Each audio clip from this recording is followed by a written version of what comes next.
Ru-Er. She glanced back. Her master was fighting as he ran after them, targeting whatever creature took the lead in the chase. The two siblings had worked on their movement skills extensively over the last couple of months, and had gotten to a point where they could keep up with their master. Though Ru-Er was slowed slightly due to his injured leg, they were running quite close to their top speed. Her master was falling behind. "Should we slow down?" she yelled to Ru-Er. "No, a couple of 100 yards at top speed," her brother parroted their orders. She was worried about her master holding back the pursuit by himself. What if he got injured? The way he was flitting from beast to beast seemed dangerous. But Ru-Er was right. Her master deserved the respect of having his orders followed. A couple of 100 yards couldn't come fast enough. Several seconds later, she judged they'd run the required distance. They just needed to find a good location. Young Shu sensed something behind her. She glanced back. It was her master. He sprinted past them at a much faster rate than their top speed. His face looked like the clouds right before a summer thunderstorm. Young Shu gulped. Her master stopped a short way ahead of them and turned around. The two halted, facing him. "Young Ru, what the holy heck did you think you were doing? What did I tell you to do when someone called for a retreat?" "Group up and retreat, Senior Brother Chow." "Did I leave too much open for interpretation there? Did you think I meant that when someone calls for retreat, you should wait until you feel like it to comply?" "No, Senior Brother Chow." "And what were your specific orders for that engagement?" "To kill 4 or 5 beasts and then retreat, Senior Brother Chow." "And that was for you personally to kill 4 or 5 beasts, was it?" "No, Senior Brother Chow. It was for young Shu and I to kill that many together." "Then why on God's green earth were you still standing there fighting, already injured, nearly surrounded by beasts, when the two of you had already killed 6 together and your sister yelled for you to retreat? Tell me, young Ru. I want to understand, and I simply don't." God's green earth? What did that mean? The little bit of extra strangeness wasn't what she truly found disconcerting. It was how her master was acting. Mad, livid, like he was ready to rip her brother's idiotic head off. Despite her master not appearing to be much older than her, she'd begun to think of him almost like a kindly old grandfather. If that was what he was, that grandfather still had his teeth. "This lowly one has no excuse, Senior Brother Chow." "You're right. You don't. Because there is no excuse. When we're in combat, when lives are on the line, my word is law. You do what I say. You do not question it. Both of you. Understand?" "Yes, Senior Brother Chow." Her master took his spear and threw it right at Ru-Er. It flew past his head, missing by only inches. Young Shu spun her head to follow its flight. It sunk into the eye of a lion that had just appeared. "Take your healing pill. Then both of you get ready to fight. They're almost here." Between her, her brother, and her master, they'd killed more than 10 of the beasts and left many of the rest wounded. Their flight had had an effect, too. Some beasts were faster than others, leading to the wave being staggered even more than it was originally. All that to say that the remaining fight wasn't nearly as challenging as the previous one. With Ru-Er chagrined and her master clearly still angry, the three went to work silently, making kill after kill, until there were none left. "We've got a little while before the rank 3 arrives with a few lieutenants," her master said. "Rest up. Grab some water." "Yes, Senior Brother Chow," she and Ru-Er chorused. A few minutes later, her master walked over to her. "Killing a beast with each shot is impressive. You like being impressive, don't you?" She did like to impress him, but held her tongue. That answer seemed like a trap. You're right to hesitate. I saw what you did with the bear. Young Shu honestly did not know what he was talking about. Her face must have showed her confusion. You didn't have a kill shot on the bear, so you left it for Yang Ru, even though he was still engaged. She had? After we're finished today, meditate on the flow of the battle. You need to see the bigger picture. Sometimes wounding an opponent is better than killing one. Yes, Senior Brother Chow. This lowly one apologizes. You have nothing to apologize for. This is the first time you've faced such a situation. Learn from your experience and do better next time. Thank you, Senior Brother. She opened her mouth to ask him something, but thought better of it. What? You can say it, whatever it is. It's just that I thought I was catching up to Senior Brother, but I've never seen those moves and that speed. He barked out a laugh. Young Shu, you are a talented, dedicated, and hard-working disciple. I have no doubt you will go far in the cultivation world. But you've been a cultivator for 3 months.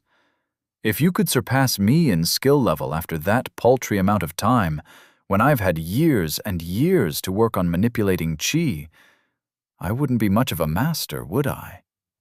That was true. Her master really was the best. Chapter 33.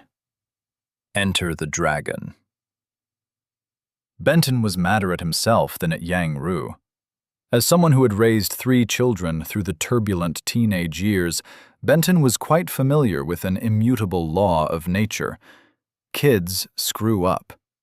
It was unfortunate that Yang Ru chose the middle of a life-and-death fight to do so, but it was what it was.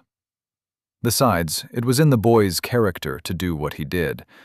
Withdrawing from a fight was not easy for one with the lava chi aspect focused on momentum. Benton should have considered the boy's nature when making the plan to face that last wave. Actually, he should never have put the boy into a situation where he could get hurt in the first place. As much as the father and grandfather from Earth laid the blame on himself, the memories of the cultivator Su presented a much different take. Yang Ru was the one who violated an order. Whether it be in battle, or even simply in talking to the member of a rival sect, or in any number of situations that could go from fine to deadly in an instant for a cultivator, making a single step out of place, even using the wrong phrase in greeting, could get people killed. In the Flowing Tiger sect, Yang Ru would be punished severely. Being kicked out of the sect, with his cultivation first being destroyed, was an option. Disobeying a direct order in combat was only second to betraying the sect in severity. Disciples had been summarily executed for less. The more Benton thought about it, the more he came around to the advice followed in Sue's memories. Benton wasn't on Earth anymore. Mistakes carried life and death consequences. The boy needed the lesson brought home. Hard.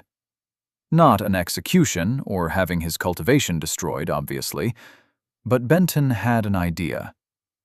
Yang Ru, come here. The boy approached, trepidation written all over his face. Give me your spear, Benton said. Yang Ru looked stricken as he handed it over. If I can't trust you, I can't let you fight. Here, take this. Benton handed him the last remaining mortal spear from his spatial ring. Stand behind your sister, and only act if it is absolutely necessary to save her life. Understand? Yes, Senior Brother Chow. His reply was soft and listless. Benton hadn't had to do much disciplining since his kids had graduated high school and left the house. For his grandchildren, he left that chore to their parents. He liked the freedom to spoil the little guys and gals rotten before sending them back home. At the expression on Yang Ru's face, the saying, "This is going to hurt me more than it hurts you," rang true. The punishment had 3 big advantages, though. 1, it fit the crime. He didn't do what he was supposed to do in combat, so he wouldn't get to do combat. 2, It had a visceral impact, hitting Yang Ru right where it hurt. Nothing would be worse for him than sitting on the sidelines watching his sister fight. And 3, it put the system-wrought spear in much better hands for the upcoming fight. Honestly, Benton probably would have ended up borrowing it back against the rank 3 anyway. Being limited to a mortal weapon was fine against rank 2s, but the restriction would be too much of a distraction against a beast with a higher cultivation. Benton sensed the boss beast and his lieutenants on the move. The sound of rustling accompanied them. Whatever the thing was, it was big. "Yang Shu," Benton said. "I'll tank the rank 3. You handle the add-ons." A couple of his grandkids liked gaming, and sometimes grandparents had to go to great lengths to get in FaceTime when the kids grew older. Playing along with them was a small price to pay, and the situation he was in made those old terms roll right off his tongue. "Tank, senior brother? Add-ons?" "That means I'll occupy the rank 3 beast. You're responsible for any other beasts that join in. If you finish before me, I'll instruct you on what I want you to do." The rustling got closer. "Yes, senior brother." "If I say retreat, you retreat. Run. Do not stop until you either reach the village or I pass you. Both of you. Understand?" "Yes, senior brother," the two chorused. If worst came to worst, he'd hold off the beasts while the siblings got away. The rustling was just out of sight. "Good," Benton said. "Get ready, because they're here." Blue-spotted salamanders were the first to appear. 3 of them, about the size of alligators. They showed more of a draconic heritage than a similar animal back on Earth, both in size and the scales armoring their bodies. A moment later, a gigantic Komodo dragon, about the height of a horse, emerged. It was at the peak of rank 3, just a tiny step away from rank 4, by far the most dangerous thing Benton had ever faced. Yang Shu played her role to perfection, immediately loosing an arrow at the salamander nearest her. She aimed for the eye as usual, but the beast had armored eyelids. The arrow bounced off. She'd need to increase her accuracy to hit these opponents, and he doubted one hit would kill these big, peak rank 2 draconic lizards. In a way, both those handicaps would be good for her advancement, if she survived. It was time for Benton to engage, though. He'd devote a small portion of his attention to monitoring the siblings, but for the most part, the dragon would take all his effort. The huge beast was covered in scales, leaving almost no part of it vulnerable. Since it was a higher cultivation than Benton, its toughness and strength exceeded his, even with the addition of the body cultivation. It was going to be a tough nut to crack. Benton darted forward. His spear tip struck the joint in its right front leg, bouncing off with little damage. Little damage was not none, though. Its tongue darted out. Benton dodged. He struck the same spot again, and again, and again. He dodged the tongue and claws over and over again. The beast was tough and strong. It could withstand a lot of damage, and if it landed a single strike on Benton, he'd be severely injured, maybe even killed. But it was slow, and it telegraphed its moves. It didn't have the intelligence even to feint. After the 5th hit, the dragon started favoring that leg, and after the 10th, a large hole had been torn out of the scale covering the joint. Benton moved to the right back leg, hitting it 10 times and achieving the same result. And then to the left back leg, and then to the left front leg. When Benton had arrived on the cultivation planet, he'd been given a young, fit body to replace his old, out-of-shape one. The difference in stamina he'd felt was staggering. On top of that, he'd since added 5 minor realms of spiritual cultivation and 2 minor realms of body cultivation. All that to say that Benton often felt like he could sprint multiple marathons without growing fatigued. For the first time since arriving on the cultivation planet, Benton was tired. He wasn't panting, but he was close. Yang Shu had long since finished her task. It had taken nearly all of her 50 arrows, and for Yang Ru to step in a couple of times to protect her. But she'd slain all 3 salamanders. Benton withdrew another bundle of 25 arrows from his spatial ring and tossed it to her. "Aim for the broken scales." She took his instruction like a champ. An instant later, she loosed, striking the meat of the dragon's right front leg. The second arrow landed right next to the first one. That leg collapsed. The entire right front side of the beast collapsed into the dirt. After that, Benton rested just out of its range as Yang Shu repeated her Hawkeye impression on each of the legs, leaving the dragon helpless. It still took quite some time to finally finish it off. All the arrows Yang Shu had used against the salamanders had been repurposed to make the dragon into a pincushion, and Benton's arms were sore and tired for hitting the tough, dense scale and hide. When it was over, all Benton wanted to do was sink to the ground and go to sleep. Of course, he couldn't do that. For one thing, it would ruin his image as the all-powerful, all-wise master he was trying to present to his disciples. More importantly, it would cause the other rank 3 spirit beast that was approaching to attack. The new one wasn't as strong as the one they'd killed, only midway through the rank, but it was fresh, while they were worn out. Benton spun and faced the direction the nearly silent beast was approaching from. "Yang Ru, stand beside me with your spear ready. Yang Shu, knock an arrow. Do not let any pain or fatigue show." He looked them over. Yang Ru had a few scratches, but otherwise looked fresh as a daisy. Yang Shu was the very picture of youthful exuberance. Perfect. When the beast got close enough to see them, it immediately turned around and fled. Benton let out a relieved sigh and, after a couple of tense minutes of observing its retreat, sank into a lotus position to regain his stamina. "Yang Ru, run and go get the harvesters. Bring them here. Yang Shu, gather your arrows and do whatever cleaning and maintenance is necessary." "Yes, senior brother." The site of the fight was a mess. The big corpse of the Komodo dragon was the centerpiece, blood trails emanating from dozens of wounds, but the rest of the surrounding area was littered with dead rank 1 and 2 beasts. By the time Yang Ru returned with the harvesters, Benton had mostly recovered.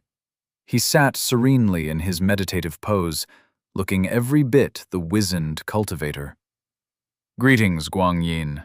The wood is safe." Esteemed Master Cultivator, is that a rank 3 beast? "It is, Guangyin." The man cupped his hands. "This lowly one thanks the esteemed Master Cultivator for protecting us." The other 5 men followed suit, bowing and offering thanks. "Don't worry about it," Benton said. "It was my pleasure." The men stayed bowed, clearly waiting for the other shoe to drop.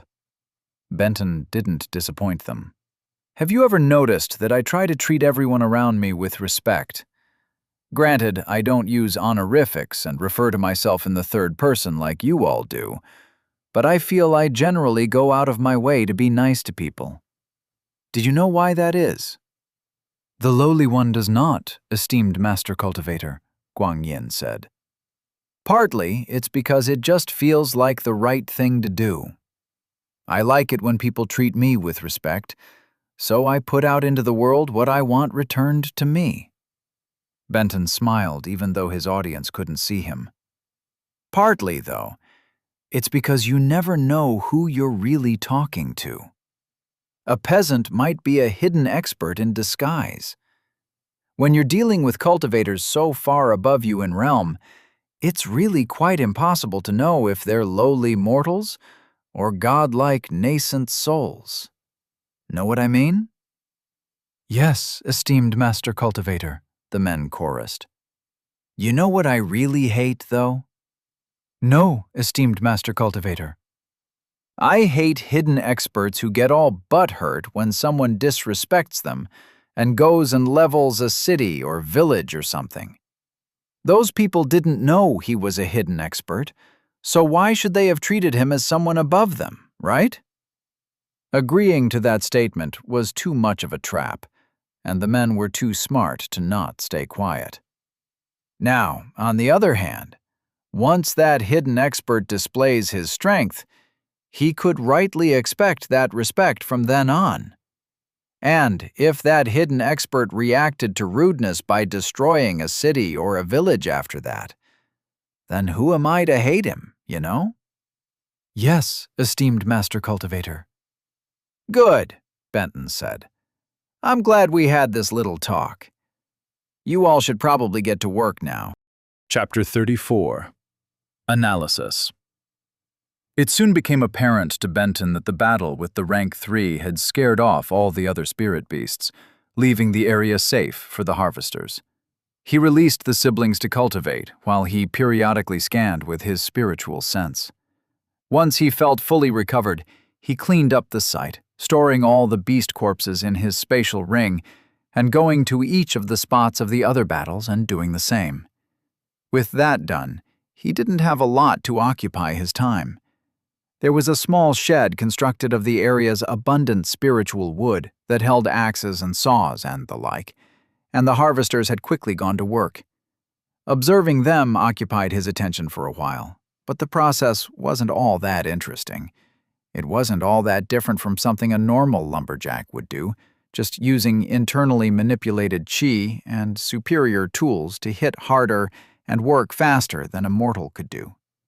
Benton settled in to consider his next steps. Yang Ru getting hurt had been scary and disturbing.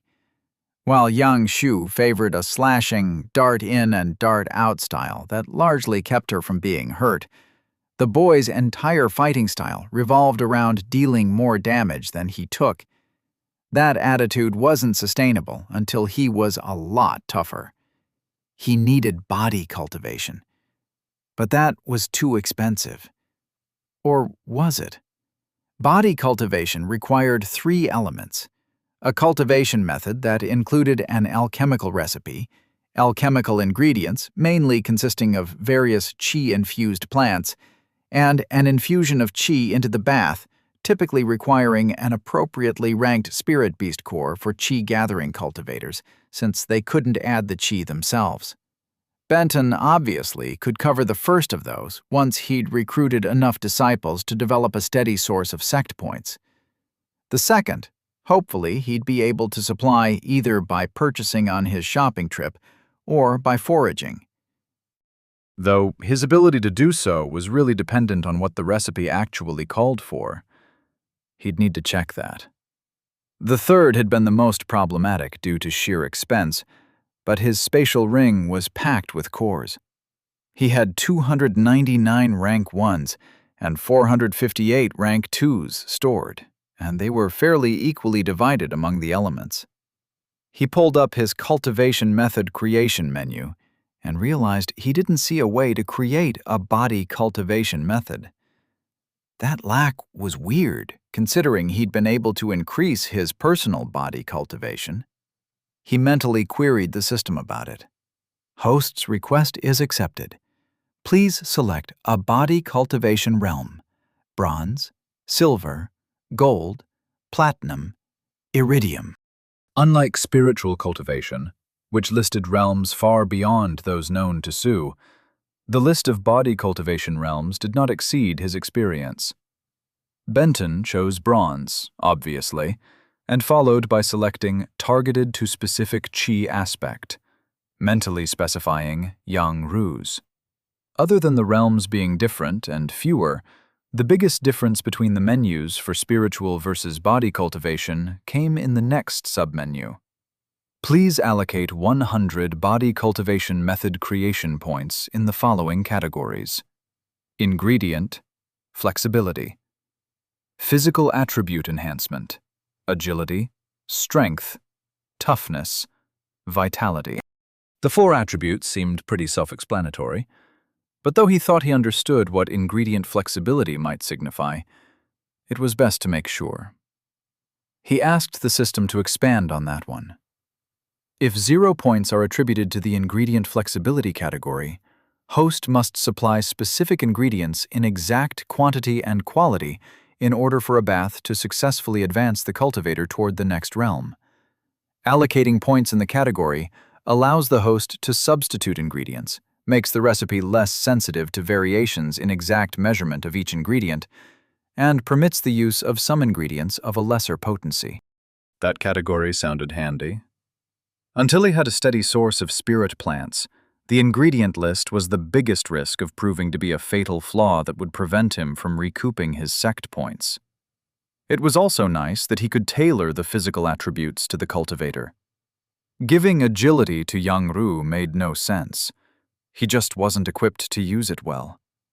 Strength was more complicated. His chi aspect would push him to higher and higher levels, making him an inexorable force. The question was whether body cultivation should lean into his forte or shore up his weaknesses.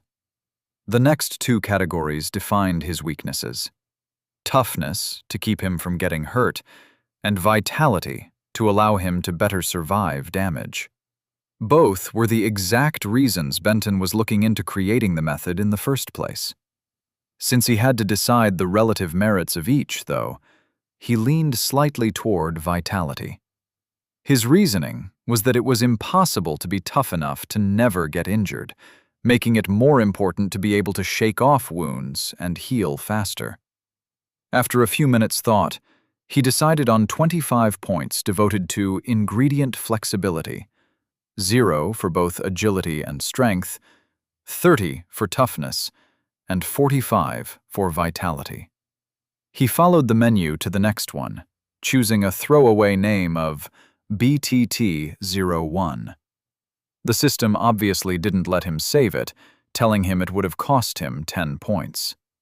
A little more investigation revealed that the sect point expenditure and gain for body cultivation worked exactly like spirit cultivation. That fact gave Benton pause.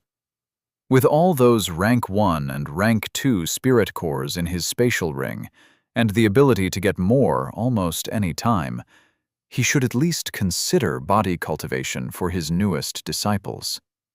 That idea came with a couple of big advantages. First, it was fast. It took 3 baths to advance from one minor realm to the next, and a body cultivator could handle a bath every other day.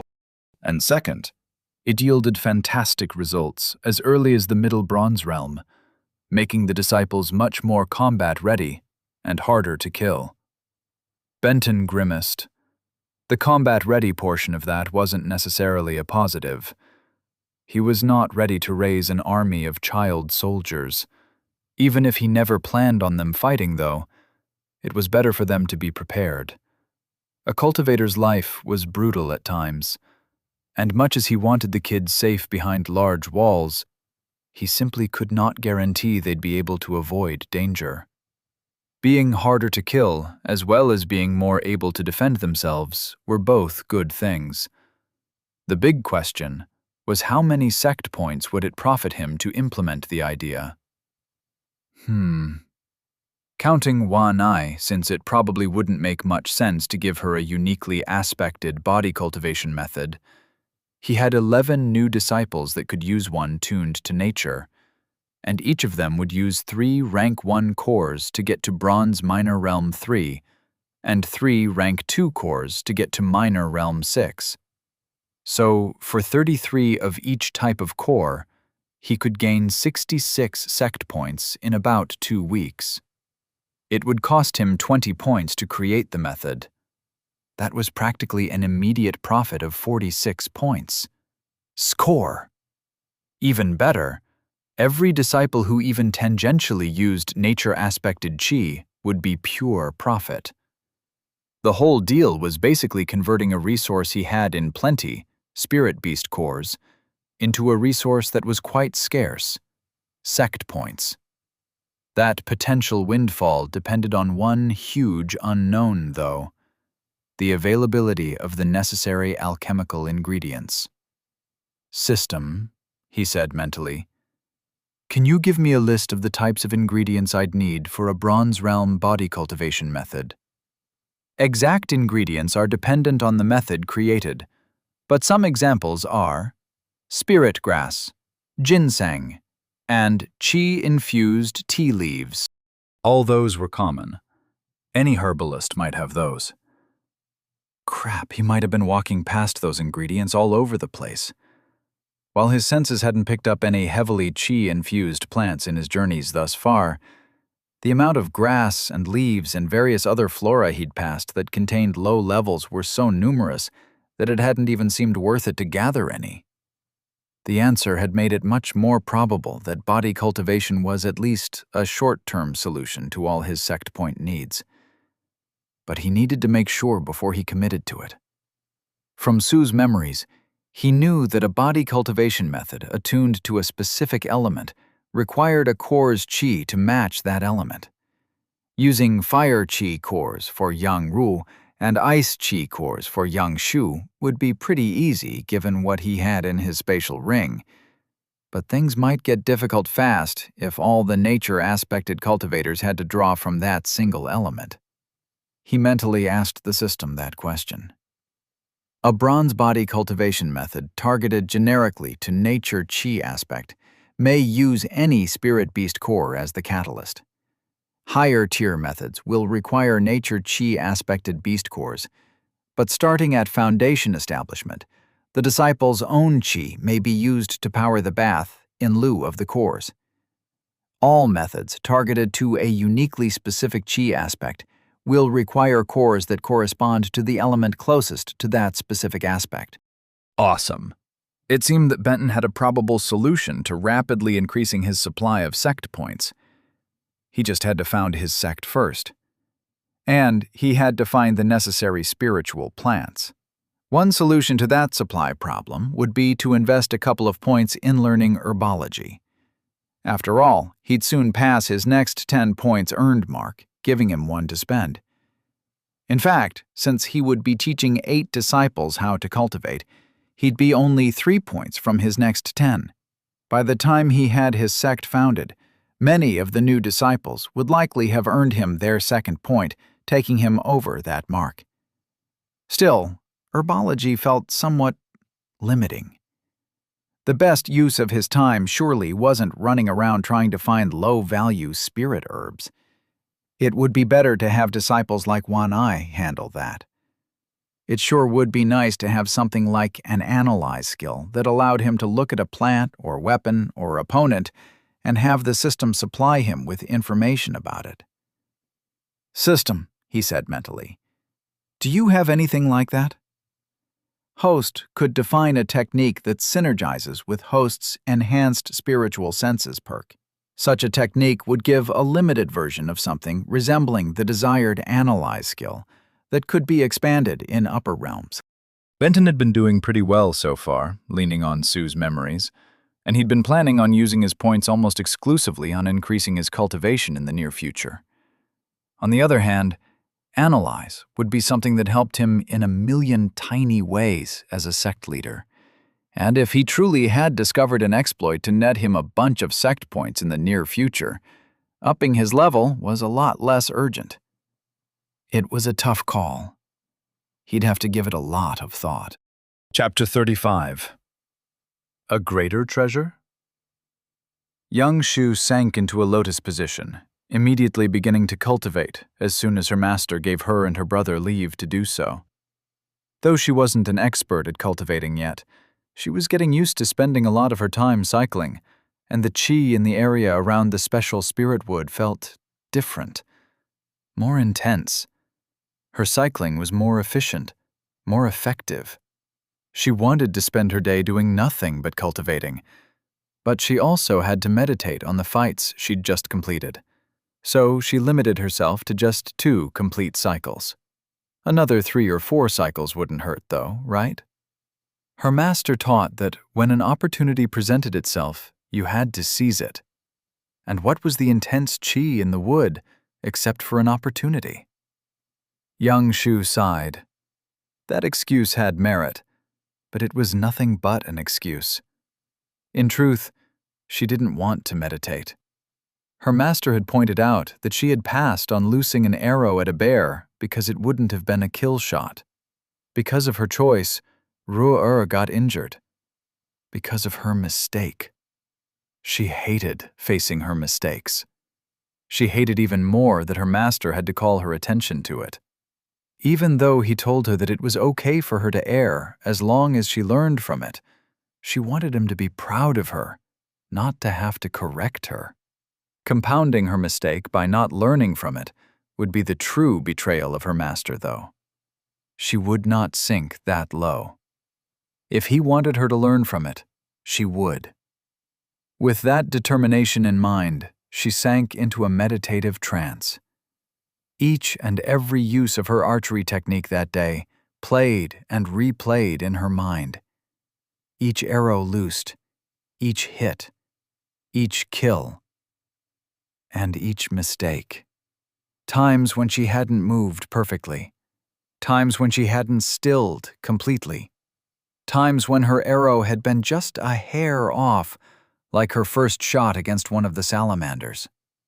Most of all, though, the one her master had drawn to her attention stood out. Clearly, Ru'er had no chance of stopping that bear. He was already engaged. If she would have shot it in the leg, it would have delayed the beast long enough for her brother to finish off the other one and strike the bear first, avoiding the injury. Subsequently, she discovered 2 other opportunities where a shot she considered bad, one that didn't result in a kill, would have resulted in either her brother or her master having an easier time. Young Shu resolved to pay more attention to those situations in the future, and as that resolve solidified into the essence of her being, the figure representing her in her mind's eye underwent a transformation. Her draws became smoother, her aiming more accurate, her stillness absolute, her power stronger. More importantly, the figure in her mind's eye developed discernment, the ability to determine which shot was the most impactful. Her eyes shot open. Senior Brother Chow, is that— Yes, her master grinned. Congratulations. You have achieved mastery with the bow. He paused. I honestly thought it would take you longer than that. So, for your diligence, a reward is in order. A reward? Her ears perked up. You still need to put in practice time with your bow, he said. Mastery does not mean perfection. There remains much room for improvement in your chi manipulation, using it more efficiently and getting more impact out of it. And your skills can regress if you go long enough without using it. That being said, you now have time to focus on other techniques, be it the spear or something else.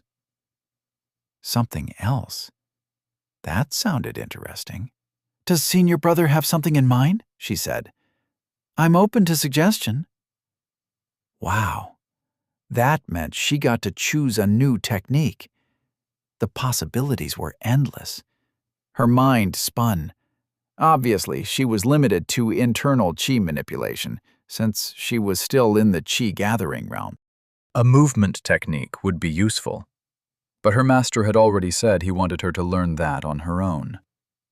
Since she was focused on the bow, what made most sense was something that enhanced her attacks, and she vividly recalled how difficult it was to penetrate the scales on the Komodo dragon. Can Senior Brother give me something to make my shots more powerful? I could, but I'd prefer not to. There is no technique that will make your arrows strong enough to penetrate a rank 3 while you're in the realm of a rank 2. I could, of course, give you something that will take you to the peak of your current level, but you can reach that pinnacle simply by practicing. Same thing for increasing accuracy and speed. That all seems like a waste. As always, her master's advice was most wise. Does Senior Brother have a suggestion? Honestly, the thing that will benefit you the most in the long run is better perception. At some point, you and your brother will be going on missions without me, and one of you will need to take the lead in finding spirit beasts. You'll not be able to use your spiritual sense until Foundation establishment, but learning how to enhance your vision, hearing, smell, and even taste and touch will serve you well for the rest of your cultivation career. Besides, it's hard to hit a target if you don't know it's there. That was something she would never have thought of on her own.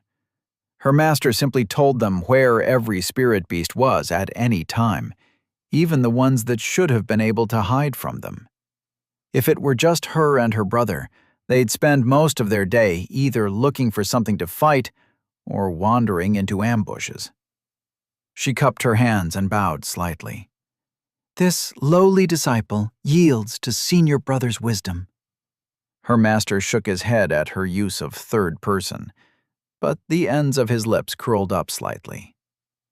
Very well.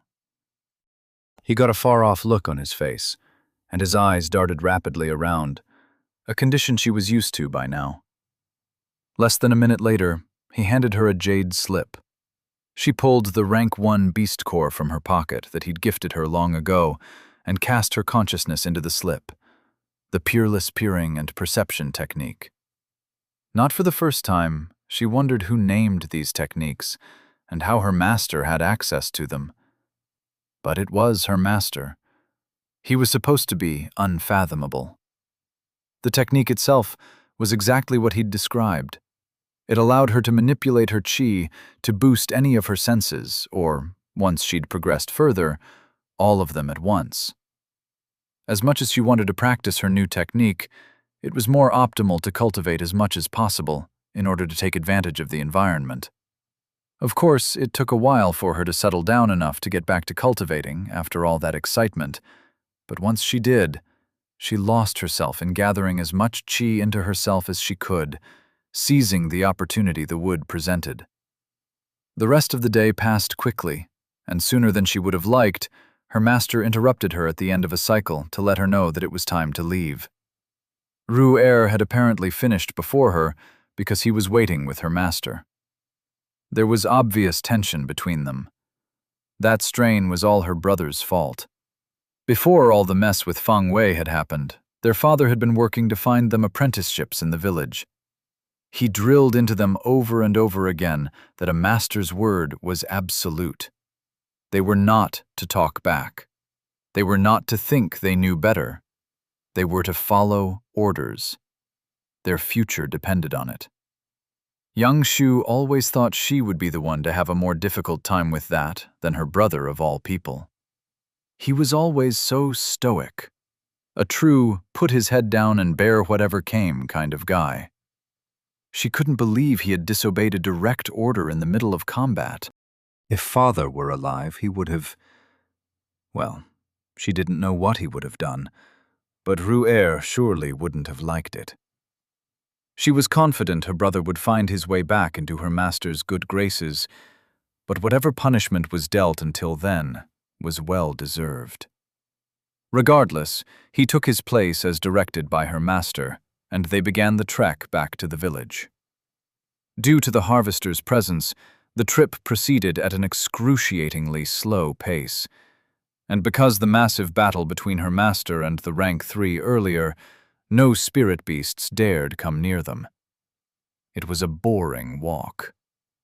Eventually, though, they reached the walls. "Esteemed Master Cultivator," Guang Yin said, "thank you for your protection." "Of course. We only did what was promised. How long do you think it will take to finish gathering the wood?" 6 more days, esteemed Master Cultivator." "Good. We'll see you here tomorrow morning, then." With that exchange, the 6 villagers departed into the village. "Senior brother," Yang Shu said, "are Ru-Er and I to go back to the inn?" "No, you'll come with me this evening. I want you to meet your future fellow sect members. You'll be their senior brother and sister, charged with their protection, so it will be good for you to be familiar with them, especially one eye. One eye? Yang Shu rose her eyebrows in question. I hope you three get along well, her master said. She is to be an inner sect disciple along with the two of you. Another inner disciple? Will she fight alongside us, senior brother? Yang Shu said. She barely left unasked whether her master expected the new girl to be a better fighter. And what would the girl do for a weapon? They only had the two. Yang Shu was not giving up her bow. No, she's a real treasure. I'm hoping she'll become our alchemist. A greater treasure than Yang Shu. Are her spiritual roots better than mine, senior brother? She is your junior sister, Yang Shu. Every person in the sect contributes in their own way. Yours is to fight so she doesn't face danger. Hers is to eventually convert ingredients into pills to heal you and your brother and your other junior sisters and brothers, and to create important resources you will need to make you stronger. Every person in the sect will perform an important function. We will all work together for each other. Understood? Yang Shu deflated. Another mistake. Yes, senior brother, she said. Good. Let's go. Mo Jian was expecting a report on how the harvesting went for the day, and told his servant to admit Guang Yin at once. Upon entering the room, the man immediately cupped his hands and bowed. I didn't believe you, honored mayor, but you were right. Mo Jian hadn't been worried until that point, but whatever the old fool had done was troubling enough to make him show proper respect. What did you do? That cultivator is more powerful than I would have believed. He detected every spirit beast along the path and directed his disciples to kill them well before they reached our sight. Then, when we got to the wood, he detected a large quantity of beasts led by multiple rank 3s. I thought he'd promptly run back to the village and leave us behind. Instead, he took his disciples into the wood. When one returned to get us, he had obviously been injured and led us to the scene of a great battle. The corpses of more than a dozen beasts were lying about, including a draconic rank 3. Mo Jian grimaced. And what did you do to make the situation worse, Guang Yin? The man at least had the decency to look abashed. At first, I was not as polite as I could have been. Then I, maybe, openly doubted his abilities. Did he kill any of your team? No, Guang Yin said. He told me that he'd let my disrespect slide the first time, but if I offended him again, he'd destroy the entire village. Mo Jian's jaw clenched. You idiot! Why would you go out of your way to offend him after what I told you? Guang Yin got down on his knees and kowtowed. I am an idiot. I thought I knew better. I thought he was fooling you, that he had somehow scouted the village or gotten the information about us. He doesn't look like a golden core cultivator. Looks can be deceiving, you old fool. I know. Believe me, I know. It's just that he doesn't act like an old monster either. And you know so many old monsters such that you'd recognize them by their actions? Mo Jian said. The man had no answer. How much danger is the village in?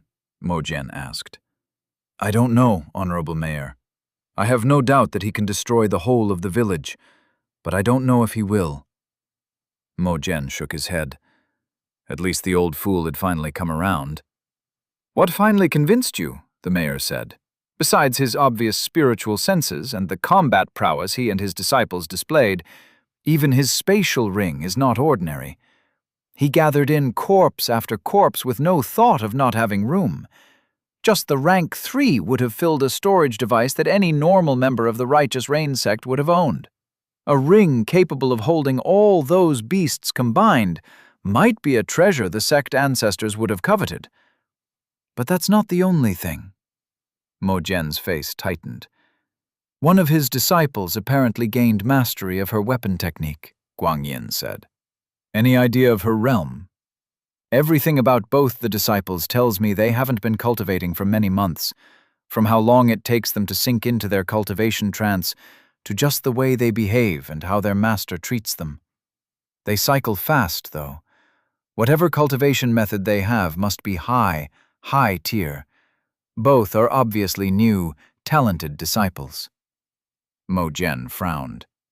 Her obtaining mastery doesn't tell us a lot, considering all the combat experience they all obviously have. Yeah, but that wasn't the worrisome part. The master cultivator offered to gift her a technique. Bear in mind, this could have all been staged for us, but he made it sound like he could give her any technique she wanted.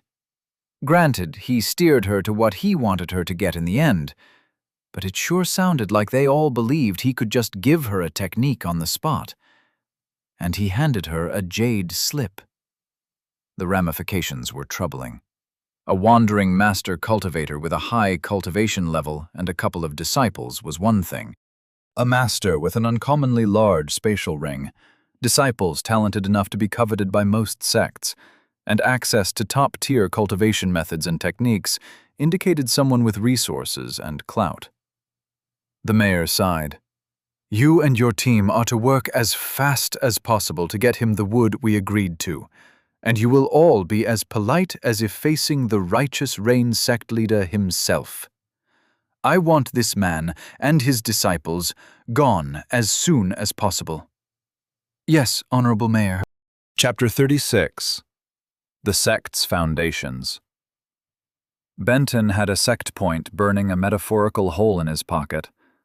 Yang Xiu achieving mastery with her archery technique had gained him 2, pushing him to his 21st total gained.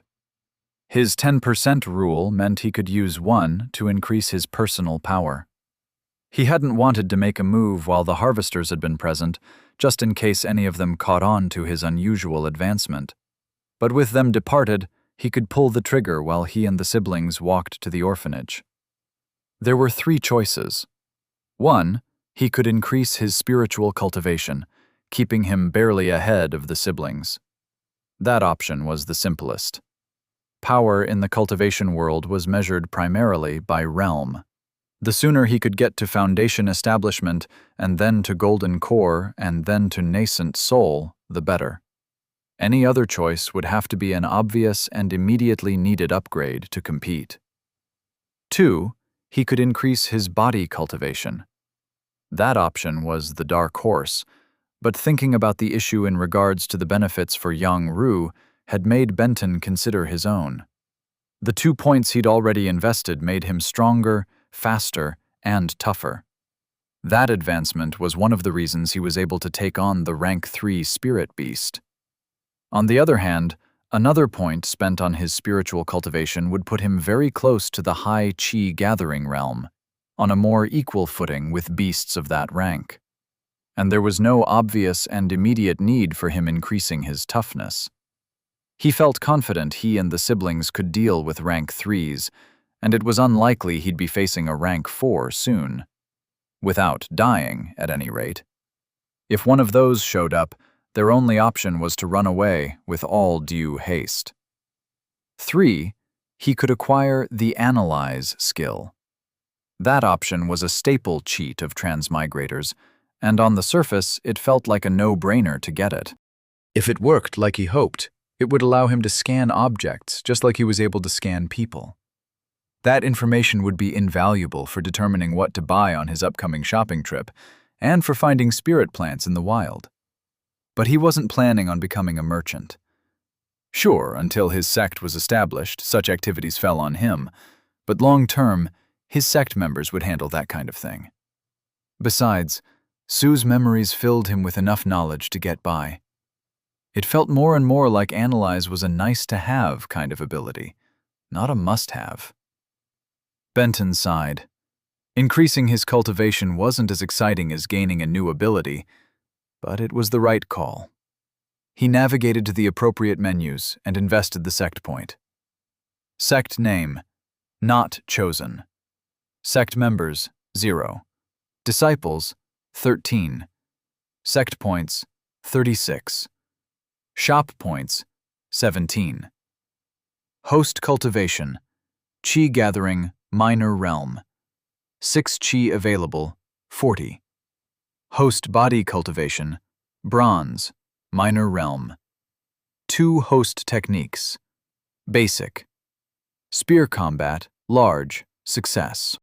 Basic archery, large, success. Menus. Cultivation method, technique, quest, perk, advancement, shop, locked. That was the stuff. Leveling up felt good. The increase in Dantian size. Generally feeling stronger, faster, better, more vigorous. He'd come a long way from that achy 60-year-old back on Earth. "Senior brother," Yang Shu said. "Did something happen?" "You sensed my spiritual energy shift?" That was weird. She shouldn't be able to do that yet. "No, senior brother," she said. "I was practicing my new perception technique, and I noticed your movements change. It seemed as if your foot suddenly sent you too high up on one step, and you had to adjust to more strength." Benton grinned. "Very good. Very, very good. Excellent observation. You're doing well indeed." Her face lit up. He didn't sense any cultivators nearby, or see or hear any civilians within earshot. But he lowered his voice anyway. "I just hit the 6th minor realm. You brats are moving too fast. I had to keep up." "Congratulations, senior brother." Yang Shu had a determined look on her face. Her competitive spirit had definitely been aroused. She'd probably be advancing soon herself. It didn't take long for them to reach the orphanage, and Benton had Zhong Wen gather all the kids along with her assistant and Wan Ai. Another young lady joined the group as well, so he scanned her. A basic F, nothing special.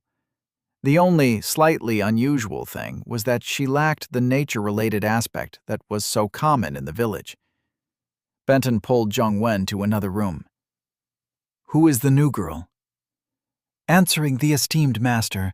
This lowly one hoped that, since the esteemed master had chosen a new purpose for one who was to be my new assistant." Zhong Wen was visibly nervous. "Ah, you recruited a replacement. Well done.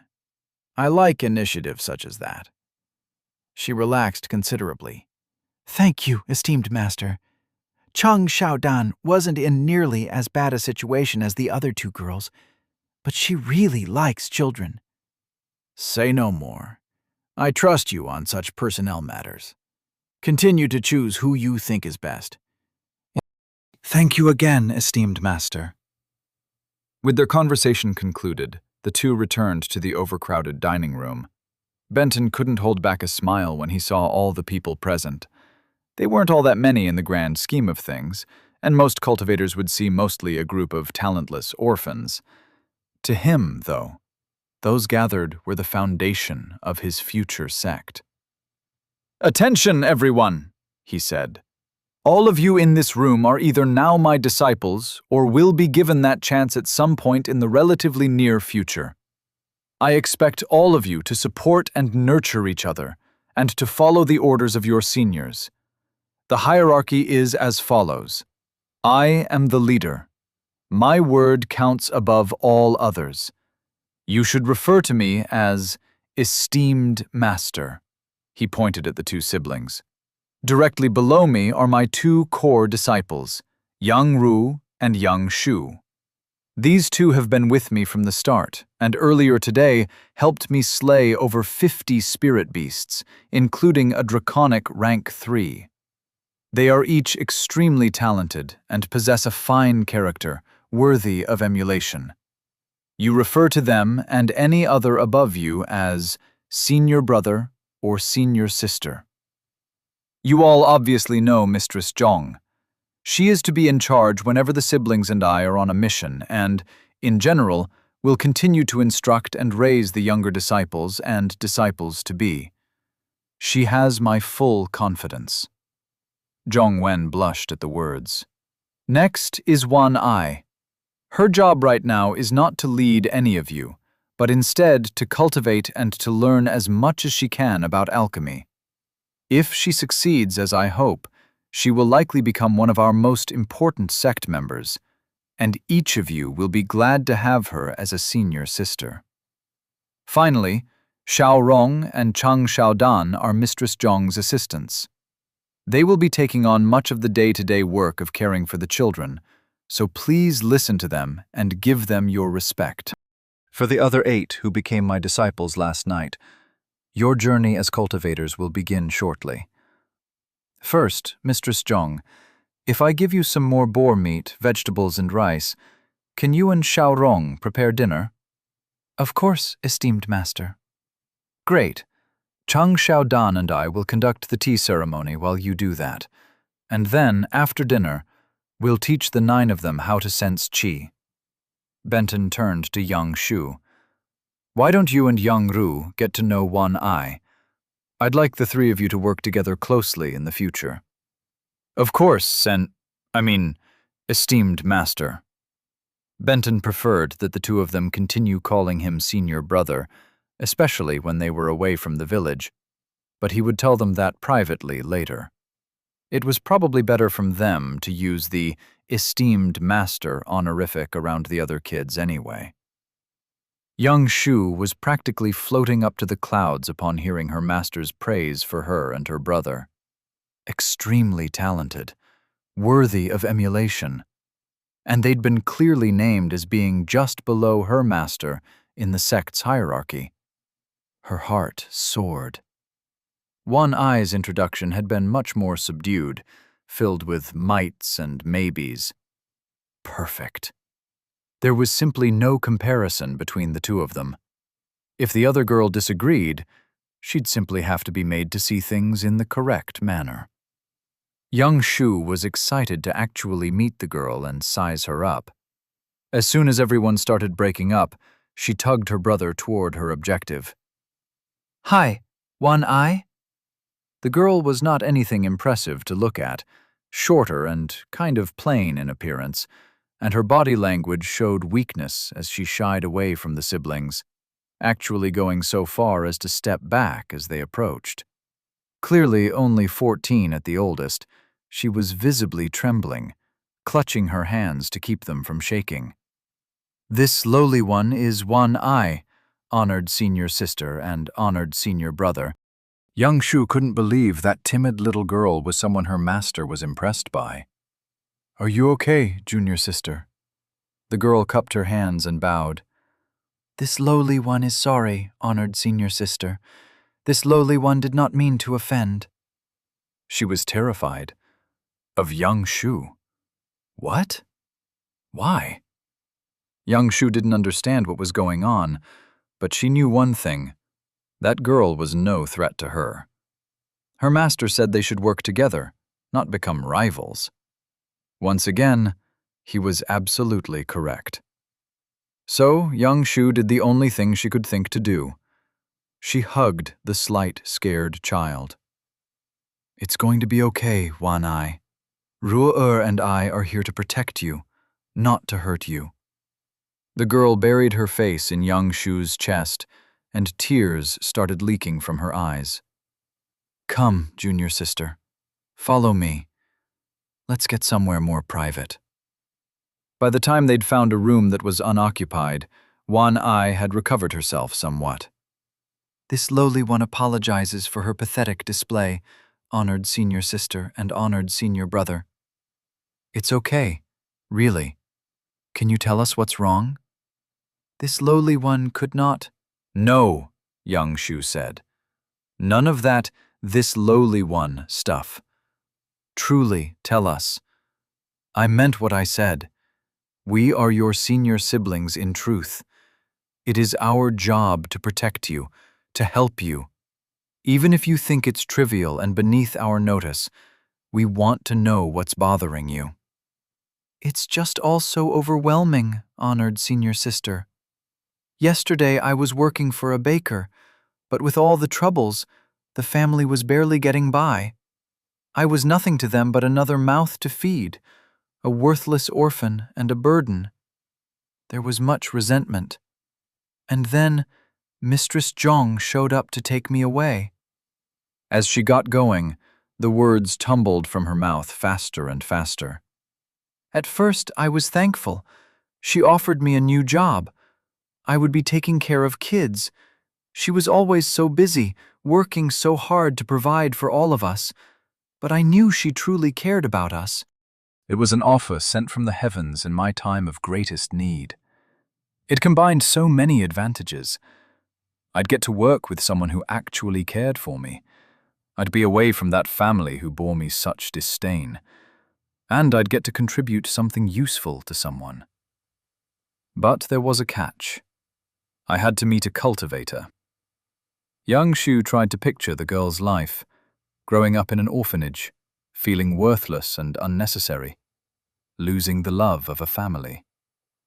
The cultivator was so scary, intense, and the way he stared at me. I thought he had unkind intentions, but then he told me I had great potential to be a valued member of his sect. No one had ever expected anything from me before, much less to do something that sounds as important as being an alchemist.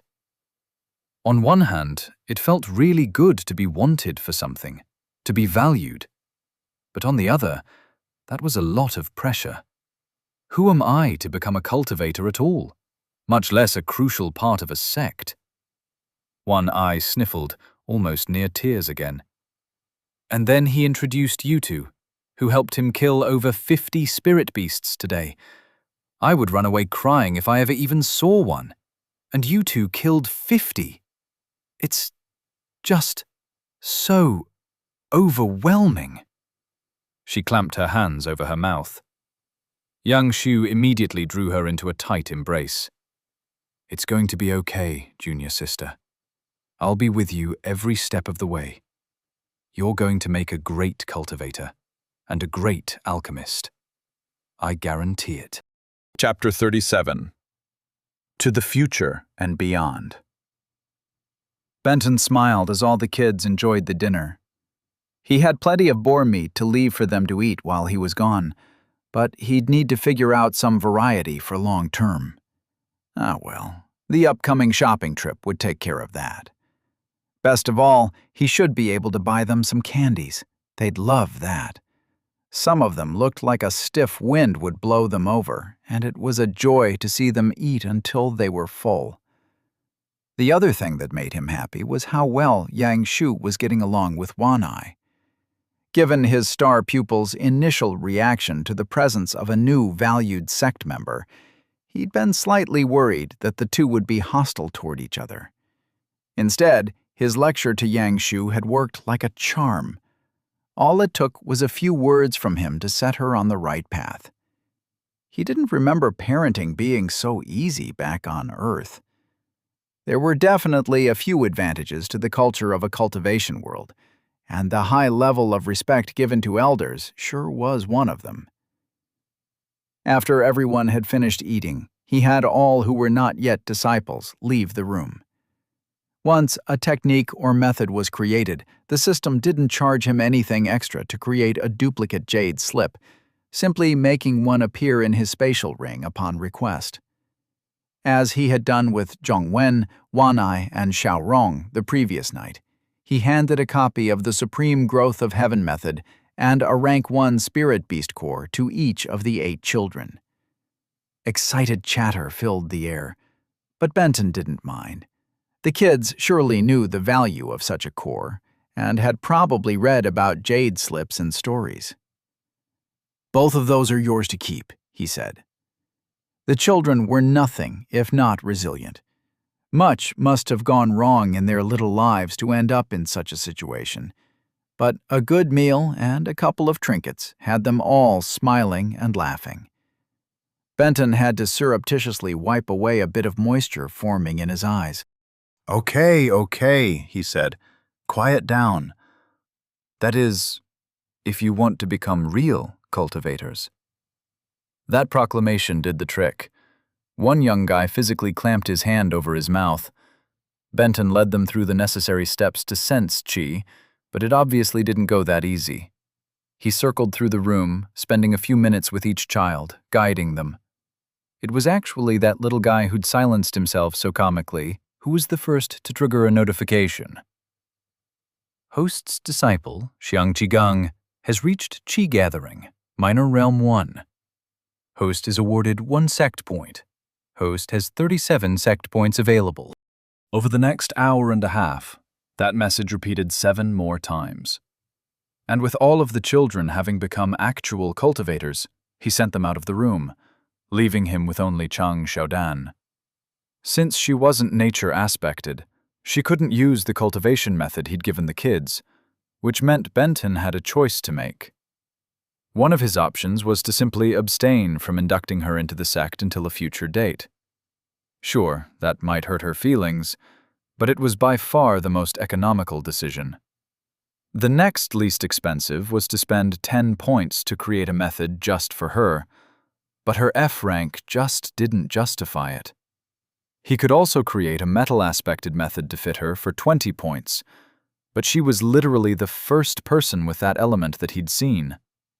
Finally, he could simply create a universal method for 25 points that anyone could use. It was the most expensive option, but the ability to use it for any new disciple would surely save him points in the long run.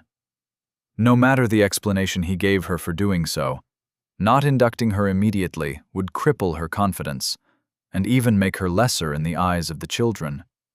He couldn't do that to her. Likewise, there was no way he was creating a unique method for an F rank. Eliminating those options made his final decision pretty simple. The only reason he'd created a nature-specific method was because he had so many disciples with that aspect. Doing the same for metal made no sense.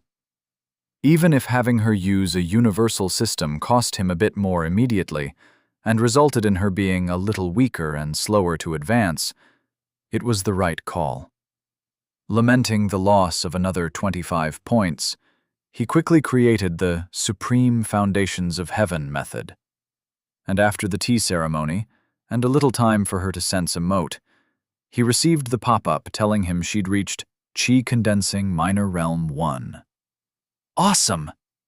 That was his 30th point earned.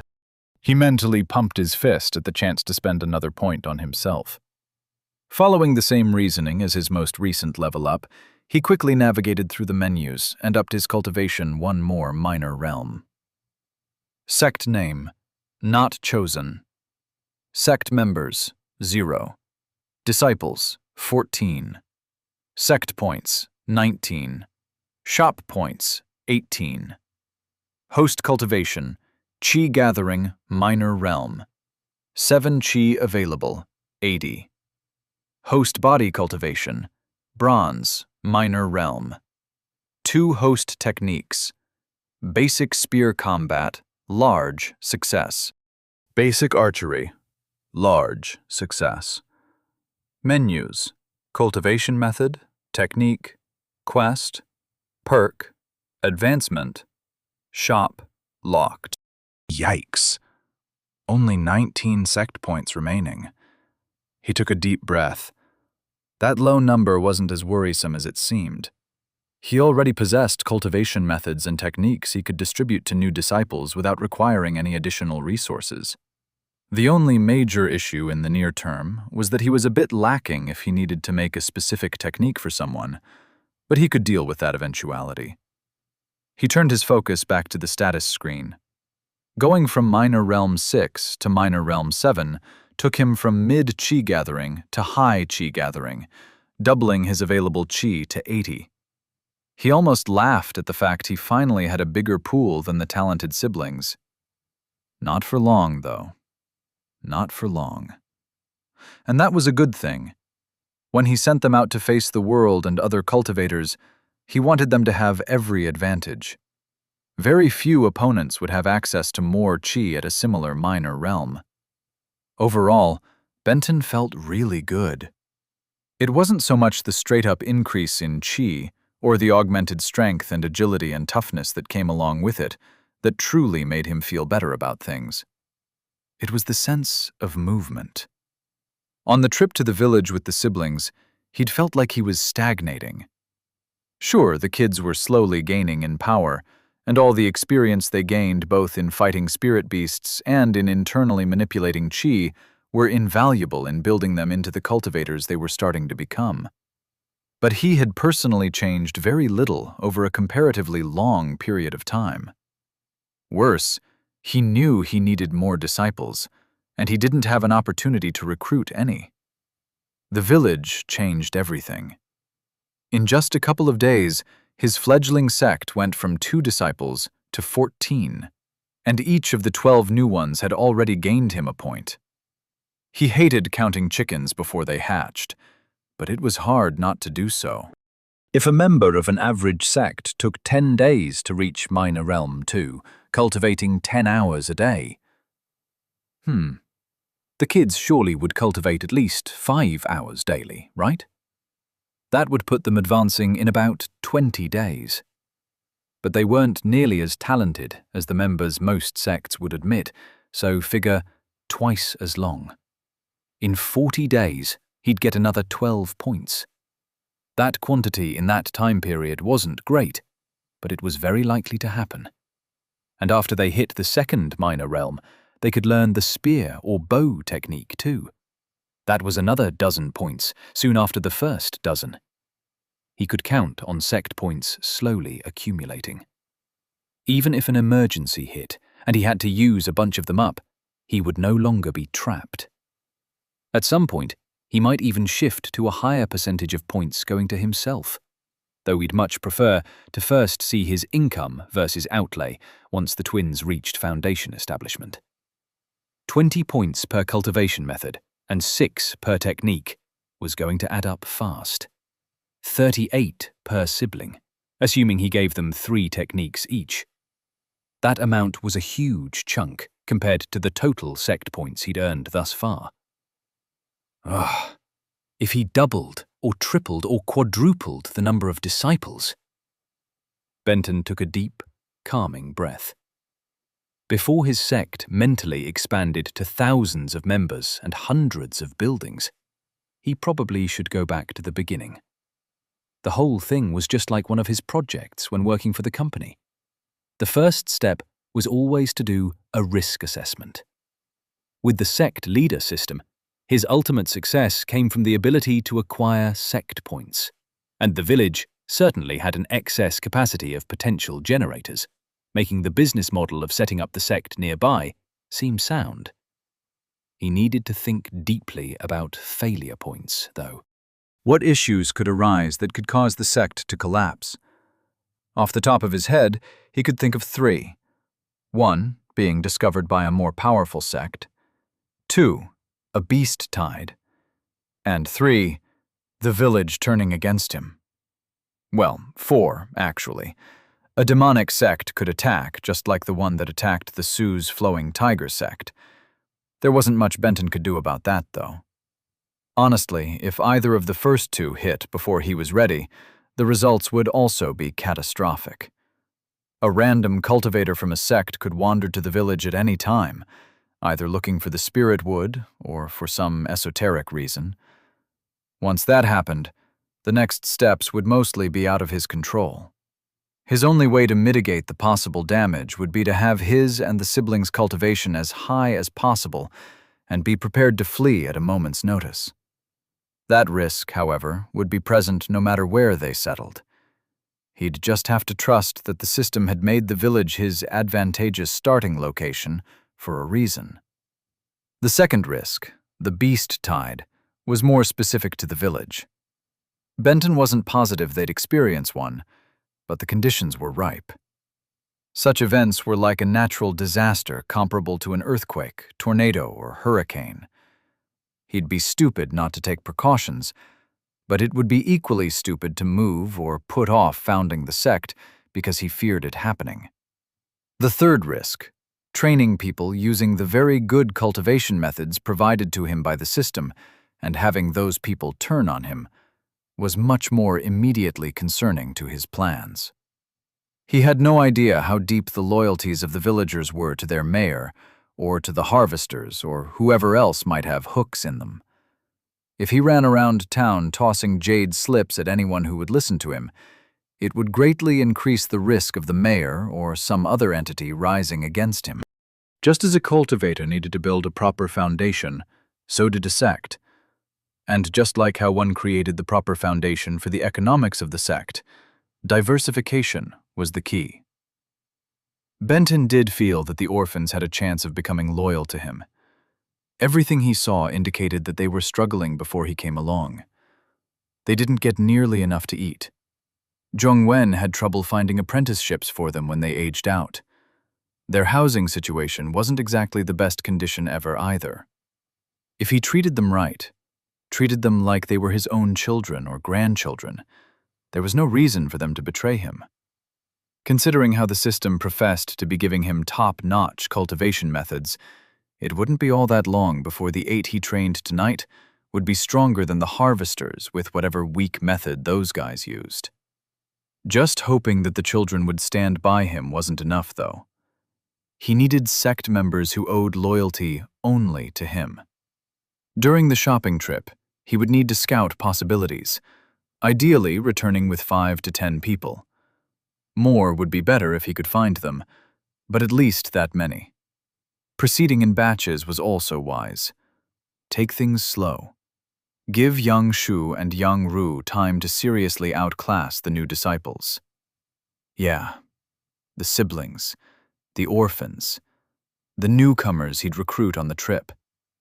All those would have strong ties to him, and once he'd founded the new sect, that would help strengthen those ties as well, especially if he could give it many of the trappings of more established sects. The system gave him a lot of advantages, but it wasn't holding his hand. If he grew short-sighted or made a lot of really bad investments, his whole portfolio could easily collapse in the next market downturn. Planning, hedging his bets, risk management. All those strategies were key to him successfully building his sect. Benton had taken the first step. 14 disciples were a good start. The shopping trip was the next big opportunity.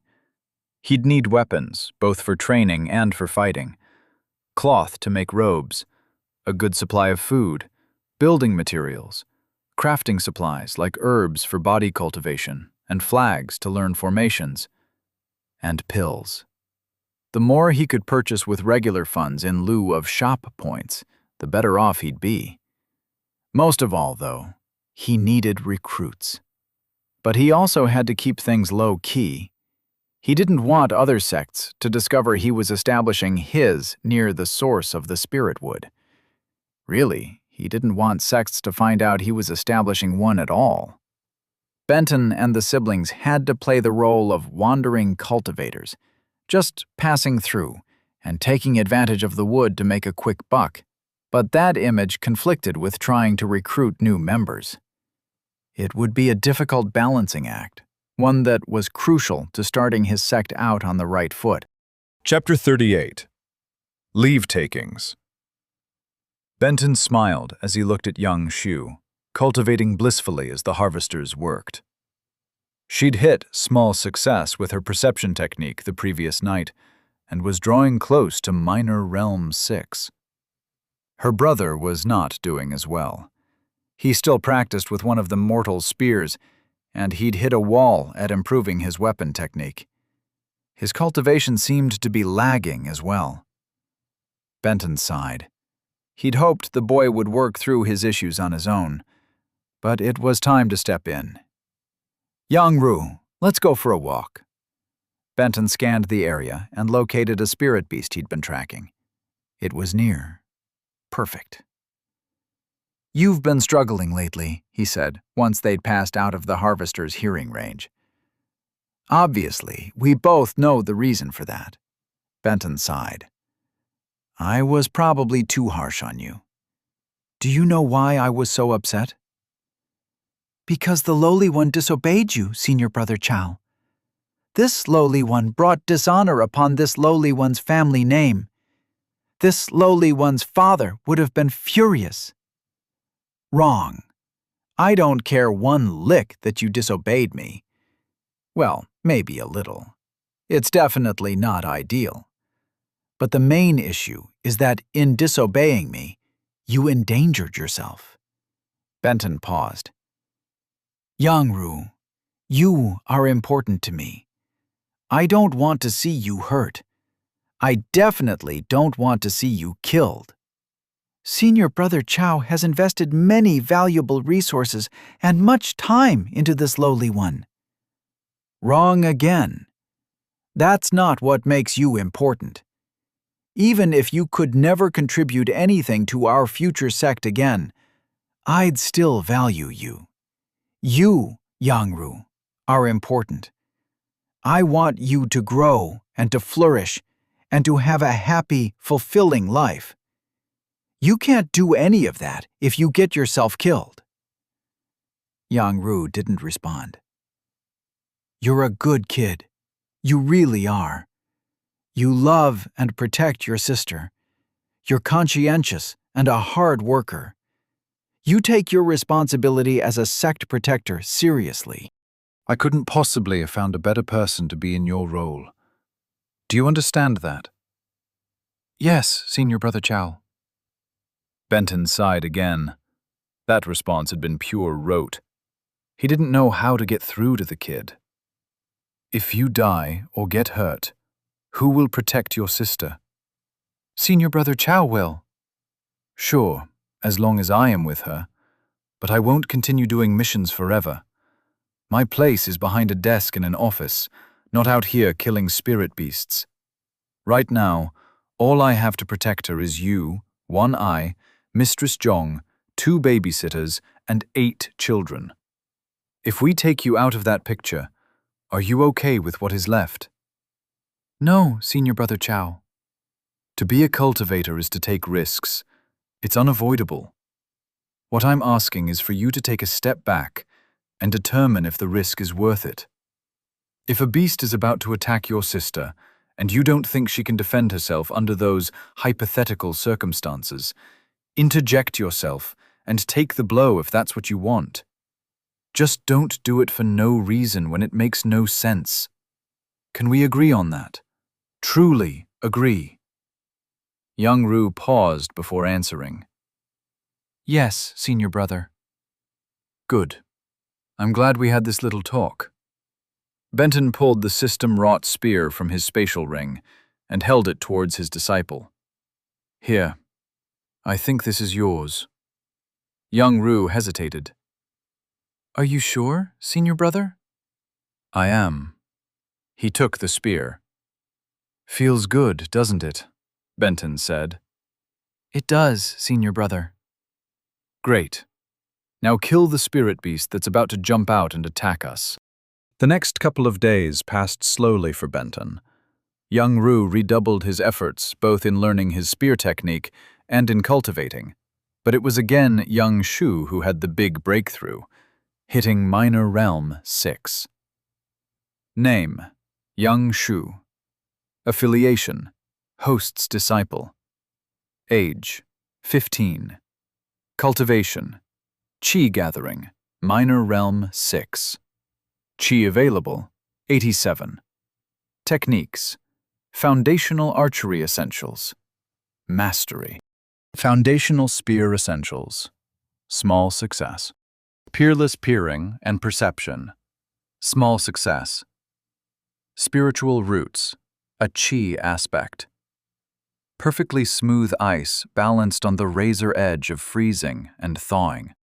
Not to be outdone, Yang-Ru achieved the same feat on the last day before they left for their shopping trip. Name: Yang-Ru. Affiliation: Host's Disciple. Age: 15. Cultivation: Qi Gathering, Minor Realm. 6 Qi available, 87. Techniques: Foundational Spear Essentials, large. Success: Foundational Archery Essentials, small success. Spiritual Roots, A. Qi aspect. Low viscosity lava flowing down Mount Burning Thunder. It was good for Benton to see his sect points, now at 22, going in the right direction. Unfortunately, less than a week was just too little time for any of his new disciples to advance to Minor Realm 2, so he was faced with the decision. Should he leave Jade slips with the techniques for the children with Mistress Zhang and have her begin their instruction? Or should he wait until he returned? As much as he wanted points sooner rather than later, he felt it was much better for him and the siblings to introduce the kids to weapon training. Sure, the slips embedded the technique in the minds of the Qi user, but learning still required practice. A live instructor pointing out flaws could stop bad habits from forming. Not to mention that the kids wouldn't even have any weapons to practice with until he returned. Benton shuddered. Suddenly, a vision of 8 superpowered children practicing their techniques by stabbing each other with sticks popped into his head. Yeah, better to wait. Much better. The morning of that last day, the harvesters had pushed 3 large wagons, meant to be pulled by some sort of draft animal, to the site and filled each of them with orange vigor spirit wood. To their amazement, Benton promptly transferred all 3 wagons and their loads to his spatial ring.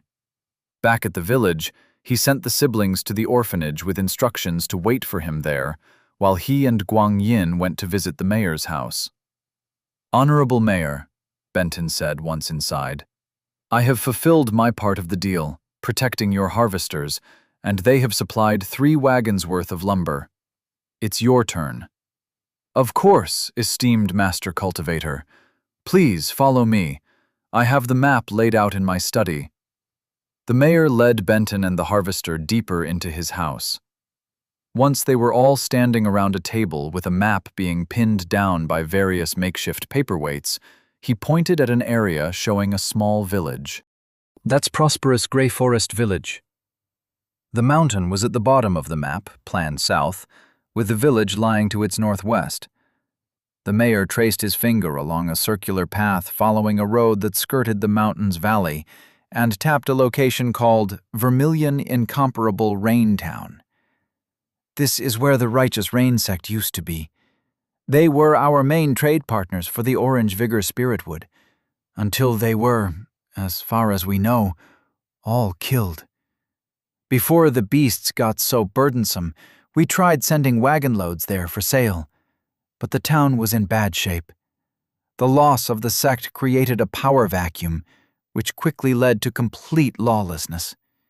Many people wanted our product, but none wanted to pay for it. I wouldn't advise trying there." His finger followed the road to another location, almost due north of the village. "Sixth Flawless Flowing City is a seaport, and they trade with many sects. They should have a market for what you're selling, and will definitely have just about anything common that you'd need." He pulled out a scroll. "This has the names of 3 companies that I have records of us trading with in that city, but I have not had any direct dealings with them in more than a decade. I cannot speak to whether they are still in business or if they will want more of the spiritwood, but it has never been difficult to sell. I'm sure some old-timer there remembers the value. When trading with the Righteous Rain sect, we charged 1,000 silver taels per cartload, a steep discount due to the protection they provided us, plus other reciprocal arrangements. Each one of the wagons the esteemed Master Cultivator was provided holds close to 24 times as much spiritwood as a cart." Benton let out a low whistle. 72,000 taels total. "At a discount. A steep discount," the mayor said. Taking into account, once again, that I'm not sure if the wood's absence from the market has made it more precious or eliminated its usefulness. If it were me, I wouldn't take less than 50,000 for the load, and would open negotiations at 250. He clasped his hands behind his back like their business was done. "Aren't you forgetting something, Honorable Mayor?" He shook his head almost imperceptibly. "Ah, forgive me, esteemed Master Cultivator. The list of supplies for the town. This old man almost forgot." Yeah, forgot. He had absolutely no belief that Benton would actually follow through on delivering the supplies. The mayor rummaged through a desk and came up with another scroll. This is everything the village needs, esteemed Master Cultivator, and we would be eternally grateful for any of it that we receive. Benton reviewed the list. Various fruits, sugar, rice, salted fish or preserved meat of any kind, cloth, iron ingots, etc. Exactly the kinds of things he'd expected to see. I'm surprised not to see requests for more luxury goods like alcohol or paint, Benton said. If everyone in the village is fully fed, esteemed Master Cultivator, then perhaps such things would be appreciated. All right, I'll see what I can do, Benton said as he stowed the map and the 2 scrolls in his spatial ring. The faces of both the mayor and the harvester basically said, I doubt it. That was fine, though. Better to under-promise and over-deliver than the other way around. If he showed back up with a bag of rice and a pound of beef jerky, that would be way more than they were expecting. Benton quickly took his leave of the 2 men and walked to the orphanage. Mistress Zhang, he said once he'd been invited inside, I now have a better idea of the length of the journey. It's looking like a minimum of 3 months, maybe more. We have survived on our own before you came, esteemed master. We will be fine. Her face did not betray a hint of emotion. To Benton, her detached facade was highly accusatory, but he honestly didn't know if that was his own guilt at leaving the orphans alone before he had really gotten them established, or if she really was thinking the same thing. Hey, he said, it's not like I'm leaving you high and dry. I have a whole boar we haven't even touched yet. I'm just a little worried about it spoiling before you can use it all. An entire boar, esteemed master. That had gotten a bit of a reaction, at least. The meat of an entire wild pig in a food-deprived village would be more valuable than the same weight in gold back on Earth. Benton led her into the kitchen and pulled the boar young Shu had killed so long ago from his spatial ring. Still needs to be dressed and butchered, but you're welcome to it if you think it will help. Yes, esteemed master. Whatever we can't use immediately can be traded for rice and vegetables. Perfect. Benton hadn't been great about removing the cores from all the beasts he'd placed in his ring, only having done it for about a quarter of them. He was dreading the time he was going to have to spend at some point doing just that. It was sure to be tedious. He pulled a dozen rank 1 beasts from his ring, ones that had been decored. And you know what to do with these? Yes, esteemed master. Just as with the others you've graciously given us this past week, we are to use these to supplement the meals for me and the disciples. None of the regular kids can have any at all because, without the ability to do anything with the chi, ingesting it can harm them significantly. Benton grinned. She had it almost word for word. There was one thing, though, that he had been reluctant to hand over to her. He'd started with 6 minor healing pills and 2 major healing pills. Each of the siblings still carried one of the minors, and young Rue had consumed one as well, leaving Benton with 3 and 2 in his ring. It was difficult to part with them, because they were such a valuable and rare resource. Though he was hopeful he might find some for sale in 6th Flawless Flowing City, they were irreplaceable at the moment. A single bad fight could leave him needing all of them and more. But he couldn't leave the children without such a life-saving treasure. Speaking of significant harm, I also want to leave one of these with you. He held up a minor healing pill. Use it if one of the disciples gets ill or injured in such a way that you fear they will not recover without help. If one of the other kids is so ill or injured that death is imminent, you can also use it. But remember that I don't know if a mortal can handle the chi contained in the pill. It might kill them just as easily as whatever else is affecting them. He paused. These are expensive and, at the moment, hard to come by. But I'd rather you use one of them than to have a kid, or you or one of your assistants, die. Okay? Her eyes went wide. Of course, esteemed master. Zhongwen obviously had no idea what to think about dealing with a cultivator so frequently, and becoming one herself. Half the time, she still acted like he would literally strike her down for the smallest error. In giving her those pills, it seemed like, for the first time, she began to believe he might actually have the best interests of the kids in mind. Now, one last thing. He turned and called out toward the dining room. Jin Li Huan, you can stop eavesdropping now. Come on out. The little girl had a very sullen look on her face as she stepped into the kitchen. You told me a month, but you're going away for 3. Not fair.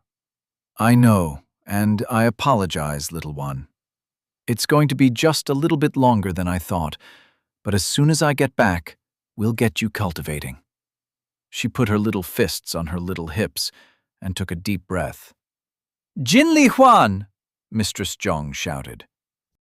If the next words out of your mouth are not, "Yes, esteemed master," I will make sure you will not be able to sit on that bottom until he returns. Jin Li Huan huffed. Yes, esteemed master, she said through clenched teeth. Benton chuckled at the little girl's antics, but was saddened at the same time given the reason for her acting the way she did. He and the siblings said their goodbyes and returned to the inn in preparation for departing the next morning. Chapter 39. Easy come, easy go. Benton led the siblings on a 5-hour sprint to start the day, after which he fed them and let them cultivate for 5 hours. That was followed by another 3 hours of sprinting until it grew dark, and they set up camp. He aimed to set a blistering pace. Judging from the map the mayor had supplied him, traveling along the road to Vermilion Incomparable Rain Town and then continuing along it to 6th Flawless Flowing City would take about 2 months. As the crow flew, however, he reckoned he could cut at least half that time off. Granted, the road did make traveling easier. It was overgrown with weeds and even trees starting to break through the hard-packed dirt and rocks, but the vegetation wasn't nearly as dense there as in the forest. The woods weren't all that bad, though. He and the siblings were able to cut through even the thickest brush with ease. Besides, it was good training for the kids. The more practice they had dodging things coming at them at speed, the better. The map, however, showed a large lake directly between the village and the city, so skirting the large body of water before taking to the trees only made sense. He estimated another 3 days on the road before they turned due north. Near the end of the next day, something unexpected happened. He got a notification. Host's disciple, Wan Ai, has reached Qi Gathering, Minor Realm 2. Host is awarded 1 sect point. Host has 23 sect points available. It wasn't that it was Wan Ai who'd reached Minor Realm 2 first that was unexpected. She was, after all, far more talented than any of his other disciples, save the 2 with him. No, the surprising thing was the timing. 9 days. She'd only taken 9 days to reach that milestone. If he'd been thinking, he would have realized that, having no other duties than to cultivate, she'd be putting in a full 10 hours a day. Still, even given that amount of work, she was early. The rule of thumb was that an average sect member in the D+ to C- range should take about 10 days to reach the 2nd minor realm. That varied by the person, obviously, and all kinds of weird stuff like enlightenment could and did occur. Mostly, though, the yardstick held true. Given that Wan Ai was just a D, he would have expected her to be over 10 days, maybe even into the 11 range. Not 9. He'd have to see how things bore out in the future, but it was possible that this was indicative that the cultivation techniques dispensed by the system were just far superior to what the average sect member had to work with. In Wan Ai's case, a 10% improvement in time could seriously add up over the course of her life. Maybe he should have left techniques for her. Even if he didn't want to give her a weapon technique yet, he could have at least created one for herbology for her to begin studying. But how would she have leveled it? Without being an apprentice to an alchemist or even an apothecary, she had no access to herbs to identify. No, it made sense to wait until they returned. She'd need to start going on missions with the siblings as soon as possible. To do that, she'd at the minimum need to learn how to move by manipulating qi internally and get a weapon technique to small success. Which weapon, though? The spear almost always needed to be equipped in one hand. The bow could be strapped to the body, but in that case it wasn't ready if something happened fast. One Eye would need to have her hands free for harvesting spirit herbs. Benton would have to create a dagger technique for her. He just needed to find one that could be used for cutting herbs as well as for defense. That, along with a bow, would allow her to assist from range as well as protect herself if anything got too close. Yeesh. He'd already determined that she had to learn 3 techniques as fast as possible. He hoped she was okay with being pushed because he really needed her to advance. It was probably a good thing that she had these next few months to cultivate in peace.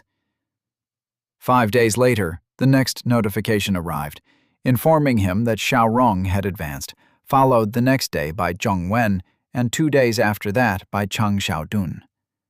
The subsequent morning, Benton's new little star, Wan Ai, struck again, advancing to the 3rd minor realm. Things, unfortunately, were not going so well for Yang Ru. Senior brother, what is this lowly one doing wrong? This lowly one has been practicing with the spear diligently and meditating on every battle with every single spirit beast I slay, but I can't reach mastery. That was one of the times that Benton wished he had been transmigrated into a LitRPG world. To get to level X, one simply had to acquire Y experience points. Cultivation wasn't nearly as straightforward. You are well ahead of my expectations, Yang Ru, he grunted, and Benton knew exactly what that particular sound meant. Yang Shu has already reached mastery with her weapon, so don't tell me that I shouldn't expect to be there myself. Mastery is obtained one of 2 ways, Benton said. Either through a cycle of repetitive practice followed by meditation seeking perfection in every aspect of the technique, or, in much rarer cases, gaining a specific insight, be it from a battle or some other source of inspiration. You can't control when inspiration is going to strike, so all you can do is put your head down and grind. You aren't doing anything wrong, and there's really no hurry. I'll be super happy as long as you reach it prior to foundation establishment, and that's a ways off. Yang Ru wasn't exactly happy with that bit of instruction, but there wasn't much he could do about it. He went back to work, focusing on his thrusts. By the time the trio eventually left the forest and discovered another roadway, one much less overgrown than the one between prosperous Gray Forest Village and Vermilion incomparable Rain Town, encounters with spirit beasts had all but ceased. That wasn't to say that the road was well maintained or that they'd refound civilization by any stretch of the imagination. But only weeds and grasses grew through the rocks, no tree trunks. Tree branches did stretch across it in many places, but the smoother path still sped their pace. Another 8 days into the journey, they started encountering scattered farms and hamlets, which increased in number as they continued on. It was another 2 days before Benton received his next notification, Xiaorong reaching the 3rd minor realm.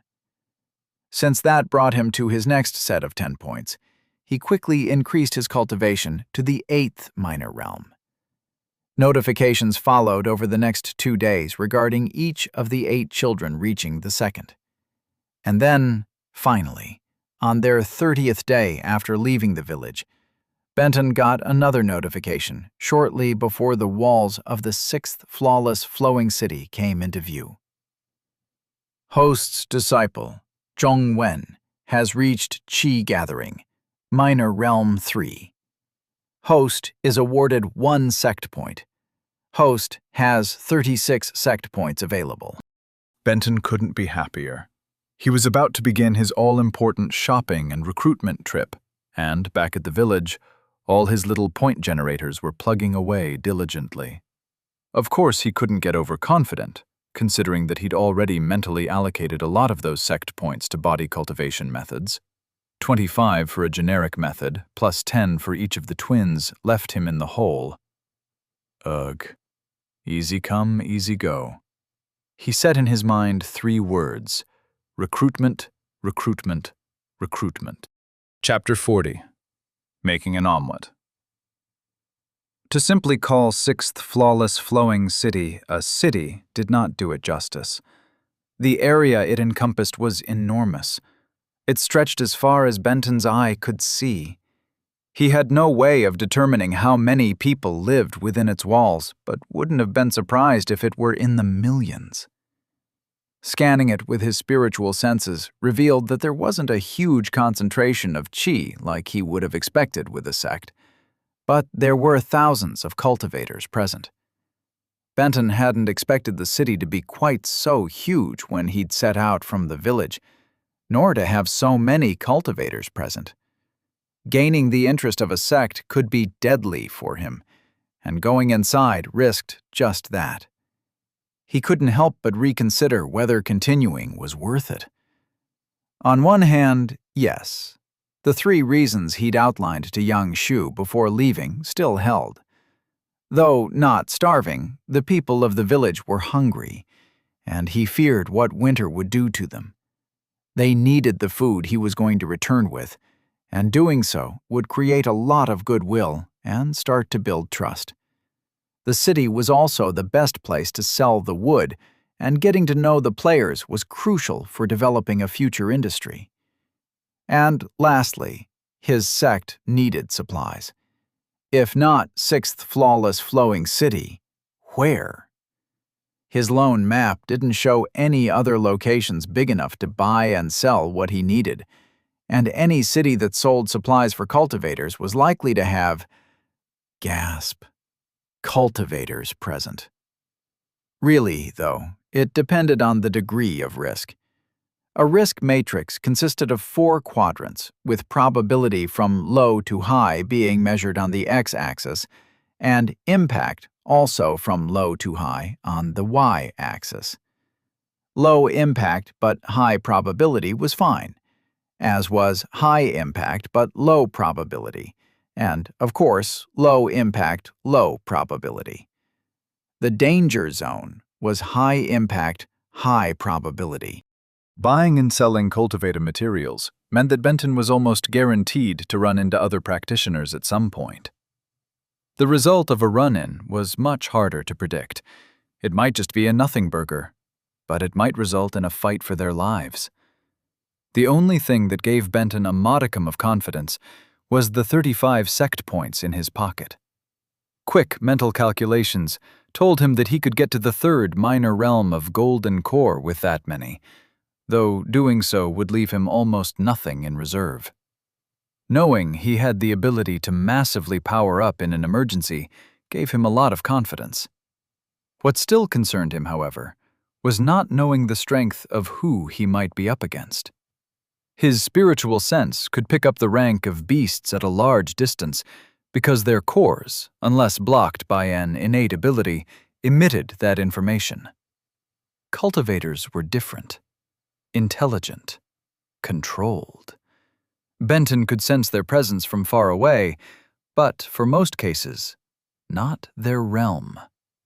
Still, nascent souls were rare, and the city before him was nothing special. Considering the sheer quantity of practitioners inside, there were likely golden cores, but he doubted there were any higher than that. He could easily end up in a situation where he was both outnumbered and outgunned, but only in the case where he attracted undue attention.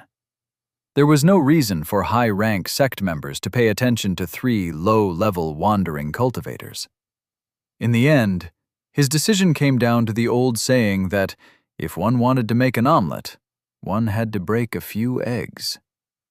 The best he could figure, the benefits of continuing their shopping trip outweighed the risks, but they'd need to be careful.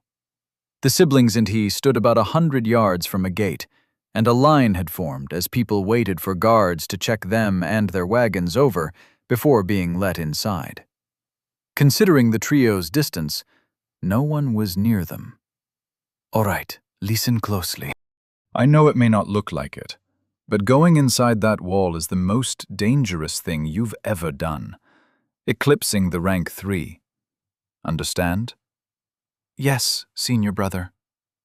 Okay, since you understand, why is it so dangerous? The siblings exchanged one of their glances. "Other cultivators, senior brother," young Shu said. Benton smiled. These kids exceeded his expectations at every turn. They truly were a delight. "Exactly. There are forces in there that would take me a lot of resources to overcome, an expenditure that would set our sect back. We need to be careful. Your rule for the entirety of our stay in that city is—" He paused as the perfect line from a movie gurgled up from his memory. "I want you to be nice until it's time not to be nice." Roadhouse. Good flick, the original with Patrick Swayze anyway. He missed movies. Once he got his sect established, he'd have to investigate a way of recreating some of his favorites. "How will we know when it's time not to be nice, senior brother?" young Shu said. "Follow my lead." "Yes, senior brother." Let's think about our goals, because those dictate our actions. Goal 1. Leave this city alive and together. Your survival is more important than any other objective, period. Goal 2. Navigate the cultivators inside so as to leave as little notice of our passage as we can. I doubt it will be possible to totally fly under the radar, but we need to be thoughtful about how we handle things. Goal 3. Recruit. We need more disciples. Too many might overwhelm our capacity at the moment, but something in the 5 to 10 range would be great, especially if we find any high-talent possibilities who we can entice without attracting attention. Goal 4. Convert a good quantity of the materials in my ring to cash. Goal 5. Convert that cash to the supplies we need. Benton nodded, pleased with the list he'd constructed. Given those objectives, our first course of action is to establish a home base inside. I'm thinking a warehouse of some kind. That will give us the space we need to process and sort the materials, as well as house any recruits we encounter. Thoughts or concerns? "No, senior brother." Let's get to it then. The three of them had cleaned up the best they could in a stream as they'd broken camp that morning, but they still looked really road-worn. And that was putting it kindly. An uncharitable person might have said they looked like homeless beggars. That was nothing that Silver couldn't solve, though, and he had a bit of that from that idiot Feng Wei and his men. Not to mention the fortune in supplies he carried in his ring. Though he wanted to keep most of his spirit beast cores for body cultivation, they were the resource that was most easily converted into silver and easy to replenish. Selling a dozen rank 2s wouldn't hurt him, and would give him on the order of 10,000 taels to work with. The wood, of course, was the most valuable resource he was willing to sell, but he wanted to be smart about it. He also needed weapons for his sect, and it didn't escape his attention that a lot of the branches looked like they could be crafted into spears. That was part of the sorting he needed to do before finding a buyer. Finally, he had literally thousands of pounds of spirit beast carcasses in his ring. Almost every part of a beast was useful. Each of them needed to be dressed, skinned, butchered, and have the teeth and claws cut off. Once his sect was up and running, he'd have crafters that could use all that stuff. But that was a long way off. And there were plenty more spirit beasts running around to replenish his supply. That processing would take a lot of work, and he was sorely tempted to find someone to do it for him in exchange for a portion of the profits. The siblings wouldn't gain anything from doing that, though. Every portion of that procedure was something they needed to learn, and the mound of carcasses in his ring presented the perfect training opportunity. The only reason Benton hadn't already taught them was that he had prioritized cultivation and defending themselves. Not to mention that he first wanted to buy them good knives to use for that purpose. The line was not too long, and it moved fairly fast. Soon, the trio found themselves at the front. "What is the nature of your business in 6th Flawless City?" one of the guards said. He was a young mortal, no older than 20, and he looked bored more than anything else. "Buying and selling," Benton said. The guard frowned. "I don't see any goods." Benton held up his hand and used his thumb to twist his spatial ring. The guard's eyes went wide. He cupped his hands and bowed slightly. "Apologies, esteemed cultivator. You did not have to wait in the line. In the future, please skip to the front." Benton shrugged. "Cultivators are required to note their names and sect affiliation when entering," the guard said. "This lowly one apologizes for any inconvenience." Given the guard's general manner, containing only the slightest hint of fear, Benton guessed the city had methods to deal with cultivators who didn't comply with policies. Not that he had any desire to do such a thing. Simply obeying was the best way to stay low-key. He had a choice to make, though. Use his body's real name, Chao Su, or make something up. The city having such a huge number of cultivators present, he feared they might have a way to detect lies, as such methods were fairly common. Being caught in a lie like that would definitely make him stand out, and might actually instigate the events he was trying to avoid. One way around lying would be to go by Benton, but that wasn't a normal name. It, too, might draw too much attention. Though the demonic sect did pursue him when he ran, they hadn't, to the best of his knowledge, kept up that pursuit. As far as he knew, they had no idea who Chao Su was. As long as he didn't link that name, which was probably shared by thousands of people considering the sheer size of the world and number of people in it, to his former sect, he should be fine. Benton bowed slightly. "I am Chao Su. These are my junior siblings, Yang Ru and Yang Shu. We are wandering cultivators with no current sect affiliation." That was pretty much it for the entry process. Since he was a cultivator, he didn't even have to pay a fee. "One question, if you don't mind," Benton said to the guard. "Can you recommend a place to convert a few cores into more useful currency, and then a place to get cleaned up and acquire new clothes?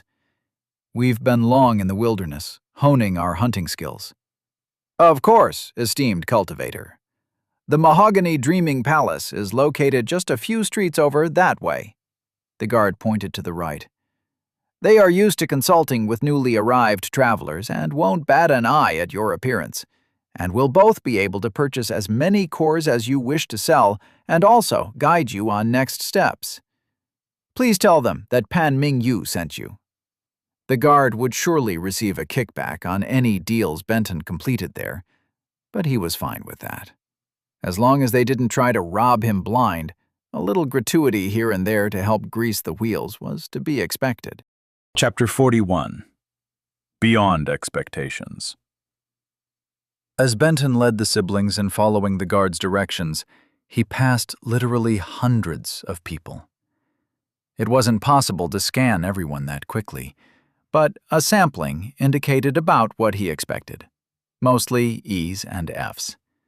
There was one D, but the man was middle-aged and dressed nicely enough that he probably wouldn't be interested in uprooting his life at the chance of becoming a cultivator.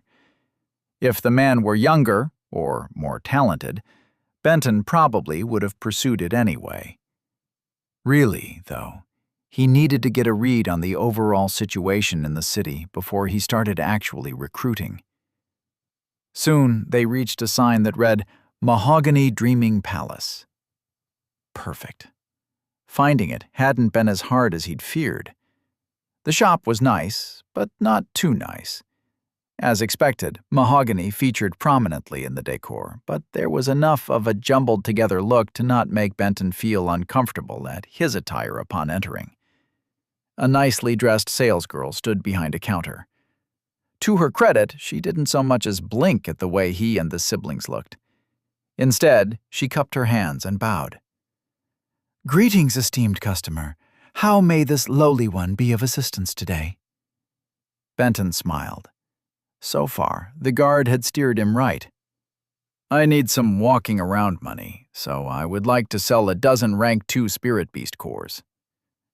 The salesgirl matched Benton's expression. "Absolutely, esteemed customer. This lowly one can easily accommodate such a request." The 5 primary elements for cultivation were earth, metal, water, wood, and fire, and most of Benton's cores corresponded to one of those. There were some outliers, of course, such as ice, which was a subset of water, lightning, nature, and a few others. With the siblings trailing him, he walked to the counter and withdrew a dozen cores assorted between the primary elements. He laid them carefully before the salesgirl. Again, to her credit, she didn't react much to his use of a spatial ring. Clearly, she was used to dealing with cultivators. She simply pulled a weird box from below the counter and set it on top. "Permission for this lowly one to examine the cores, esteemed cultivator?" Even Sue hadn't seen anything like that device, so Benton was very interested to see what would happen next. "Proceed." The girl opened the box, placed one of the cores inside it, closed the lid, and looked at a sort of viewfinder that stuck up above the device. Once finished, she removed the core and repeated the process with each of the other 11. "These are excellent specimens, wild-caught and unused," she said when finished.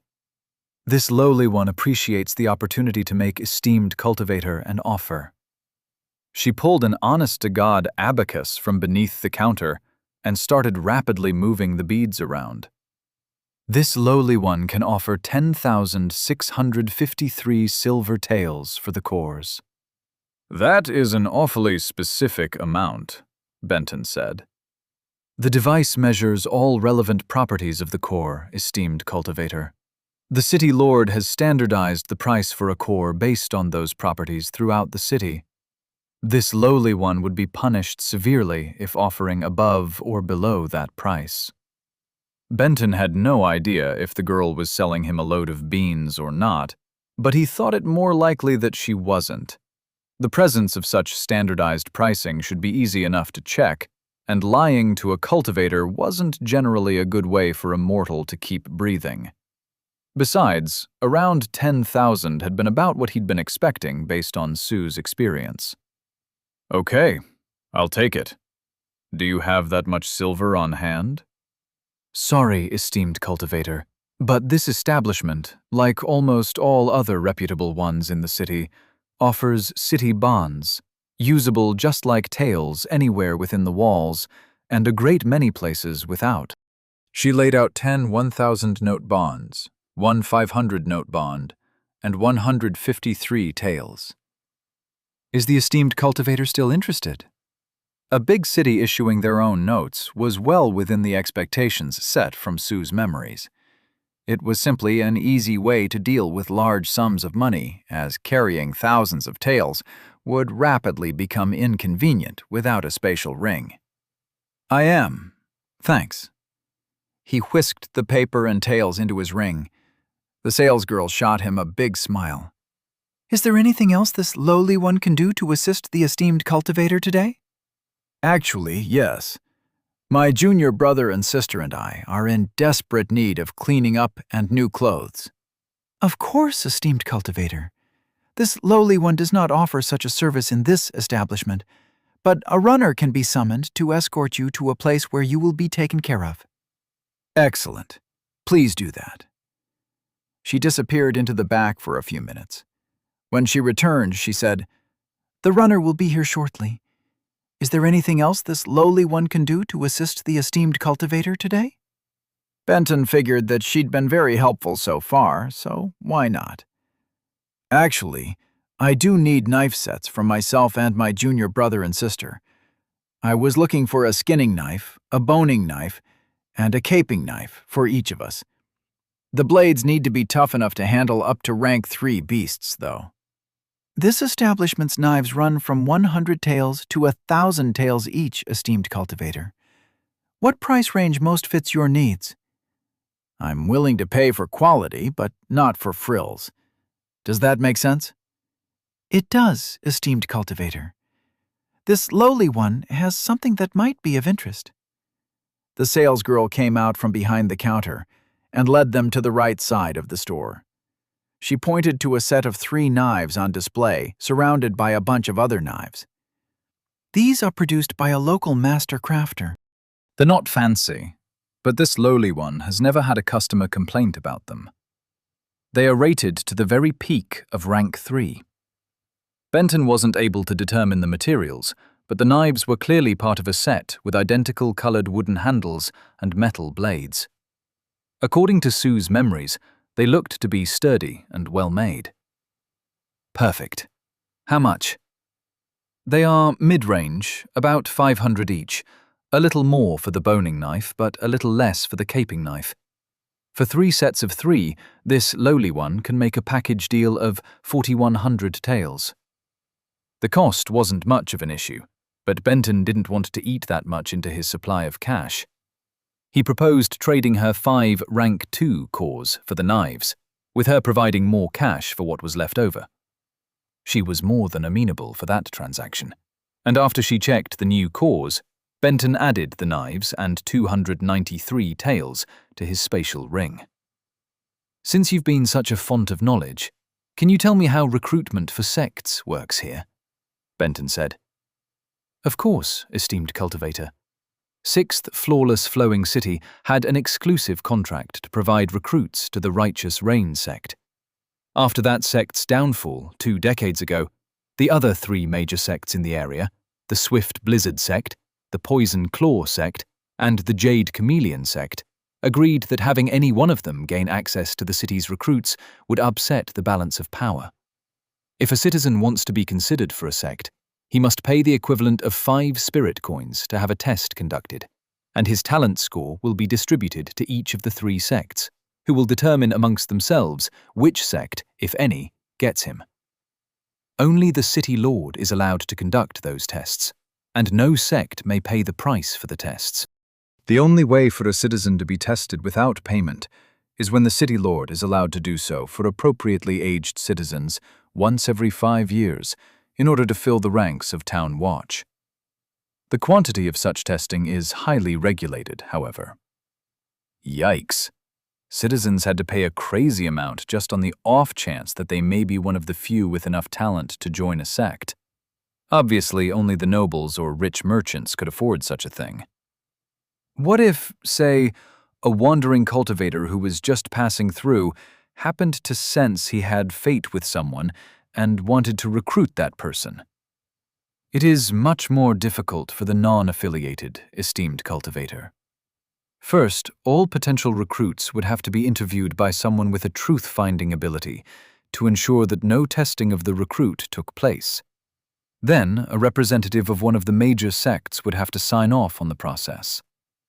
From that answer, Benton couldn't go around officially recruiting anyone to his sect.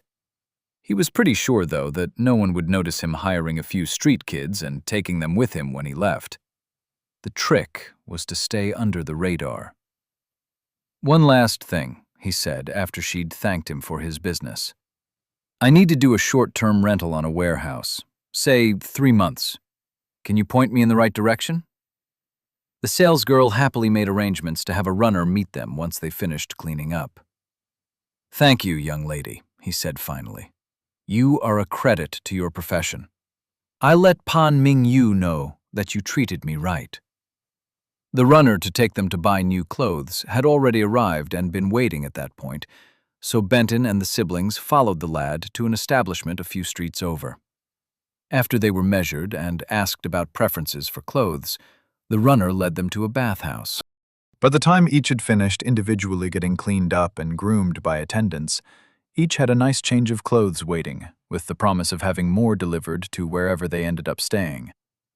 The trio that exited the bathhouse looked a lot more opulent than the trio that went in.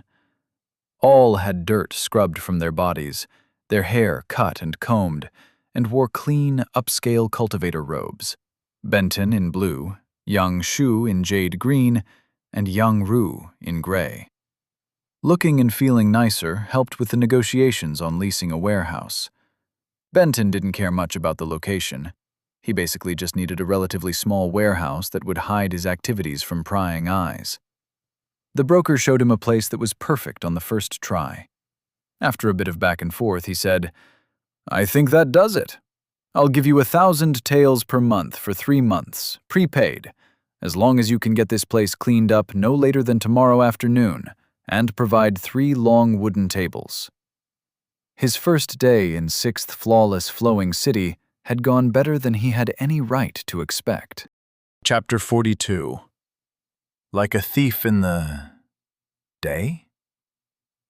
Per the messenger that arrived at the inn the next afternoon, the warehouse was ready on schedule, and Benton led the siblings there. As they neared the structure, his attention was caught by a young boy lounging in the shade of an alley. Even though Sue's memories advised about exactly what to be on the lookout for, the kid looked so much like he belonged exactly where he was that Benton almost overlooked him. He scanned the kid with his senses. Age, 13. Affiliation, unnamed mortal gang. Cultivation, none. Techniques, none. Spiritual roots, D. Chi. Aspect, moonlit dew shadowed by the cover of clouds and overhanging tree branches. Nice. Not only was the kid talented enough to be accepted into a traditional sect, but he had a rare shadow chi aspect, perfect for assassins. Not that Benton felt he had the need to include anyone pursuing that particular career path in his sect, but stealth was really good for espionage and scouting as well. No organization could ever have enough skilled people in the information-gathering field. Benton almost called out to the boy immediately, but hesitated. The gangs paying him to keep a lookout would want more than just a report of 3 people entering the warehouse, meaning the boy would need to get a much closer look. Better to wait to catch him in the act in order to gain more leverage. The inside of the warehouse had indeed been cleaned. All the dust and cobwebs that had been present were conspicuously absent. It wasn't exactly a place that Evelyn would have found homey and welcoming, but compared to rough camping in the woods, it would do just fine. The 3 tables he'd requested had been set up as well. "This is acceptable," he told the messenger, who quickly departed. "Senior brother, I have a question," Yang Shu said. "Why did you sign a 3-month contract? You told Mistress Zhang you'd be back in about that long." "Why do you think?" "I honestly don't know. I don't think Senior Brother would be untruthful to Mistress Zhang and the children, but I also don't know what might have changed since that conversation. I thought we made decent time getting here based on what you told us." "What if I didn't lie to Mistress Zhang, but nothing changed either?" "Then I'm confused, Senior Brother. That would mean—" The light of understanding dawned in her eyes. "Keep going," he said. "That means that Senior Brother has no intention of staying 3 months." "Exactly. Cities like this have many, many factions.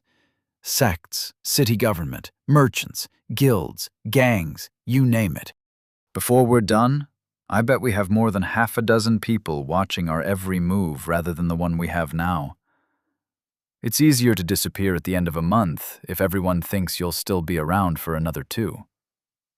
Now, enough of that. Time to get to work." Benton dumped a pile of 12 or so rank 1 spirit beasts on each of the 3 tables and handed each of the siblings a set of knives. "This is a skinning knife," he began, holding up the appropriate knife.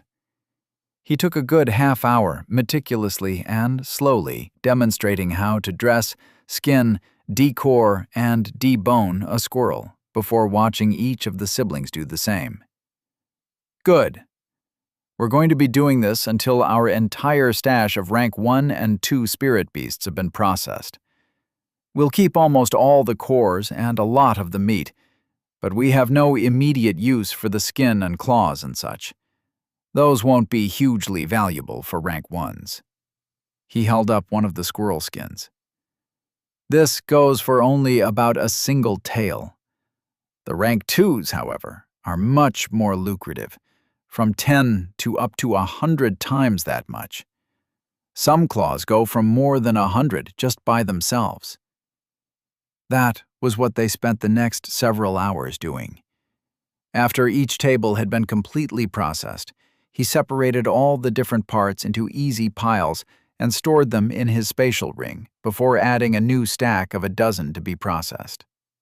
In the middle of skinning a beaver, he stopped, his ears alert as he manipulated his internal chi to enhance his hearing. Something, or rather someone, was quietly climbing the outside of the warehouse.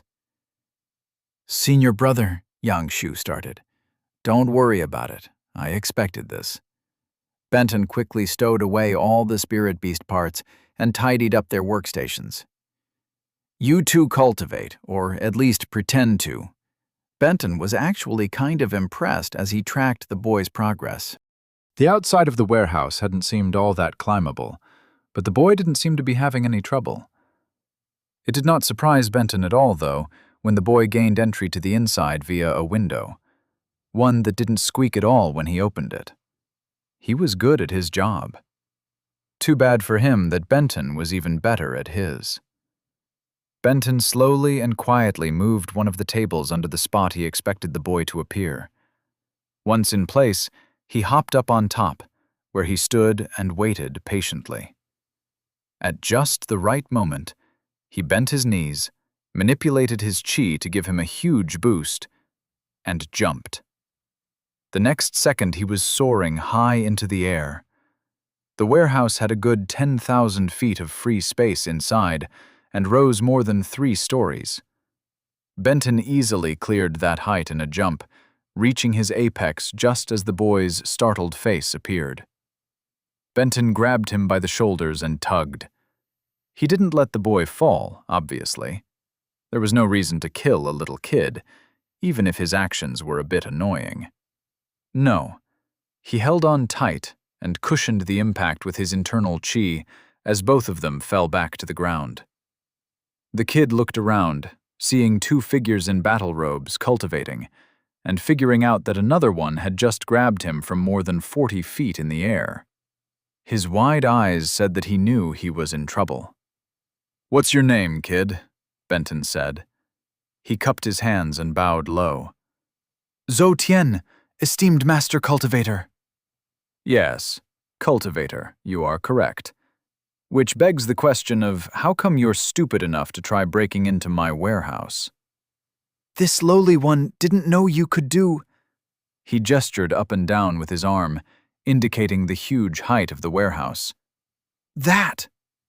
Benton almost chuckled, but that would have ruined the air of menace he was working hard to develop. "Well, Zhou Tian, it looks like you've got yourself a choice. Work for me, or work for no one ever again." Chapter 43. One Scary Cultivator. Zhou Tian had maintained oversight, he much preferred that term rather than spying, on wandering cultivators before. In his experience, such people weren't much more powerful than regular gang members. Basically, they were trumped-up peasants who somehow gained access to the most basic and incomplete of trash-tier cultivation methods and techniques, and suddenly felt themselves better than anyone else. Not that Zhou Tian thought himself better even than those unfortunates. As an orphan street rat growing up in 6th Flawless Flowing City, no one was of lower status than him. No, he definitely didn't look down on anyone, but his prior experience explained his reasoning when the meticulous contradictory 12th gang asked him to maintain oversight on the warehouse and 3 suspected wandering cultivators who had rented it for 3 months. There were, of course, a few red flags. The three were dressed nicer than most wandering cultivators. They had been able to pay the leasing fee of 1,000 tael a month for 3 months up front. And the eldest of the three wore a spatial ring, something nearly no one of his supposed ilk could afford. It was those points, however, that drew the intense interest of the gang, and it wasn't like Zhou Tian could really refuse. It was stay in the gang's good graces and eat, or not stay in their good graces and perish. Still, he hadn't thought much of the assignment, certainly not that it would be exceedingly dangerous. Not even when he caught sight of the three. All wore very nice clothes, obviously recently purchased. Though he carried no visible weapon, the eldest one looked the fiercest of the three, with his stubble-covered dark head and striking blue combat robes. There was just a quality about how he carried himself. The other two were no slouches, though. The young man was big and muscular, obviously much more well-fed than a street rat, and the spear he carried was definitely a prime cultivator weapon, not just some stick he'd picked up in the woods. Zhou Qian found it difficult to pay too much attention to either of the men, though, due to the appearance of the girl. Wearing a jade-green robe with perfect features and flowering cheeks, she was amazing, as was the bow she carried. He wasn't an expert on such things, but he bet such a weapon would cost thousands of taels. Those wandering cultivators weren't so simple. Besides their appearance, the next big danger sign was that the eldest one actually noticed Zhou Qian. After he'd been pushed out onto the streets at 8 years old, following his aunt no longer being able to take care of him, he noticed that he had an uncanny ability to simply blend in. Nothing supernatural or anything, but people seemed to feel that he fit in with crowds, even when the people around him were older and better dressed. Ironically, that trait had been what had attracted the gang to him, an occurrence that had made his life both much easier in that he no longer had to beg and steal for food, and much more complicated in that failure to do what the gang wanted could easily result in his death. It wasn't all bad, though. Most of the very much older gang members tended to treat him like a younger brother, teaching him how to fight with knives, pickpocket, and other useful skills. The wandering cultivator in blue, however, had looked right at him, studied him. Zhou Qian had shivered like someone was looking at his very soul. His thought had been, "That man is one very scary cultivator." The man had then just walked right past, though, and entered the warehouse without any indication that anything was wrong. If Zhou Qian had tried to call off the oversight based on that look, he'd have at the very least lost much face. At worst, he might have been physically punished. Instead, he did the only thing that he could do. Made a mental note about it and resolved to be 10 times as careful with the mission, and carried on about his business. Hours passed, with nothing happening. Whatever was going on inside the warehouse was done in quiet. Not that anything other than heavy noises such as hammers and yelling and the like would have made it past the closed doors. But Zhou Qian was very observant. He heard nothing. Finally, he'd waited as long as he could. The gang would insist on knowing what was going on inside. Sacrificing speed for quiet, he ascended the outside until making it to the window he'd prepared with oil the previous evening. Not a single squeak. Positive that no one inside could possibly have heard a thing, he made his way inside, creeping past several catwalks, until he finally had a view of the open interior. The boy and the girl were each seated on top of one of the wooden tables that had been provided, and they were cultivating quietly. Why rent a warehouse to cultivate? And where was the eldest? Zhou Qian saw a flash of motion, and the next thing he knew, he was being yanked forward, which was bad, because forward led to down, and the warehouse's floor was far below. He wasn't free-falling, though. The eldest cultivator held him in arms that felt like iron straps. Zhou Qian tensed as the ground neared, expecting the worst. The cultivator's knees absorbed the impact, though, leaving Zhou Qian barely jostled. He was quickly and gently placed upright with his feet on the dirt floor before being asked his name. "Well, Zhou Qian," the man said after a brief conversation, "it looks like you've got yourself a choice. Work for me or work for no one ever again." Zhou Qian, of course, did the only thing that he could do. "This lowly one is the esteemed master cultivator's servant. This lowly one will do anything." The man smiled. "First of all, you're now my informant and lookout. Tell me about the organization who hired you." Zhou Qian wasn't stupid. The man was obviously a real cultivator, not some trumped-up field hand with delusions of grandeur. And lying to a real cultivator was the height of stupidity. Such people had hundreds of ways to detect a falsehood. So, he spilled everything. The number of men in the gang, 31 not counting him or other kids. Affiliations, unsure. There was some link to a bigger organization, but nothing had ever been said in his presence as to exactly what organization or the nature of the ties. Likely plans for the warehouse, a raid at some point, either by their gang or a cultivator gang. "Cultivator gang?" the man said. "There are several in the city, esteemed master cultivator. Groups of wandering cultivators who have banded together for strength. Basically, loose coalitions of thieves." "The sects let those exist?" "This lowly one understands that the sects don't like them, but the city lord controls the city. The balance between the sects is such that none wants to make waves." "Okay, here's how we're going to play this. First of all, you watched us from a catwalk for a long time. At the start, we were just cultivating. Then I asked young Ru for a spar." He gestured to the young man. "Come, let's give the boy a show." The man used only his fists, fearing the younger man's spear not at all. The way the two moved was like nothing Zhou Qian had ever seen. Such speed and grace. The man bent backward at the knees as the spear passed over him, and somehow righted himself like nothing had happened. And power. The young man thrust at the older.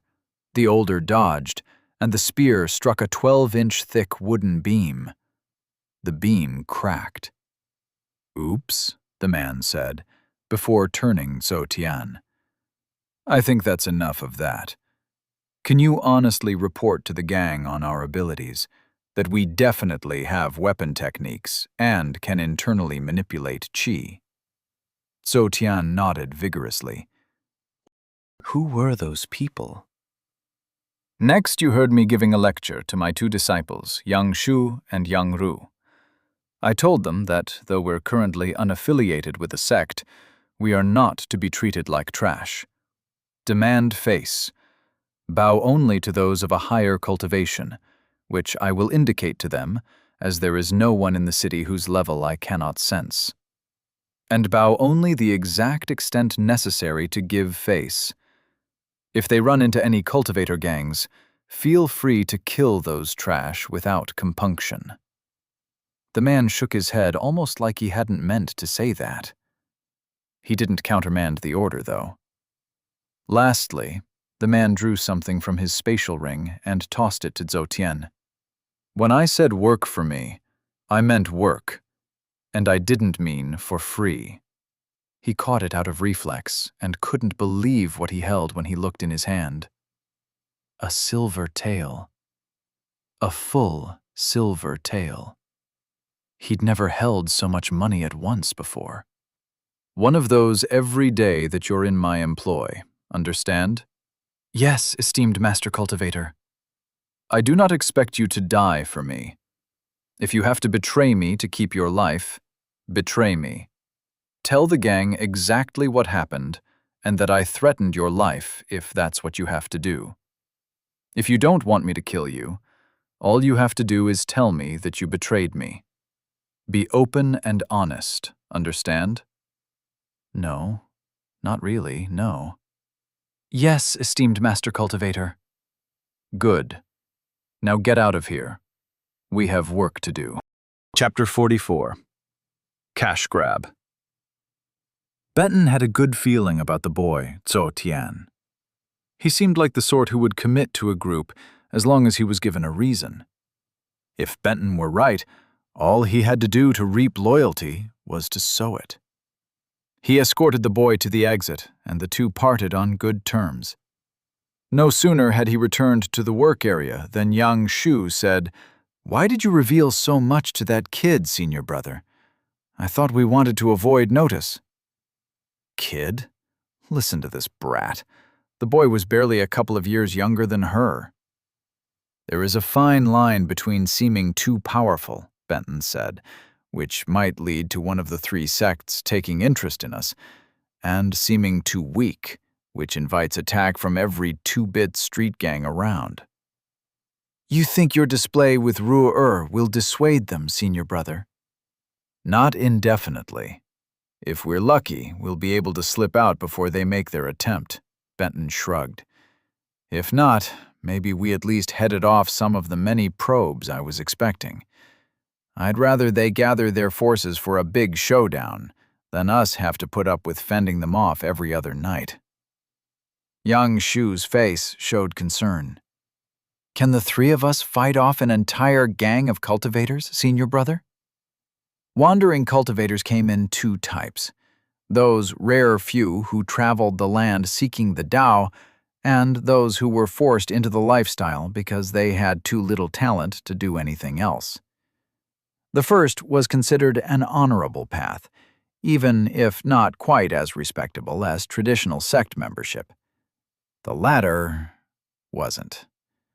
Of course, part of that judgment was probably a bit of Chao Su's bias, but Benton expected it accurately reflected the view of most people. Acting as a gang relegates one to the status of an ordinary thug, an act that is beneath contempt, an extreme loss of face and honor, Benton said. Only those who are so weak as to have little other choice would do such a thing. I can't imagine the three of us having trouble facing a score of such cultivators. He allowed the siblings to return to cultivating while he spent another couple of hours processing spirit beast parts. In the mid-afternoon, he counted their progress, finding that they'd barely finished 100 beasts, out of nearly 700. Of course, he finished a beast thrice as fast as either of the siblings, but their rate improved with each batch. The three of them working together wouldn't finish tomorrow, but they'd make a good dent and be able to sell them by the day after. Their progress wasn't too bad. Shortly before dark, he let the siblings know he was leaving and went for a walk, mainly to just get acquainted with the area, but also to see if he ran across any potential recruits. He had no luck, though. Mostly Fs with some Es. The next day was spent processing while the siblings split their time between that and cultivating. Since they had been able to complete as many of the spirit beasts as he'd wanted for the day, his walk that night had another purpose: to procure the rental of a draft animal. He ended up with something akin to an old ox, one that was pretty much beyond caring about anything other than going where he was told and getting fed. That was perfect because neither Benton nor Sue had much experience with animals. Luckily, it turned out that there was some farming in the siblings' family, an uncle or something, so they had at least enough experience to be able to take care of the ox, feed it, hook it up, etc. By noon of the next day, Benton had removed all the wood from one of the wagons and used the cleared space for the processed parts. Over 400 Rank 2 spirit beast skins and claws, and half that many butchered meats, along with close to 300 of the same for Rank 1 beasts. He had planned on leaving the twins to cultivate while he sold the parts, but he had trouble directing the ox even within the confines of the empty warehouse. Visions of a string of angry and perhaps injured citizens raising a cry to the authorities if he attempted to drive the wagon himself filled his mind. So he was forced to have the siblings do it. Zotien directed Benton to a shop that both had a reputation for being fair and was big enough to handle the volume he had to sell. Like the Mahogany Dreaming Palace, the Seven Elements Beasts Emporium was staffed by an attractive mortal female clerk who seemed accustomed to dealing with cultivators. She had the twins maneuver the wagon to a receiving area in the back, where 2 more employees met them. The process from there was surprisingly efficient and quick, considering the sheer quantity of stuff Benton had to sell. In less than a half hour, one of the 2, a graying man with a paunch, made an offer of just over 56,000 silver taels. With assurance from the man that city notes could be converted to actual silver or even spirit coins at a bank, Benton accepted the proposal. Not bad, considering he hadn't even touched his actual main trade good yet, and he still had the vast majority of the cores he'd harvested in his ring. Next, they found an out-of-the-way alley that no one save Zotien, who was basically covertly traveling with the rest of the group by that point, was surveilling, and filled the wagon with a full load of wood. Their destination was a warehouse near the docks that Mayor Modzien had indicated was their best option, if it was still open and operated by the same people. With Zotien watching from afar and Yang Ru staying with the wagon, Benton and Yang Shu went inside. To his surprise, the first person they encountered was a cultivator. Benton scanned the man. Affiliation: Heavenly Transit Mercantile Association. Age: 49. Cultivation: Foundation Establishment, Minor Realm. 6 chi available. Techniques: Spiritual Roots, E plus chi. Aspect: the sweep of a wooden oar propelling a ship through the bay. Interesting. At Foundation Establishment, the merchant was officially the highest-ranked person Benton had met. And to reach the 6th minor realm with only E+ spirit roots took dedication, or major resources, or both.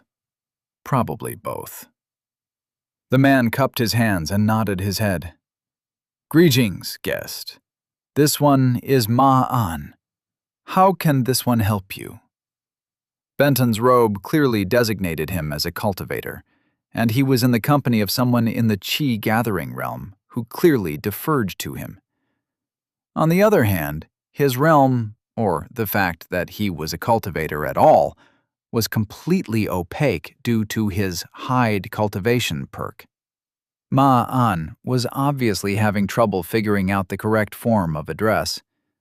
Benton responded by cupping his hands and barely inclining his head briefly, basically saying that not only was he a cultivator, but his cultivation was much higher than the other man. "I have some wood to sell, and was told this was the place." Ma-An was slightly taken aback. "My apologies, esteemed cultivator, but this lowly one does not deal in wood." "Really? The mayor of prosperous Gray Forest Village said that this warehouse was my best bet. I guess I'll move to the next merchant." The man looked stunned. "Wait! Prosperous Gray Forest Village? Let me see this wood." He rushed out the door before Benton could say a word. He and Yang Shu quickly followed. "Orange Vigor Spirit Wood! It really is Orange Vigor Spirit Wood! It's been years since we've seen any." He turned back to Benton. "This lowly one will buy it, the entire load. This lowly one promises that no one will offer more." "How much?" 24,000 taels. Benton tilted his hands. "This stuff is really scarce, right? According to the mayor, it's been at least 3 years since anyone could possibly have made a delivery, and there's no guarantee when, if ever, you'll see more. I was thinking 75,000 taels." He didn't really want to soak the guy, but he needed to gain an understanding of exactly how much the wood was worth. Ma-an grimaced. This lowly one doesn't think that anyone can pay 75. The best the Heavenly Transit Mercantile Association can do is 50? That amount, quite honestly, is cutting deeply into profit margins. What if I had 2 more wagon loads? This lowly one would take them both for the same price, of course. Yeah, so 50,000 wasn't eating too deeply into his profit margins then, since he was that willing to buy the entire shipment. Eking every cent out of the situation wasn't nearly as important as establishing a good relationship, though. And future loads, if any, Benton said.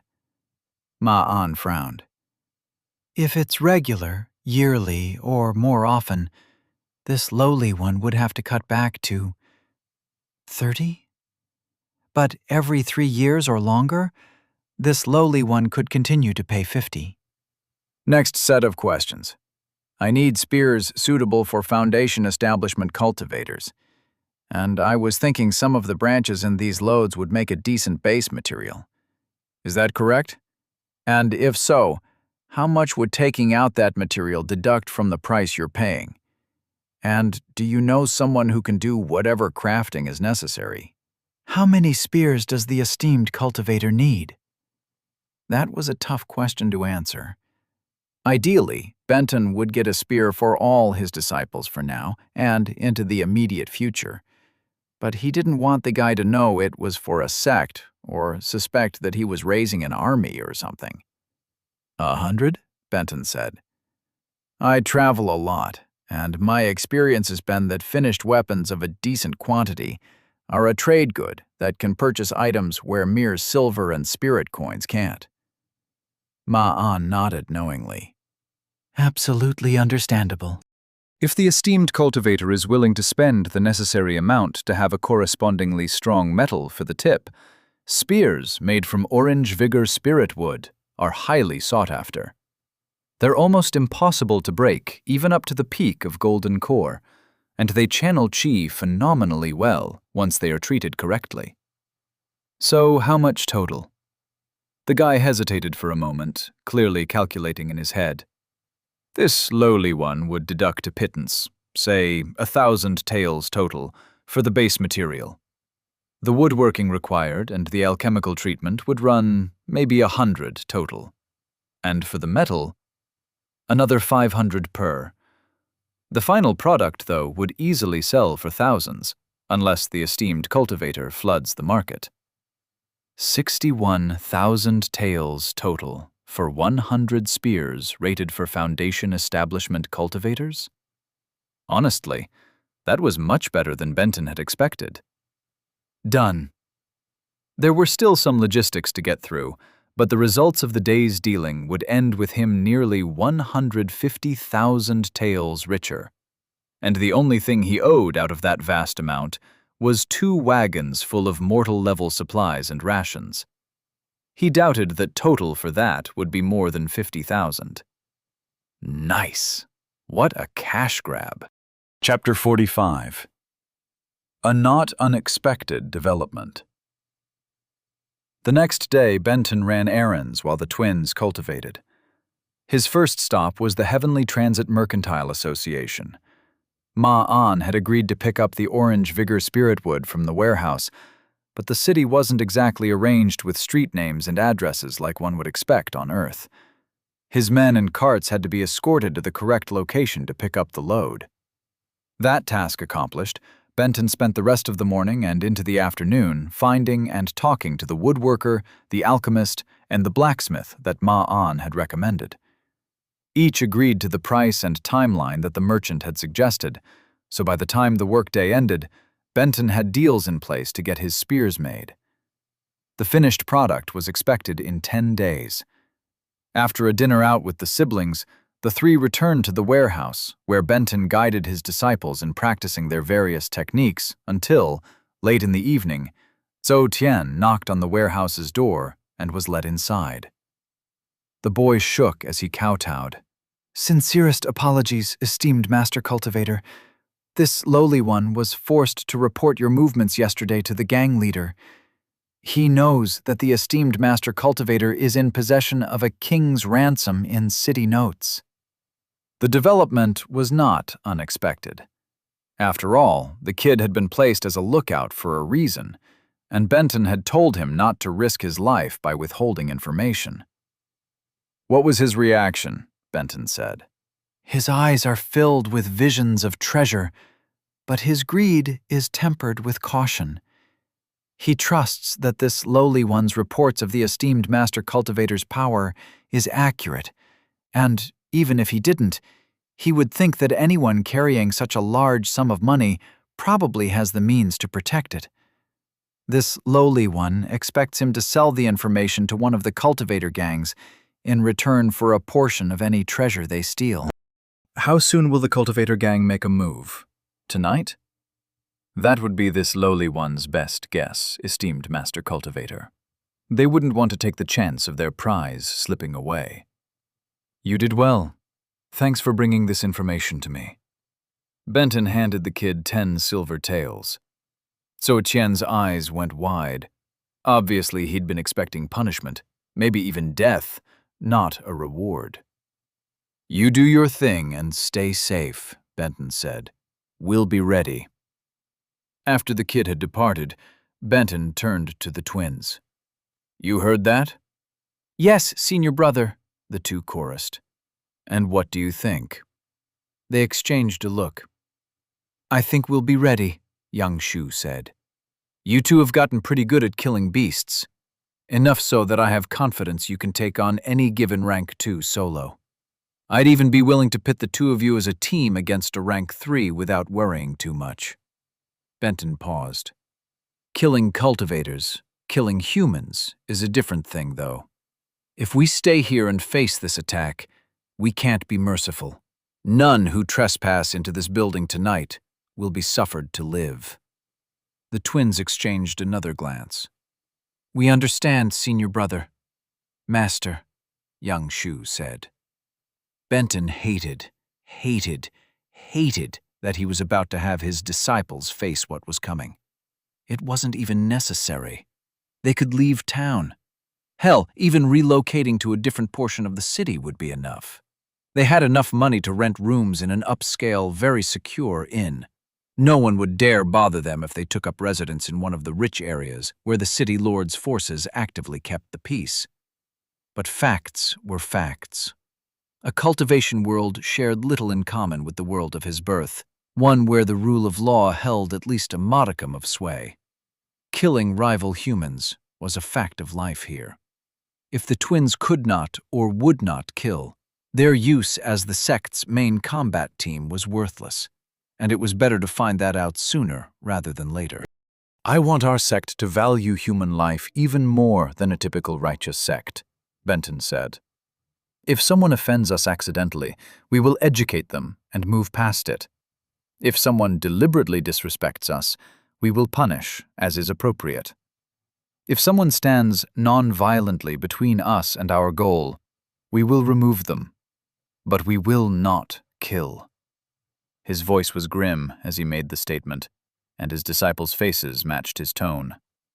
If someone comes against us with the intent to harm any one of us, or to take what is ours, then, in my eyes, that someone has ceased to be human. We will end that someone. Benton channeled his inner Sean Connery. Here endeth the lesson. Now, let's talk strategy. Young Ru fidgeted. He didn't normally fidget, but if any situation warranted it, the current one did. The time was well past midnight, and he, his sister, and their master expected a gang of cultivators to attack at any moment. And he didn't know how to feel about that. He certainly didn't consider himself to be an introspective person. Through most of his life, he'd simply obeyed his parents. When they told him to clean the house, or help in the shop, or whatever other chore was necessary, he did it without complaint. When they told him to go live with his uncle on the farm, he didn't even consider refusing. When they told him that his job was to protect his sister if anything ever happened to them, he took that responsibility seriously. Life had been simple. He was fed enough, happy enough, content. Up until when Feng Wei took a liking to his sister, anyway. The moment Yang Ru found out that men had killed his mom and dad, he had never felt so helpless, so powerless. Sure, he was bigger and stronger than a lot of the other teens, but he could do nothing against grown men who wielded actual weapons, who knew how to use those weapons. How could he fulfill the promise he'd made to protect his sister when he held no power? It was the first time in his life he'd known true despair. In that darkened warehouse, as he stood impatiently waiting for their enemies to arrive, he knew that everything had changed. He had cultivation, skill with his spear, hours spent hunting and killing spirit beasts. He was ready. Tonight, he would show that he had power. Master called him the tip of the spear. After their enemies had entered the warehouse, his job was to start the attack by charging fast and hard and, as his master had put it, end the first person he encountered with all due haste. Normally, he'd be much more worried about his sister than himself, but they had constructed what his master called a sniper's nest in the rafters, using the materials from what had been the 3 tables. Master assured him that it was extremely unlikely that any trash cultivators could leap high enough to reach her, and the heavy wood planks surrounding her should protect her from arrows and other ranged weapons. While Shu'er sniped, his master would take care of the most dangerous threats among their enemies. Yang Ru didn't know much about such fights, but the strategy appeared sound. Of the 3 of them, he was the most likely to take injuries, but that was okay. Master's healing pills worked like a miracle. Besides, pain or injury, or even death, did not frighten him. His only fear was that he would let his master and his sister down. "Where?" his master said. "They're getting close." Yang Ru tightened his grip on his spear. Seconds turned to minutes as time dragged until, eventually, he heard scratching at the door. It was barred with a single piece of wood. Yang Shu had asked why they were bothering with securing the door, and Master had told them that it would make the cultivator gang too cautious if it were left open. He wanted to kill as many of the men as possible inside, and for that, he needed them overconfident. Metal scraped against wood. Thud. Something softly landed on the dirt floor near the entry. Everything went silent for several long moments, and Yang Ru imagined the men at the door listening intently for any sign that anyone inside was awake. Soft snoring came from the direction that his master waited, and for a moment, Yang Ru was quite confused. Surely his master hadn't actually fallen asleep. His master didn't even snore. Ah, a ruse. And it worked. The next sound Yang Ru heard was the gentle squeak of the door's hinges, followed by the shuffling of feet as one after the other, their enemies crept inside. The warehouse was too dark for him to see the gang members, so he couldn't get an accurate count. He left that to his sister, who had a perception skill, and his master, who probably knew not only the position of each man, but also his cultivation and everything else relevant about him. Yang Ru's instructions were to hit the group after as many of them entered as possible, but before they started to disperse. So he did his best to track their movements via noise. It wasn't easy, though. They were all the way on the other side of the warehouse, and there were a lot of them. Were they all inside? Were they all together? He really wanted to ask if it was time to charge, but his master had been clear. The timing was solely Yang Ru's decision. His master could have given a signal. Yang Shu could have given a signal. But no, the person the least equipped to know what was happening was tasked with starting the attack. Yang Ru saw the tactic for what it was. A test. Or, as his master so often put it, an opportunity to learn. He had no idea what the enemy was doing, but he'd been patient enough to show his master that he wasn't being impulsive. Quietly, he removed an object from inside his robe and secured it between his palm and his spear's haft. Time to move. An image flickered across his mind, a glowing red flow of liquid rock moving down a mountainside.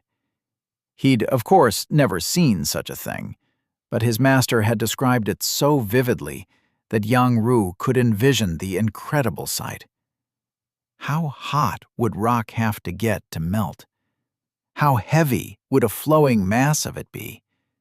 How unstoppable?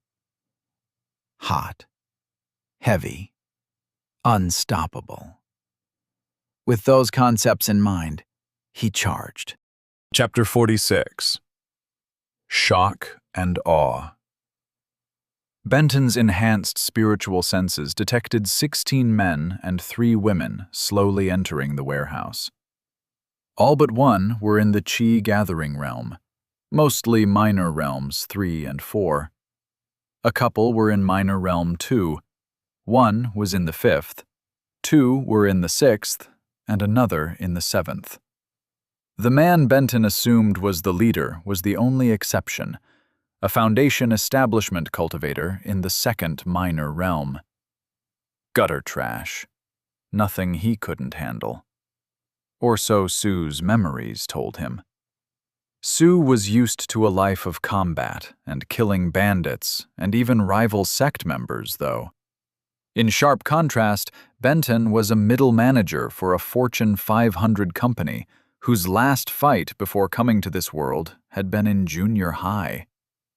The gang leader probably conducted raids on a regular basis, putting Benton's one youthful indiscretion to shame in terms of relevant experience. And not only that, but the gang leader severely outclassed Benton in cultivation level. There was an enormous gulf between one major realm and the next. Even if Benton were at the peak and the leader barely passed it, the leader would still have a huge advantage in cultivation. Instead, Benton was in the 8th minor realm, meaning that, in addition to the huge gap of the major realm that stood between the two, 4 minor realms also separated them. On paper, the matchup seemed poor for him and his disciples, not even taking into account being down 19-3 in sheer numbers of people. Quantity did have a quality all of its own, after all.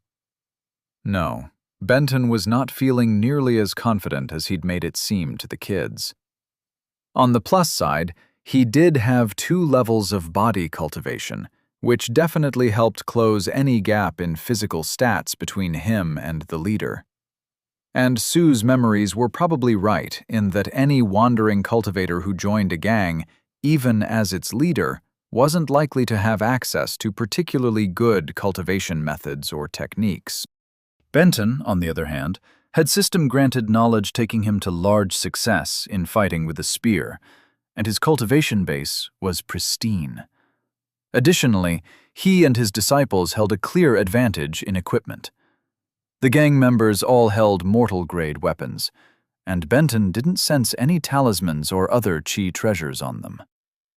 Tired of dealing with weapons that broke way too easily, he'd picked up a few personal weapons and some other necessary supplies in his wanderings through the city. None of the weapons were fancy, not nearly as nice as either the system-supplied ones or the spears he was having produced, but neither would they snap the first time a Chi gathering cultivator blocked them. With a spear in his hands, a sword hanging in a scabbard on his left hip, and a sheathed dagger on his right, he felt ready for what was to come. His doubts were just pre-fight nerves. He and the twins would do fine, right? Benton was definitely impressed with his disciples. As eager as the kids were to start the battle, they both showed admirable patience. Young Shu stayed silent and alert in her sniper's nest, and young Rue had waited much, much longer than Benton had expected. He didn't know how his disciple knew when to charge, but he timed it well, starting just after the last of the gang had filed into the warehouse. Benton fell in behind him, following nearly soundlessly in his shadow. The gang had spread out to each side of the doorway, but they were still centered on it. Which was good for Benton's plan, because that was exactly the direction in which young Rue charged. The warehouse was around 200 feet long by 50 feet wide, and he started about as far widthwise from the entrance as he could. He was big for a 15-year-old, and months of sparring and practicing his spear technique and hunting spirit beasts had honed his body into a finely tuned machine. From his physical characteristics alone, the kid's momentum after 50 feet would be something that might give pause to an NFL linebacker. And that calculation was before one took into account that his cultivation gave him essentially superhuman powers. All that to say that young Rue was a load. Each step thundered in the silent warehouse, sound waves bouncing and echoing from the deep, empty recesses. Heavy, but not slow. No, fast. Much faster than one would have thought possible. Accelerating constantly. Though Benton could sense the gang members' locations by their chi, he couldn't actually see them, so he didn't see their reactions. He had to imagine that the sudden, hard, fierce, thudding footfalls hurtling toward them drew their complete attention.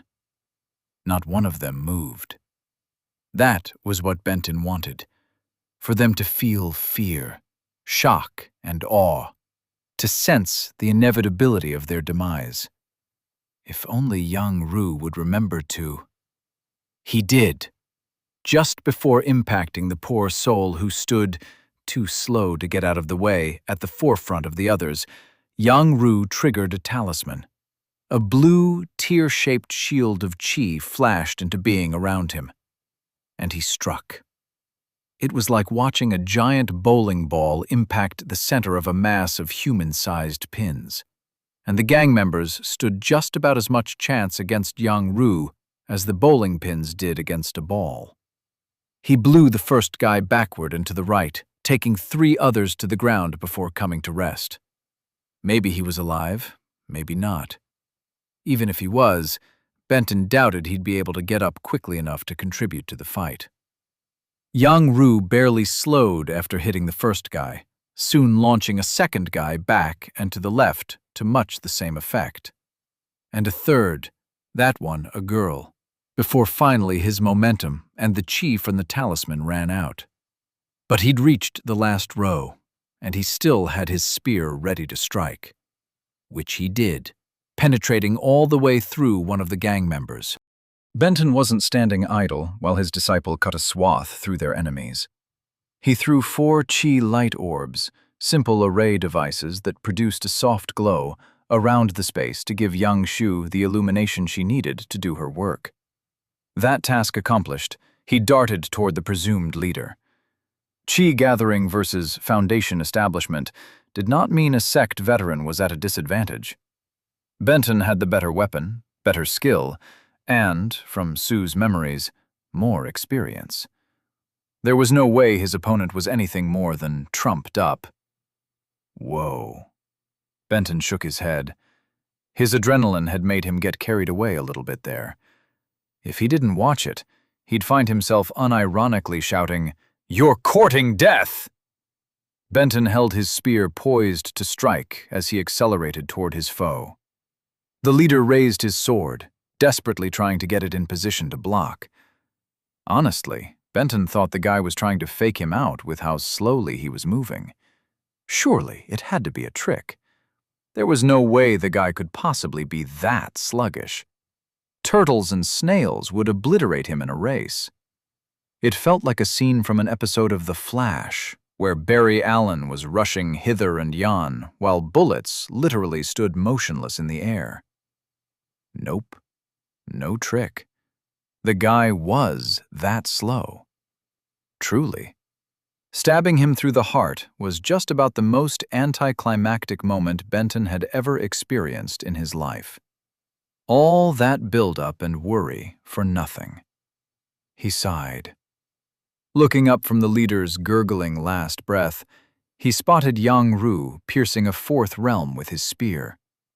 One of the gang members had gotten behind him, though, and was about to take his head off with a sword. Benton was too far away to intercede in time, so he opened his mouth to yell a warning. Twang! The guy with the sword suddenly sported an arrow shaft sticking out of his head. Never mind. Young Shu certainly hadn't been slacking.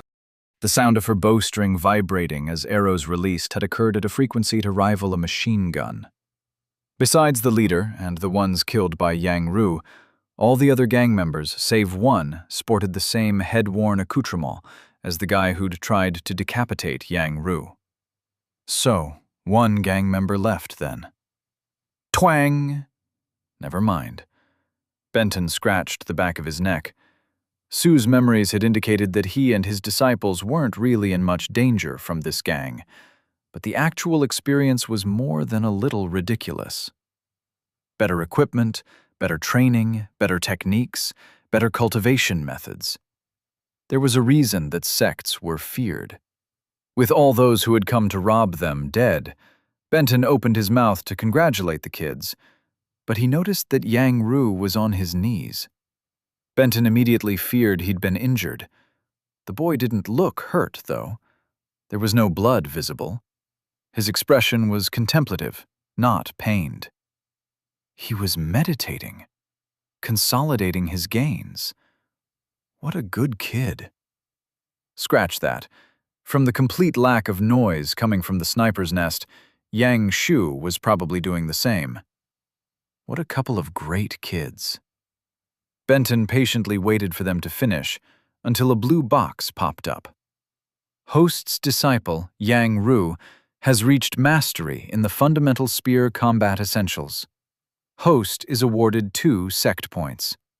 Host has 38 sect points available. Alrighty then, he told the twins. Good job. Chapter 47. Reactions. Zhou Tian watched nervously as the 12th Discordant Brigade crept toward the warehouse. Though Chao Su was one scary guy, the same could be said for Yao Yahui, the leader of the cultivator gang. Few organizations other than the City Watch and the 3 sects could match their might. Everyone in the slums was scared of them. It looked like Chao Su and the pretty girl were about to meet their ends. Zhou Tian sighed. Regrettable. So regrettable. He'd miss the silver tael a day he was being paid to report back about his gang's activities. That wasn't the only reason for caring, though. Chao Su was so unlike anyone else. He was an odd combination of scary and just strange. His mannerisms, the way he made it seem like mortals actually mattered to him. He was unlike any other person in the slums, much less any other cultivator. But in a good way. Zhou Tian had never dealt with someone who was so honorable. When he'd reported the news of the attack as he'd been ordered, he fully expected to be killed by Chao Su, not rewarded, especially not with 10 whole silvers. And then the man had told him to stay safe. To stay safe. No one had ever expressed a lick of concern for Zhou Tian's well-being before. He wished that the trio would simply run away, far away. But it was too late for that. The gang approached. With growing horror, he watched as they cut the wood barring the door and made their way inside. From the clear sounds of fighting, whatever happened in the warehouse didn't take long. Why would it? How much time should it take 19 cultivators to kill 3 targets? Strangely, what did take forever was for the gang to leave. Stripping the valuables off 3 bodies should have been the work of minutes for such experienced street fighters. After all, Zhou Tian had been inside the warehouse many times. It wasn't like there were a lot of places to hide treasures. Instead of seeing the gang stream out, however, minutes stretched and stretched. What were they doing in there? Finally, though it was a risk, Zhou Tian crept to the still open door, peeked inside, and saw not 3 dead bodies, but 19. "All righty then," Chaosu said to his disciples. "Good job." Zhou mouth gaped. As far as he could tell, none of them had even been injured. "Ah, just the kid I wanted to see," Chaosu said, meeting Zhou eyes. "What should I do with the bodies?" Dispose of them, esteemed Master Cultivator." "That seems boring. I could use them to send a message to your boss. They'd look fantastic draped all over his desk." Chaosu paused. "I know. I could write him a nice note thanking him for his thoughtfulness and apologizing that I must return his present." He actually pulled paper and a writing implement from his ring. "What was his name again?" Zhou mouth went dry at the thought of something like what was being suggested actually happening. "Deng Yun, esteemed Master Cultivator, and—" He hesitated. Normally, he would never even think to contradict the idea of someone so powerful, but he was beginning to believe that was what was actually desired of him. "This lowly one would not counsel the esteemed Master Cultivator to do such a thing." "Really? Why not?" 19 bodies, those of the 12th Discordant Brigade, showing up at the gang's hideout could not be hidden. Rumors would spread. The City Watch would become interested. This lowly one does not recommend getting the attention of the City Watch, esteemed Master Cultivator. Chaosu sighed. "You're probably right. Better to get rid of them in the forest after I leave the city. Have the stupid name brigade mysteriously disappear." He shook his head. "That's not nearly as satisfying, but yeah, okay." That Chaosu was definitely not simple. Benton was both pleased and horrified. 19 people had come to his, albeit temporary, abode to take what was his. All 19 lie dead on the dirt floor of the warehouse. That they failed in their attempt was to the good. The fact that they all lay dead was more than a little bit iffy for him. He was not yet used to the cruel realities of living in a cultivation world. Not that he was going to let his disciples see that. After securing the door with a new piece of wood, he calmly went to each of the bodies, separated out what few tails or serviceable equipment they had on them, and pulled the valuables and corpses into his ring. As soon as the last disappeared, he had a horrible thought. He was putting dead bodies in the same space he stored his food. Yuck! That was kind of disgusting. Sue thought of the space inside the ring as a kind of void that both froze everything placed inside in suspended animation and kept each item separate from everything else. Which made sense. Benton had stored hundreds of gallons of water from a pond and various running streams inside without any containers holding it. None of the other stuff he pulled out was wet. Still, dead bodies, food. Yuck. On the bright side, the fight had gone great. The menace of the cultivator gang was ended for good, and he guessed he'd bought some time to hopefully finish up his business and get out of town before anyone else could get organized to come against him. His battle plan worked perfectly. Neither he nor either of the twins had gotten hurt. Both had performed incredibly well. Young Ru had even used the fight as inspiration to reach mastery with his spear technique. The talismans had been a great purchase. He'd bought 4 at 1,000 silver taels each, which seemed expensive for a single-use device. The price was, after all, more than he was spending for a spear that could be used over and over again.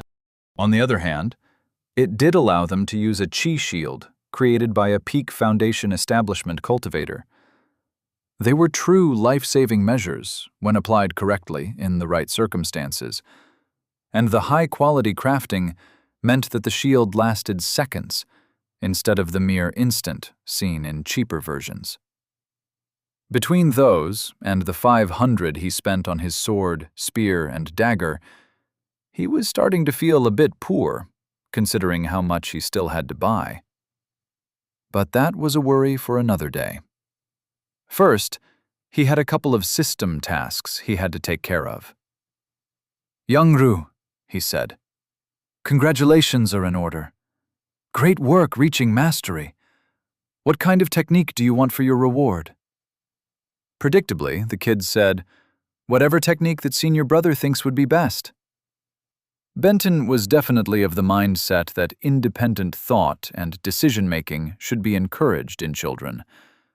But his experience parenting had also taught him to pick his battles. The boy simply wasn't ready to make that kind of choice for himself yet. Not that Benton really thought that anything beyond the obvious should be a serious consideration. We can't afford to spend 1,000 taels every time you go into battle. So, considering your nature and fighting style, we need another way to mitigate you getting hurt. I'm thinking stone skin. 1,000 taels? 1,000? You're probably thinking that stone skin sounds like it would limit your mobility, but it really doesn't, Benton said. You'll still be able to perform gross movements just fine. Of course, the hardening of your skin will impact your fine motor skills, but agility isn't exactly your forte in the first place. Plus, the technique isn't something you'll keep active at all times. The goal is to toggle it on just before taking a hit. 1,000 taels, senior brother? Obviously, it's not going to do much at first, even once you reach mastery. There's only so much you can do while still in chi gathering. But the trick is to layer protection. We give you stone skin, and then we get you doing body cultivation, and then find you a nice battle robe. None of those in and of themselves are a silver bullet, but combine all of them together, and you'll be surprised at how easily you shrug off injuries. Young Ru's mouth hung open, and he stared at Benton blankly. So, stone skin is okay? The boy didn't answer, not even with a grunt.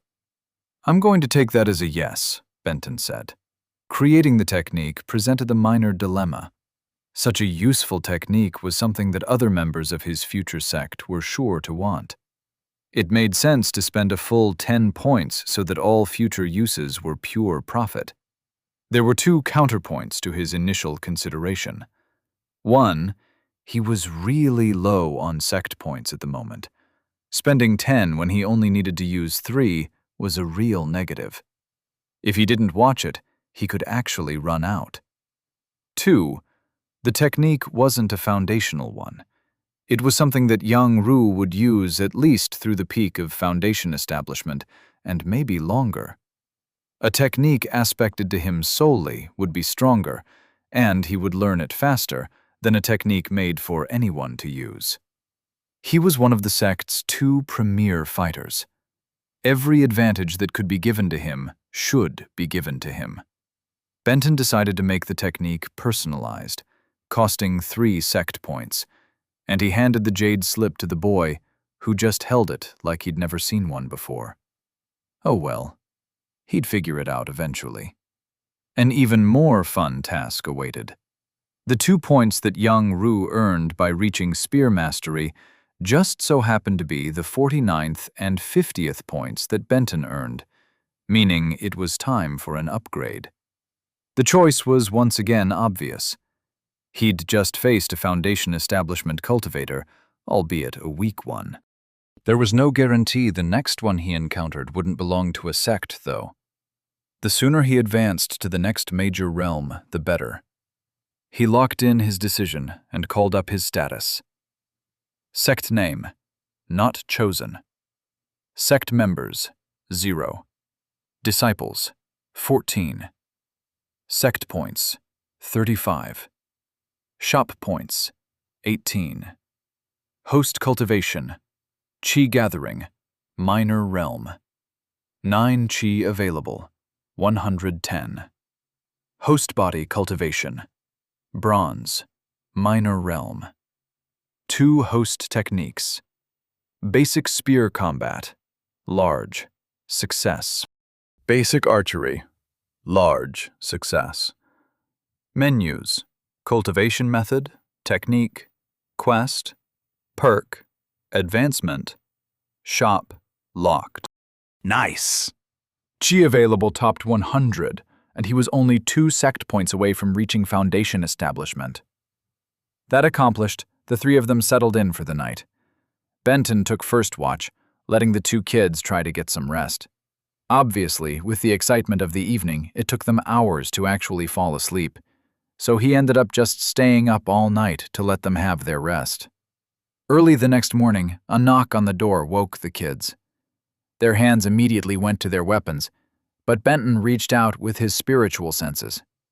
"Don't worry, it's just Zhou Tian." Benton let the boy inside. "Apologies for the disturbance, esteemed Master Cultivator, but this lowly one has just returned from the gang's hideout. This lowly one had no other choice but to report to Deng Yun that the 12th Discordant Brigade entered the warehouse, but did not exit. This lowly one further reported that the 3 occupants of the warehouse appeared to be unharmed and occupied with cultivating. Of the 12th Discordant Brigade, there was no sign." "I see. And what do you think his reaction will be?" "For now, this lowly one believes he will make no moves. If the 12th Discordant Brigade could not handle the esteemed Master Cultivator and his disciples, then Deng Yun's gang of mortals would stand no chance. There's not enough profit in him reporting the disappearance to the sects or the City Watch to offset the chance of bringing too much attention to this area.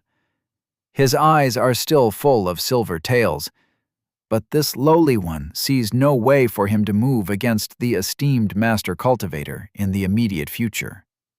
"Interesting." Zhou Tian's analysis matched well with Benton's own thoughts. "We'll proceed for the moment on the assumption that your prediction is correct, but we'll remain cautious. I'm especially worried about catching the attention of the sects or the City Watch." Probably best for us to spend the day quietly in the warehouse for any heat to die down, just to make sure. Chapter 48. Retail Therapy. True to Benton's decision, he and the twins spent the entire day in the warehouse, cultivating, sparring, and practicing techniques. In the early evening, Yang Ru reached small success in Stone Skin, quickly returning one of the 3 sect points that had been spent on the technique. Benton pulled up the boy's status. Name: Yang Ru. Affiliation: Host's Disciple. Age: 15. Cultivation: Qi Gathering, Minor Realm. 6 Qi available, 87. Techniques: Foundational Spear Essentials, Mastery. Foundational Archery Essentials, Small Success. Stone Skin, Small Success. Spiritual Roots. A. Qi. Aspect: Low viscosity lava flowing down Mount Burning Thunder. Just because he hadn't done it in a while, he did the same for Yang Shu. Name: Yang Shu. Affiliation: Host's Disciple. Age: 15. Cultivation: Qi Gathering, Minor Realm. 6 Qi available, 87. Techniques: Foundational Archery Essentials, Mastery.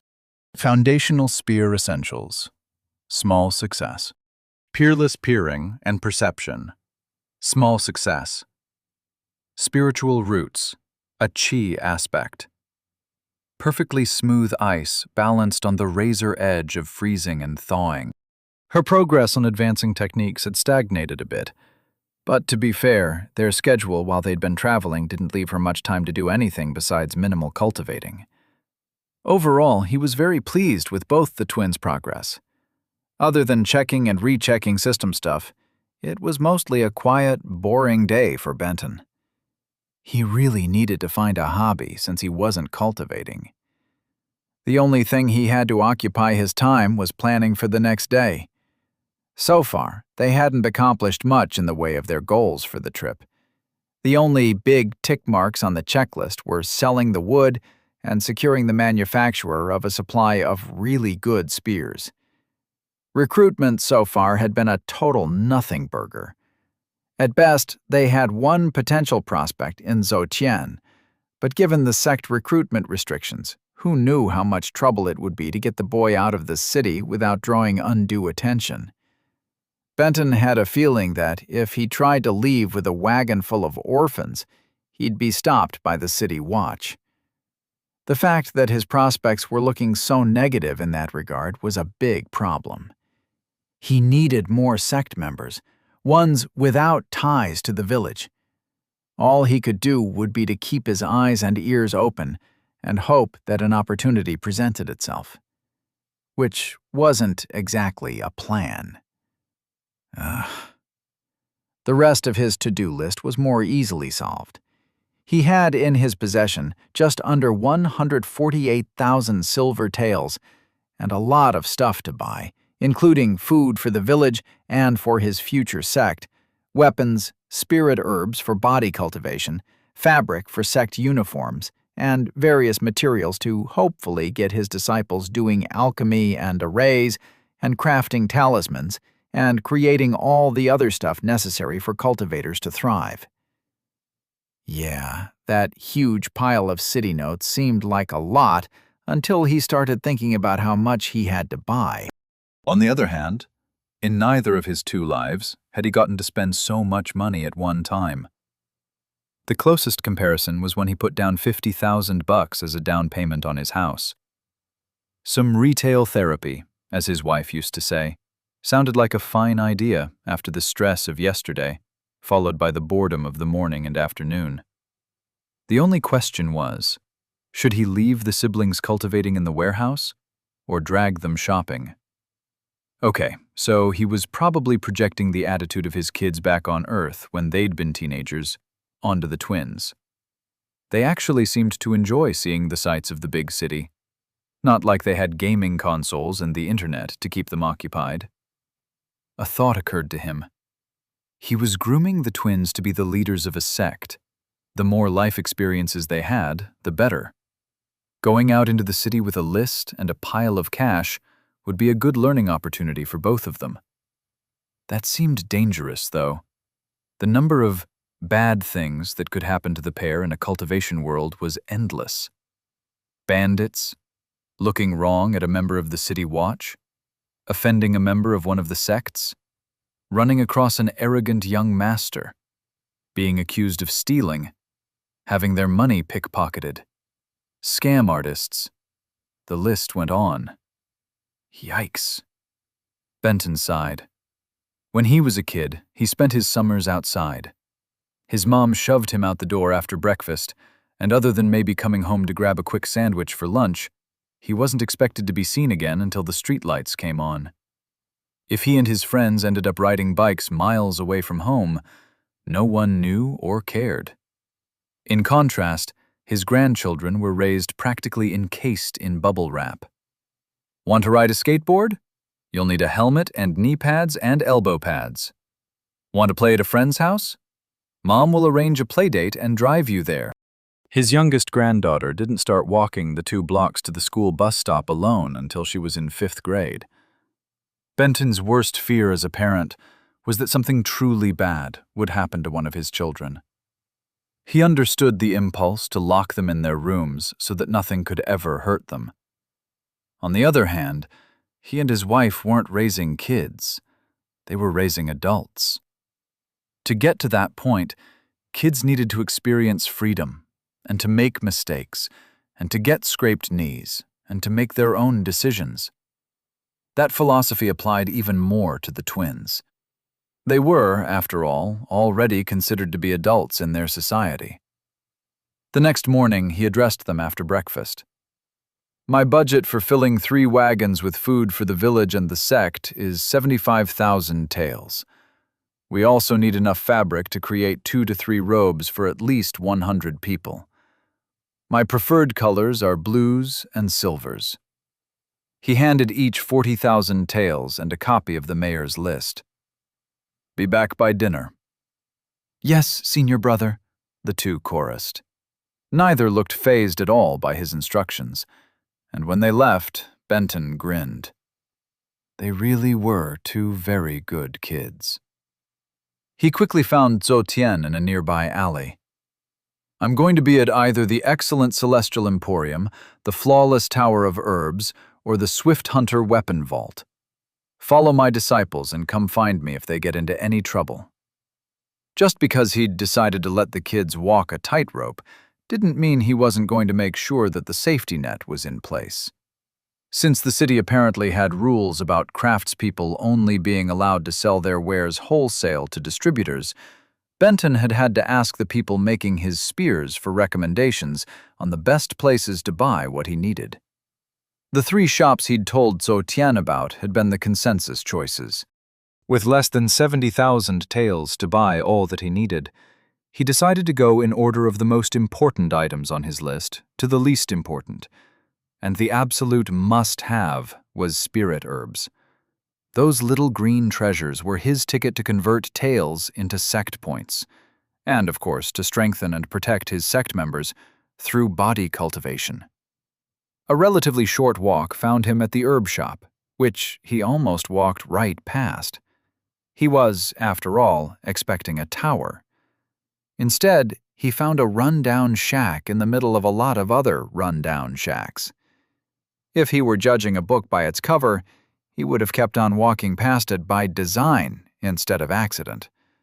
But it had been recommended. Once inside, he was glad he hadn't followed his impulse. An overwhelming but not unpleasant wall of herbal scents hit him as soon as he walked through the door.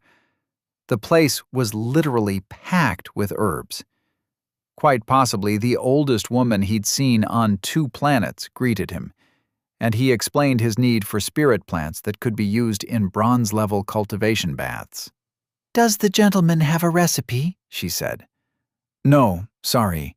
I just need herbs that work in general." She hummed. "How many?" That question was the one that most concerned him. He didn't want anyone in the city to know he was starting a sect. Food and even fabric could be purchased in large quantities without drawing much attention. Herbs and weapons, though. Try as he might, there wasn't much he could do about the possibility of raising suspicions. At his best speed, it was a 2-month round-trip journey from the village to the city. It might be a year or more before he returned to buy supplies. He needed to equip his soon-to-be established sect for the interim period. His only choice was to mislead and obfuscate as much as he could. "Depends on the cost," Benton said. "My client gave me limited funds, but was really hoping I'd be able to get enough for about 1,500 baths." 1,500? Why would they need that many? It's a small sect that recently experienced a beast tide, so they're awash with cores. Instead of converting all those to money, they decided to make all their members into body cultivators. She hummed again. "This lowly one can see the benefit. Expensive to use all those cores, but if that's their priority, this lowly one can't gainsay them." Once the lady got over her shock, they started dickering. It turned out that there wasn't a whole lot of spirit in the spirit herbs for the bronze level, so the plants were reasonably cheap, less than 10 tael per bath after a discount for volume was applied. The issue was that she just didn't have nearly enough for that many baths. "How many do you have?" he said. "If the esteemed master can give me a week, 800? Ugh, that would help a lot. But he really wanted to lay in a supply for the foreseeable future. Seeing his dismay, she quickly said, "These herbs aren't all that hard to grow. This lowly one can get the esteemed master books and seeds. Mortal tools are sufficient for harvesting." Well, he did have a lot of kids he was feeding that really didn't have any other job. Surely he could find someone who wouldn't mind working in a small herb garden. Not to mention that, with the entire village having retreated inside the walls, there had to be farmers who were out of work. "That is acceptable," he said. They settled on 9,000 taels, half paid immediately and the rest upon pickup. Budgeting for the entire amount so he didn't accidentally spend it left him with just over 60,000 taels. Next stop, the weapons store, which he was sure would take a large dent out of his remaining funds. Upon entering, he spotted a smiling middle-aged man helping a customer and a teenage boy sweeping. Benton, as was his wont, scanned all three of them. The man and his customer weren't anything special, but the boy. Affiliation: Swift Hunter. Weapon Vault. Age: 16. Cultivation: None. Spiritual Roots: Bi-Chi. Aspect: a bar of iron slowly liquefying in a hot forge. Wow! Benton's eyes almost popped out of his head. Not only did the kid have the highest potential out of anyone he'd seen thus far save the twins, but his chi aspect practically destined him to become a blacksmith. Benton quickly approached the boy. "Hello, esteemed master. How may this lowly one be of service today?" Do you know much about weapons? Yes, esteemed master, as much as an apprentice can. Weapons have been this lowly one's passion for as long as I could remember. Interesting. And you really wanted to sell them instead of making them? The boy's face fell. This lowly one's family is not rich enough to afford to apprentice me to a blacksmith. His tone brightened.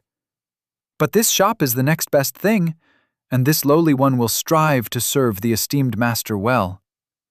The boy's interest in smithing was exactly what Benton had expected, considering the chi aspect, which only made him want the boy for the sect so much more. The combination of such a high potential with a well-defined and necessary role made him the perfect recruit, and given his circumstances, Benton thought he had a chance to pull it off. The first step of his plan was to gain the merchant's respect, and there was no better way to accomplish that goal than to spend that bunch of cash.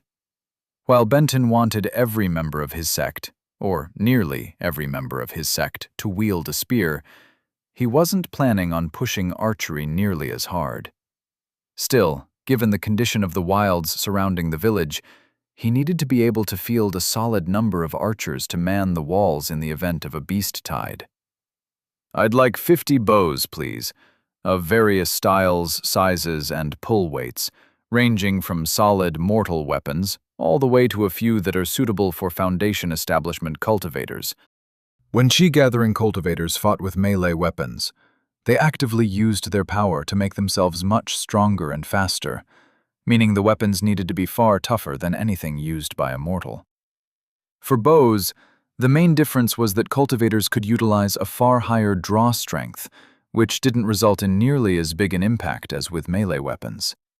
He was fine saving a little of his limited funds to give some sect members good but slightly inferior bows until he could afford to replace them with something better, especially since he had a use for every tael he saved that he felt was even more important.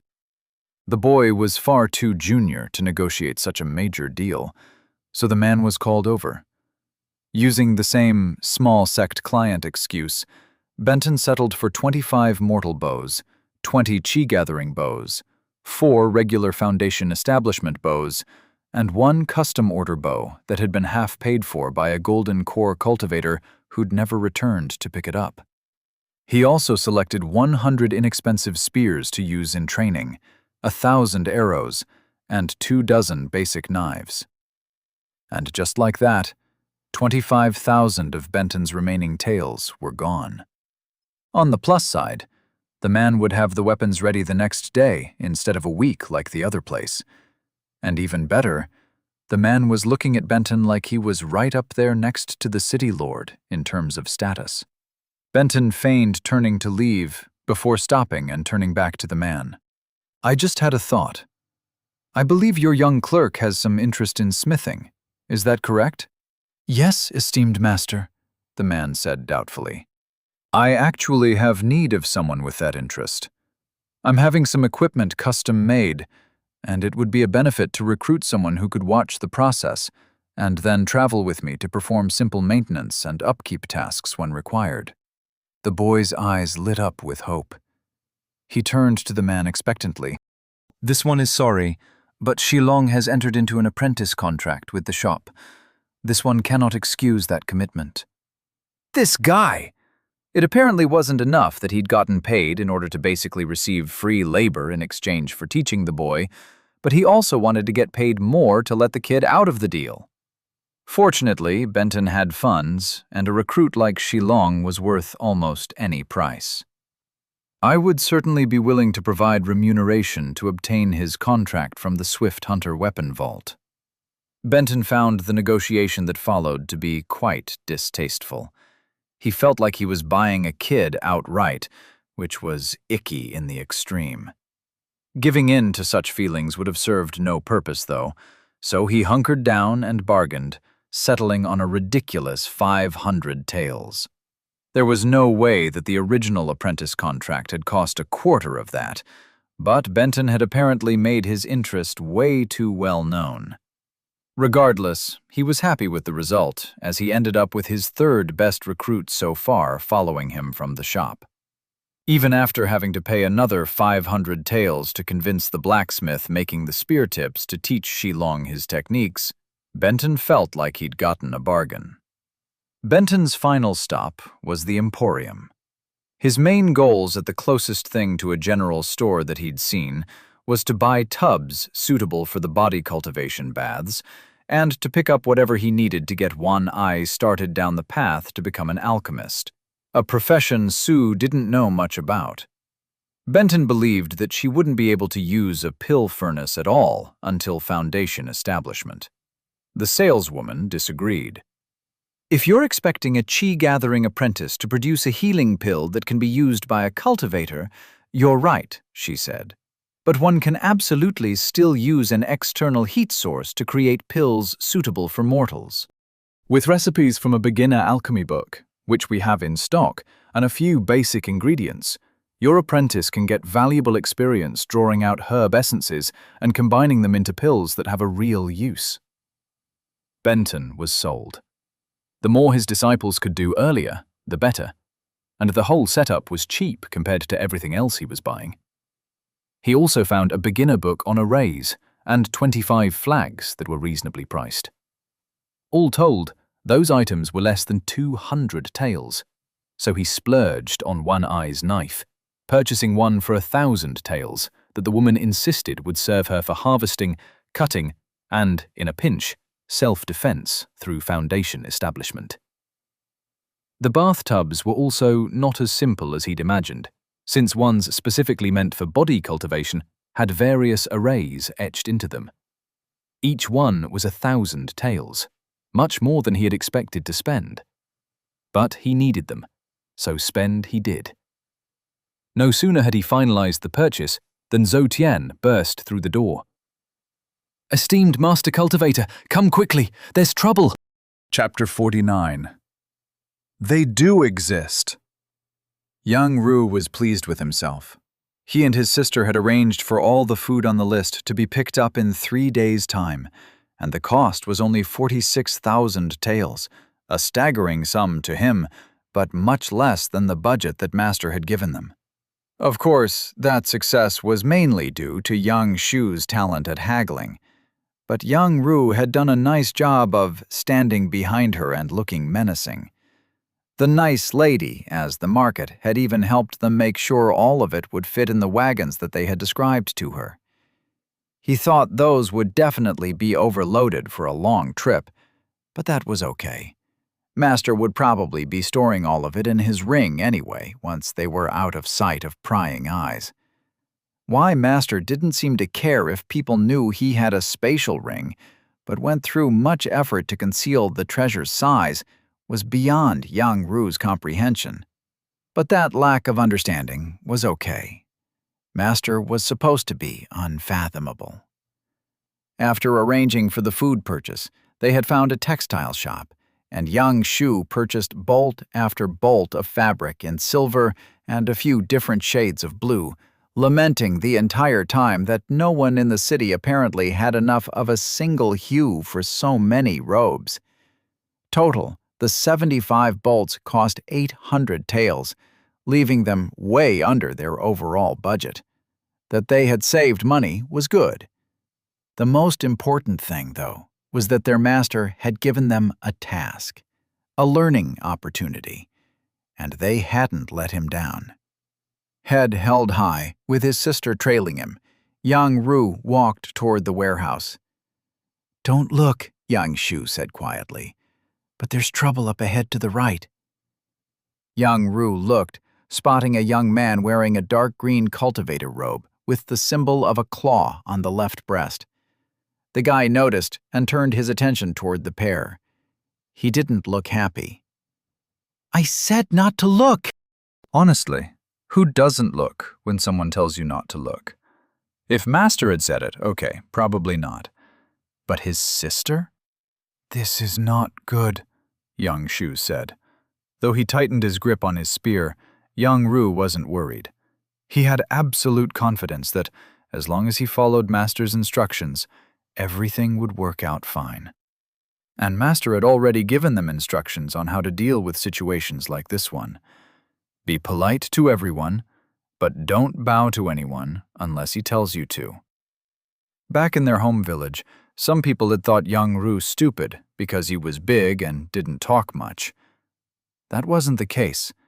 He understood things fine. It was just that when they were young, Yang Shu had talked more than enough for the both of them.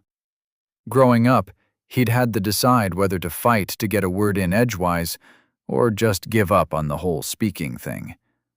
That was why he'd started grunting. Obviously, Master hadn't meant for his instruction to be followed absolutely. As in all things, his disciples were supposed to use judgment. If the city lord walked by and Master wasn't there to tell them what to do, they should bow. The same went for a cultivator of a much higher realm. Unfortunately, neither of the siblings had reached foundation establishment, which meant that neither of them had a spiritual sense yet. The primary way Yang Ru could judge a fellow cultivator's strength was based on apparent age and the power displayed in their movements. The fellow storming toward them appeared to be similar in age to the siblings, and his walk showed none of the grace and power that characterized Master's movements. In fact, he didn't seem to be either as agile as Yang Shu or as strong as Yang Ru. He could only surmise that the young man was of a similar or lesser realm. Likewise, the young man's status as an obvious member of the Poison Claw sect did not automatically mean Yang Ru should kowtow. His master had displayed no particular veneration of sect members. The will of his master was clear. Yang Ru looked back at his sister and shared a glance that said, "This looks to be a confrontation. I'll take the lead." She nodded. "What are you looking at, gutter trash?" the young man shouted when he arrived within arm's length. "Why are you not bowing?" Not an auspicious start to the conversation. Yang Ru grunted in what he considered to be his most polite manner. Better than hitting the rude guy, anyway.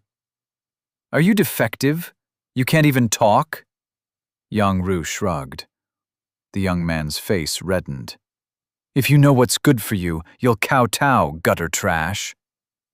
Yang Ru grunted again, but didn't move. The cycle of yelled threats, followed by indifferent, nonverbal responses, continued for quite a while, with the young man growing angrier and louder by the minute. Yang Ru's most aggressive visible response was to wipe spittle from his face.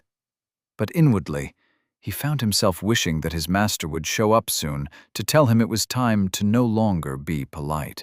Watching the young sect member accost Yang Ru, Benton's emotions swung back and forth between amusement and bemusement. The twins had found a real-life arrogant young master. The closest they'd come so far was Feng Wei, but that guy was immortal and thus couldn't truly claim the title. But there was the definitive proof. They did exist. Benton scanned the idiot. Age, 14. Affiliation, Poison Claw sect. Cultivation, Qi gathering, minor realm. 6 Qi available. Techniques, bend like the willow. Spiritual roots, D. Qi aspect. Hard but brittle oak, standing strong against all elements. Meh. He wasn't all that impressive, possessing some kind of wood-based movement technique which, from the title, helped dodge blows and spiritual roots that were on the low end of acceptability. Since sects did not induct anyone under the age of 14, the boy must have been cultivating for less than a year. Reaching the same minor realm as the much more talented twins in that amount of time was quite fast, which meant that resources had been poured into his advancement. The logical conclusion was that he was the son of someone important. That deduction was further evidenced by his horrendous attitude. He clearly acted like one supremely unused to hearing the word no. What did impress Benton was Yang Ru's behavior. 3 things stood out about the disciple. 1, the kid had the patience of a saint. Benton would have decked the guy by that point. 2, the kid had no fear. The sect member might as well have been a fly buzzing his ear for all the reaction Yang Ru showed. And 3, damn, did that kid follow instructions well. He really took that lesson when he'd had his spear taken away to heart. Behind them, young Shu did not appear to be handling things nearly so tranquilly. Benton was pretty sure that the only reason she hadn't stepped in was because her brother had taken the lead, which was actually a small surprise. Since they encountered the sect member in a social situation, he would have thought that young Shu would have taken the lead. The two definitely had developed a complicated hierarchy of who was in charge based on the circumstances. As long as it worked for them, he didn't have to understand it. It was actually kind of fun watching a member of a supposedly prestigious sect totally lose it in public. The guy was apoplectic, looking like nothing more than a toddler throwing a temper tantrum. If he was representative of the quality of the Poison Claw sect, Benton didn't think much of the organization. The other interesting thing was the attitude of the passers-by to the ranting lunatic. Everyone kept a respectful distance, and obviously didn't do anything overt to attract his attention, but the glances shot his way held as much disdain as fear. Maybe scenes like the one playing out weren't as common as stories back on Earth made it seem. "This master cultivator tires of this charade, gutter trash." The fool unsheathed a very nice blade.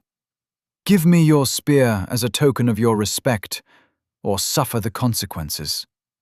Benton shook his head. From spoiled brat to highwayman in one sentence. Yang Ru simply said, "No." "Then prepare to die." Uh-oh. That was Benton's cue to act. Stifling the absurd desire to yell, "He didn't kill your father!" Benton silently raced toward the idiot, catching Yang Ru's eye as he did. Beyond the merest twitch of a head nod, his disciple didn't move an inch. The amount of faith the kid had in Benton was insane. Of course, he couldn't let the kid down after that.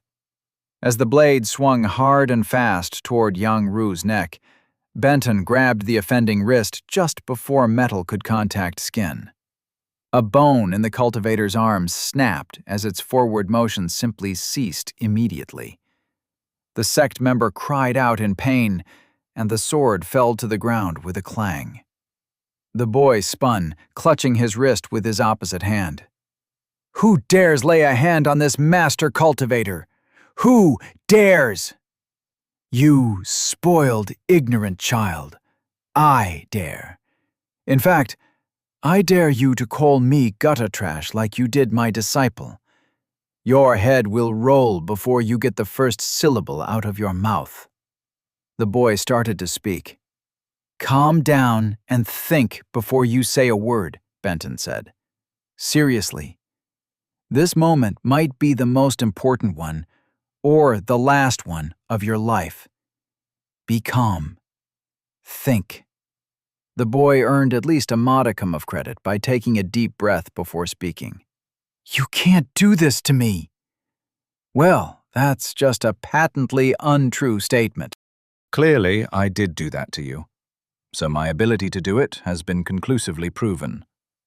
"Once my master finds out about this, If he pulls a sword on me or my disciple, I'll guarantee you I'll do the same thing to him."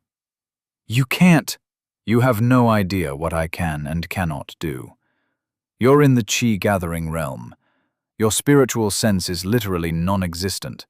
You have no information about me. None. Think about the fact that I know nothing about your master, yet I am absolutely confident that he is a non-issue for me. Is he Foundation Establishment? I don't care. Is he Golden Core? I don't care.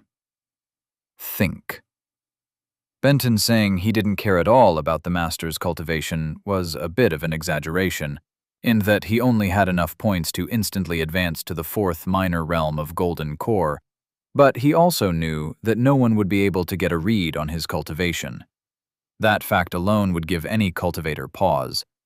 Generally, if one couldn't determine an opponent's cultivation level, it meant that one was outclassed by a minimum of a major realm. For the first time since Benton arrived at the site of the confrontation, the kid seemed to realize he might actually have screwed up. But you're not a member of a sect. Okay, genius. How did you arrive at that conclusion?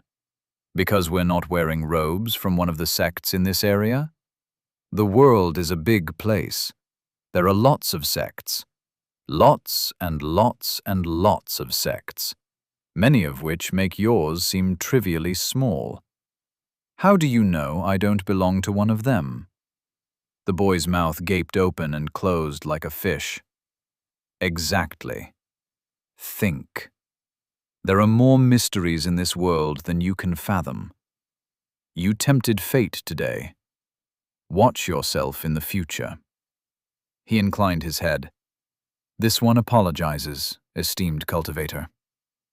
As Benton was about to respond to let the boy off the hook, a shadow passed overhead, and a green-robed man riding a flying sword descended. The boy grinned. It appeared that the cultivator's master had arrived. Chapter 50. Planning for the Best. Benton fell immediately in love. Not with the cultivator's master, a dude, obviously, but with that guy's sword. It flew. It was a real flying sword, and Benton wanted one more than he'd wanted anything in either life. Admittedly, he knew flying swords were a thing from Sue's memories, but that was kind of like knowing that superheroes were a thing because he'd watched all the Avengers movies. Seeing one actually being used in person was a whole different story. Like you're walking down the street and suddenly Iron Man flies down and lands in front of you. In real life. To really utilize one of the devices like they should be used, one needed to reach Golden Core. 22 points. Just 22 points. Spending them would be totally worth it to be able to fly. Not that he could in good conscience justify such a thing. Of course, a more immediate concern was the cultivator who was landing in front of him, the one who was definitely real and definitely angry. From the control he demonstrated over the flying sword, he was at least early Golden Core. Maybe he'd start a fight. That would justify spending the 22 points. By reflex, Benton almost scanned the newcomer, but he thought better of it. Through Foundation establishment, it was highly unlikely that a cultivator would be able to sense the source of such a scan. If the flying man was actually a major realm above that level, things changed. Sue's memories put it at about a 50-50 chance that the attempt would be detected. Worse, the cultivator might be able to gain information from the power of Benton's scan, and there was no way to know what conclusion that observation would lead the man to. For what was surely about to happen, it was far better to remain as complete a mystery as possible. Benton slightly inclined his head toward the man, as one would do for a cultivator who was of a similar level when one didn't know which of the two held supremacy. Importantly, the same gesture could be used when a cultivator of a higher level wished to give face to one of a lower realm. The man paused, obviously having expected a much different response. He came to a dead stop, staring at Benton intensely. He understood exactly what had happened. The guy had scanned him and didn't get any reading at all. The man must be furiously working through which of the three possible reasons for the failure was most plausible. 1.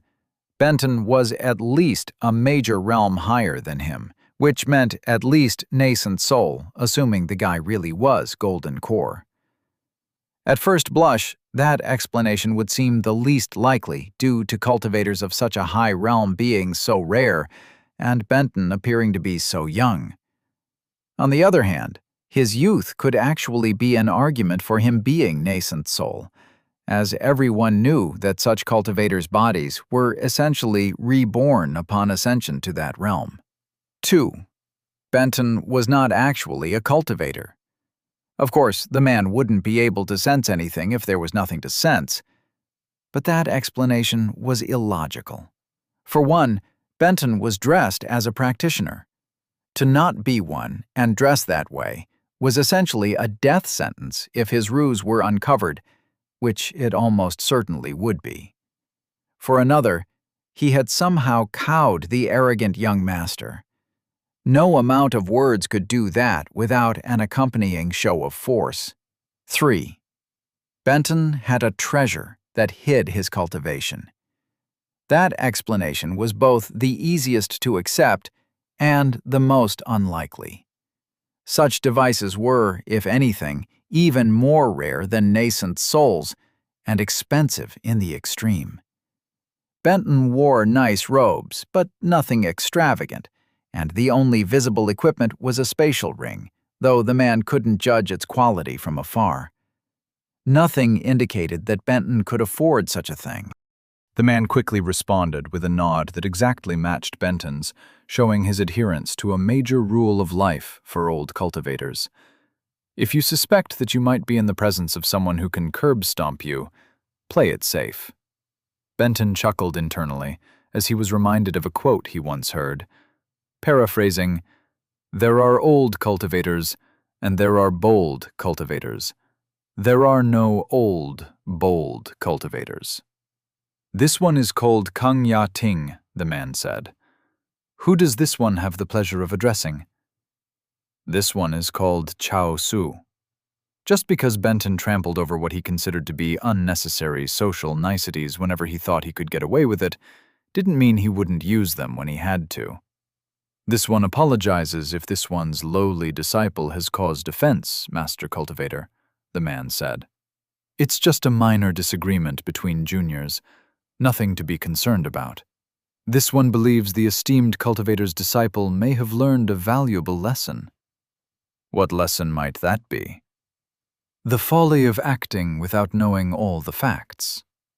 Kan Ya Ting glared at his disciple. "Would that the lesson will finally stick. This one has tried to convey just that message many times."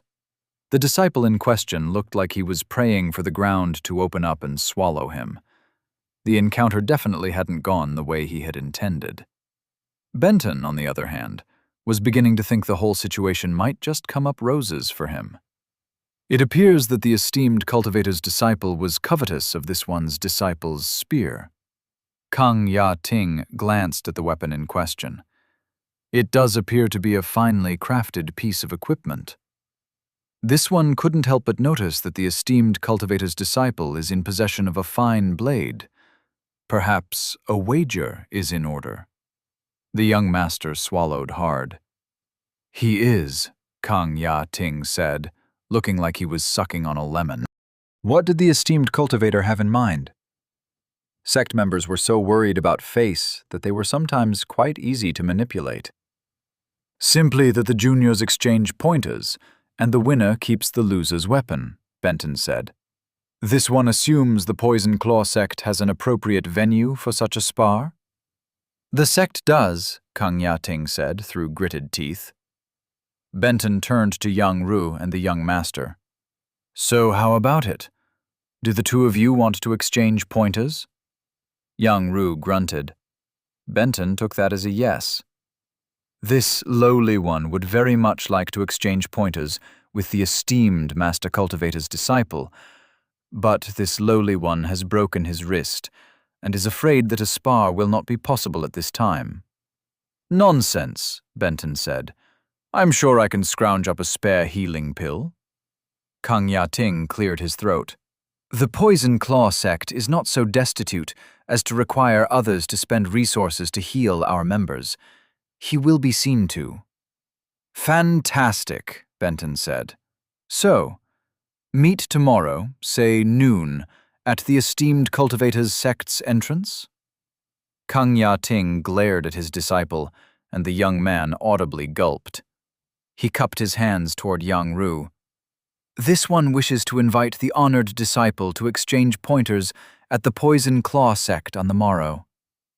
Yang Ru, true to form, grunted. That's a yes, by the way, Benton said cheerfully. See you tomorrow. Business complete, Kang Ya-ting practically rushed through the niceties required before departing, hauling his dejected disciple onto the sword behind him and rushing off. As soon as they were out of sight, Benton called Zhou Tian over from out of the shadowed alley where he'd been watching the happenings.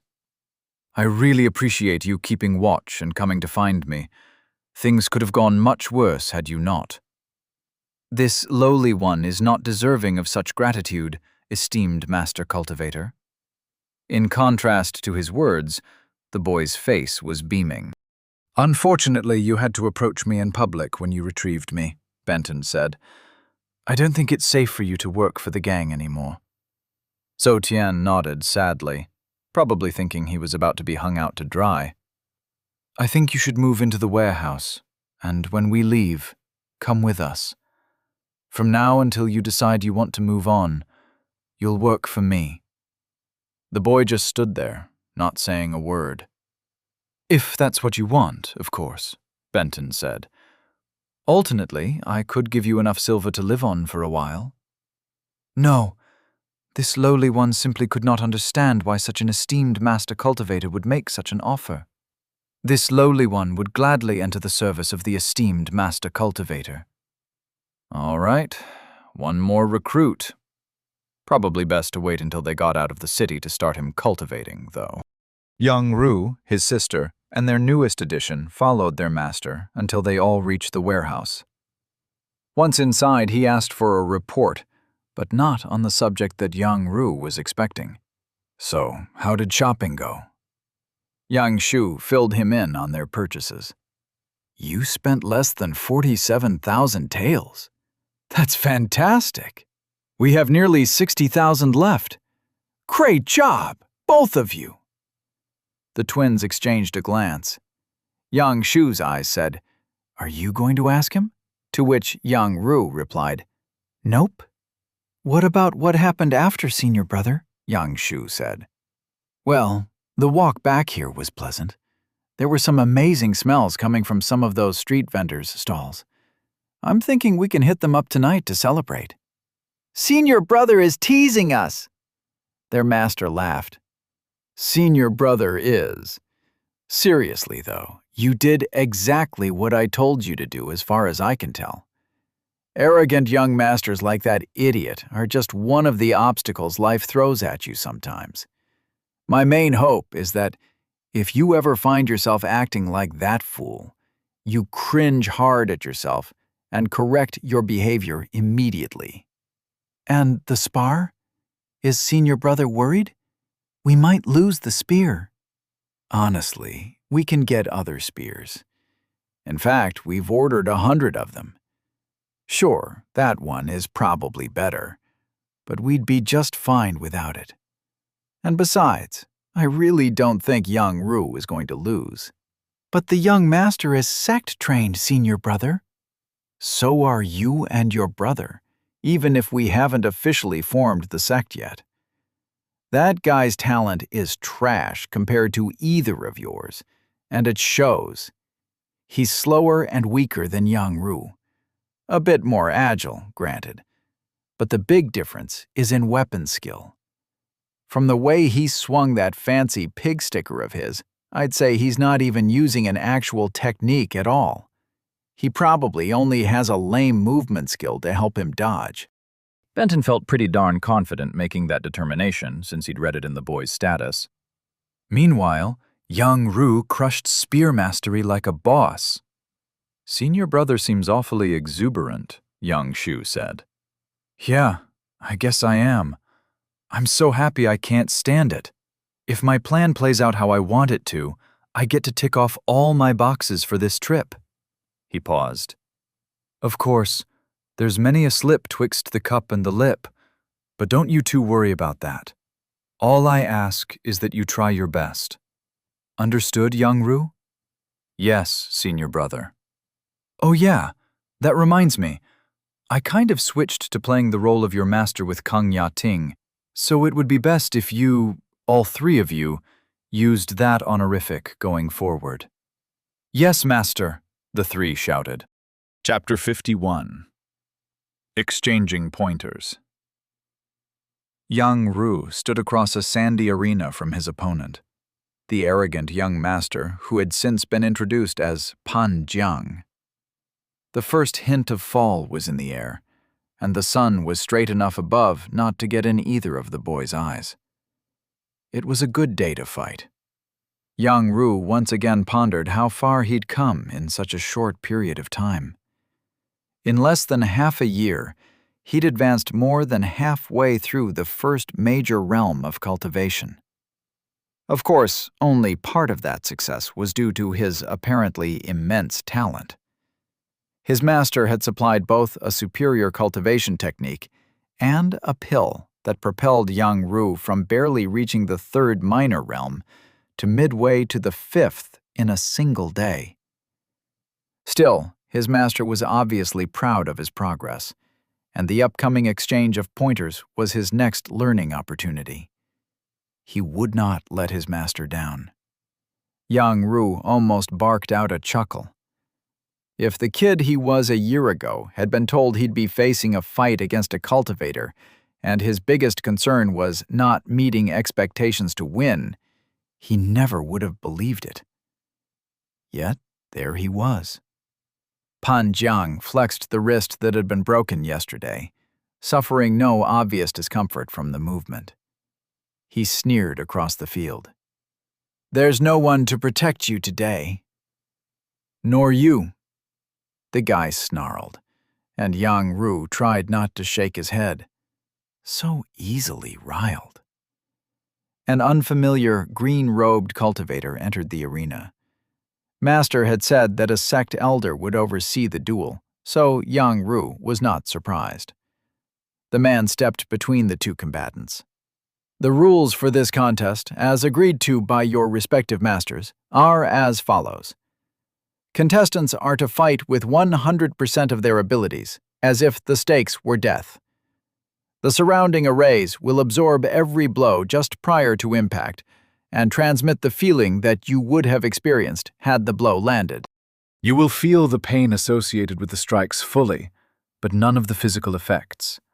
There will be no blood, and you will not die even to a strike that would have decapitated you or gone straight through your heart. The duel ends when one contestant has received an amount of force the arrays deem to be lethal. All pain inflicted by the arrays will disappear from both contestants as soon as the fight ends. The loser will present his primary weapon to the winner, who will gain ownership of it." He paused to look at each of the contestants in turn. "Understood?" Young Ru cupped his hands toward the elder and bowed as his master had instructed him. Pan Jiang did the same. The man gave an acknowledging nod. "Begin in 3, 2, 1. Go!" Young Ru had wanted to simply charge his opponent like he had against the cultivator gang, but his master thought it was a bad idea. For one, there was no darkness to hide such a headlong rush. More importantly, though, while young Ru held an advantage in speed, he lacked in agility. It would be too easy for Pan Jiang simply to sidestep the attack. Besides, his master had said the previous evening, "I want to see a direct comparison of your spear technique against his sword moves. It will be instructive for both of us."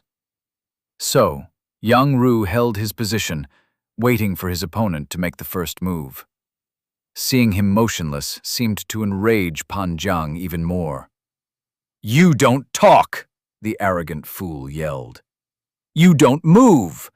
What kind of cultivator are you?" Yang Ru did something that felt really silly, but that his master really wanted him to do. He stuck his arm out toward his opponent, palm facing himself, and flicked his 4 fingers toward himself 3 times. Apparently, the gesture had some kind of meaning where master came from. It certainly worked to further enrage Pan Jiang, who yelled like an idiot before lifting his sword above his head with both hands and charging. Yang Ru didn't think there was any actual technique involved in the move. It sure didn't look like it anyway.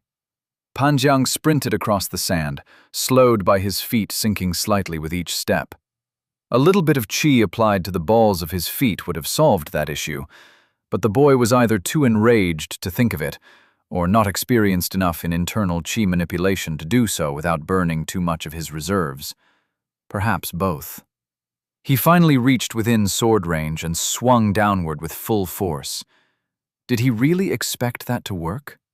Like Yang Ru could possibly be caught off guard by an attack that he literally saw coming from across the arena.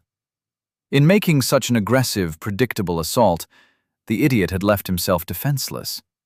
Instead of ending the contest immediately by stabbing him through the heart, Yang Ru simply deflected the blade with a contemptuous sweep of the spear.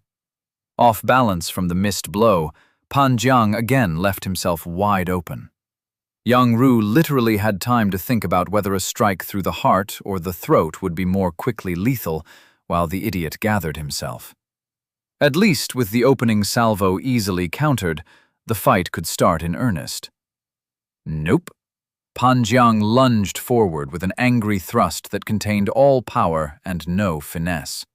The correct response was a dodge down and to the side, followed by stabbing up through the stomach to reach the heart, but Yang Ru simply swept that attack aside just as easily as the first one. The only bright side was that Pan Jiang didn't leave himself nearly as open as he settled into a stance once again. 3 times, Yang Ru said. What? That's how many times I've actively chosen not to kill you so far. Pan Jiang narrowed his eyes, clearly thinking the factual statement to be a boast. He again made a wild, uncontrolled swing with the blade. Yang Ru stabbed just to the left of the idiot's heart, easing back on the thrust so as not to cause too much pain. He wanted his opponent to be able to continue effectively. Well, as effectively as was possible, given the apparent lack of skill. The blow was little more than a slight tap, really. Yang Ru had taken blows many times worse from the blunt end of his master's spear. In contrast to the relative lack of severity of the strike, Pan Jiang's reaction was extreme. Acting like he'd never before been touched in anger, he fell to the ground, clutching his chest. "Get up," Yang Ru said. "I don't understand. How can you be so much better than me? You're swinging your sword like a child. Hasn't your sect taught you a technique? I've never needed to use one. Everyone I've fought has been defeated by a few basic moves, most on the first strike." Yang Ru was beginning to understand why his master didn't particularly venerate other sects. If the child lying on the ground before him was an example of what kind of fighter they produced, he didn't have much respect for them either. "Surely you were taught the proper use of your weapon at least," Yang Ru said. Pan Jiang nodded pitifully. "Maybe now is a good time for you to start trying to apply those lessons, huh?" Yang Ru said. "Why? You clearly could have ended this already. Why give me the chance?" "Master wants to see us fight to judge my skill against yours. I will not disappoint my master because you are too inept to give me a challenge." Groaning, Pan Jiang stood and finally took up what appeared to be a proper stance. What followed was not pretty. The kid tried to use his blade as it was meant to be employed, but his skill was simply lacking. Many exchanges took place with him attacking and Yang Ru defending, countering each blow easily and returning a light tap. Or attempting to. There were a few strikes the Poison Claw sect member managed to dodge by using a technique. Eventually, Pan Jiang was left sweating profusely and breathing raggedly. He gave a bow meant for use by an inferior cultivator to his better. This one apologizes. This one does not have the skill to compete with the esteemed disciple. End it. Yang Ru glanced up into the stands and briefly met his master's eyes. Upon receiving a nod, he didn't hesitate. He thrust the spear directly toward his opponent's heart, ending the fight quickly and mercifully. Chapter 52. The cat is out of the bag. Benton sat on a quite comfortable seat next to Yang Shu in the stands overlooking the arena. Below, Yang Ru and the young sect idiot waited for the duel to begin.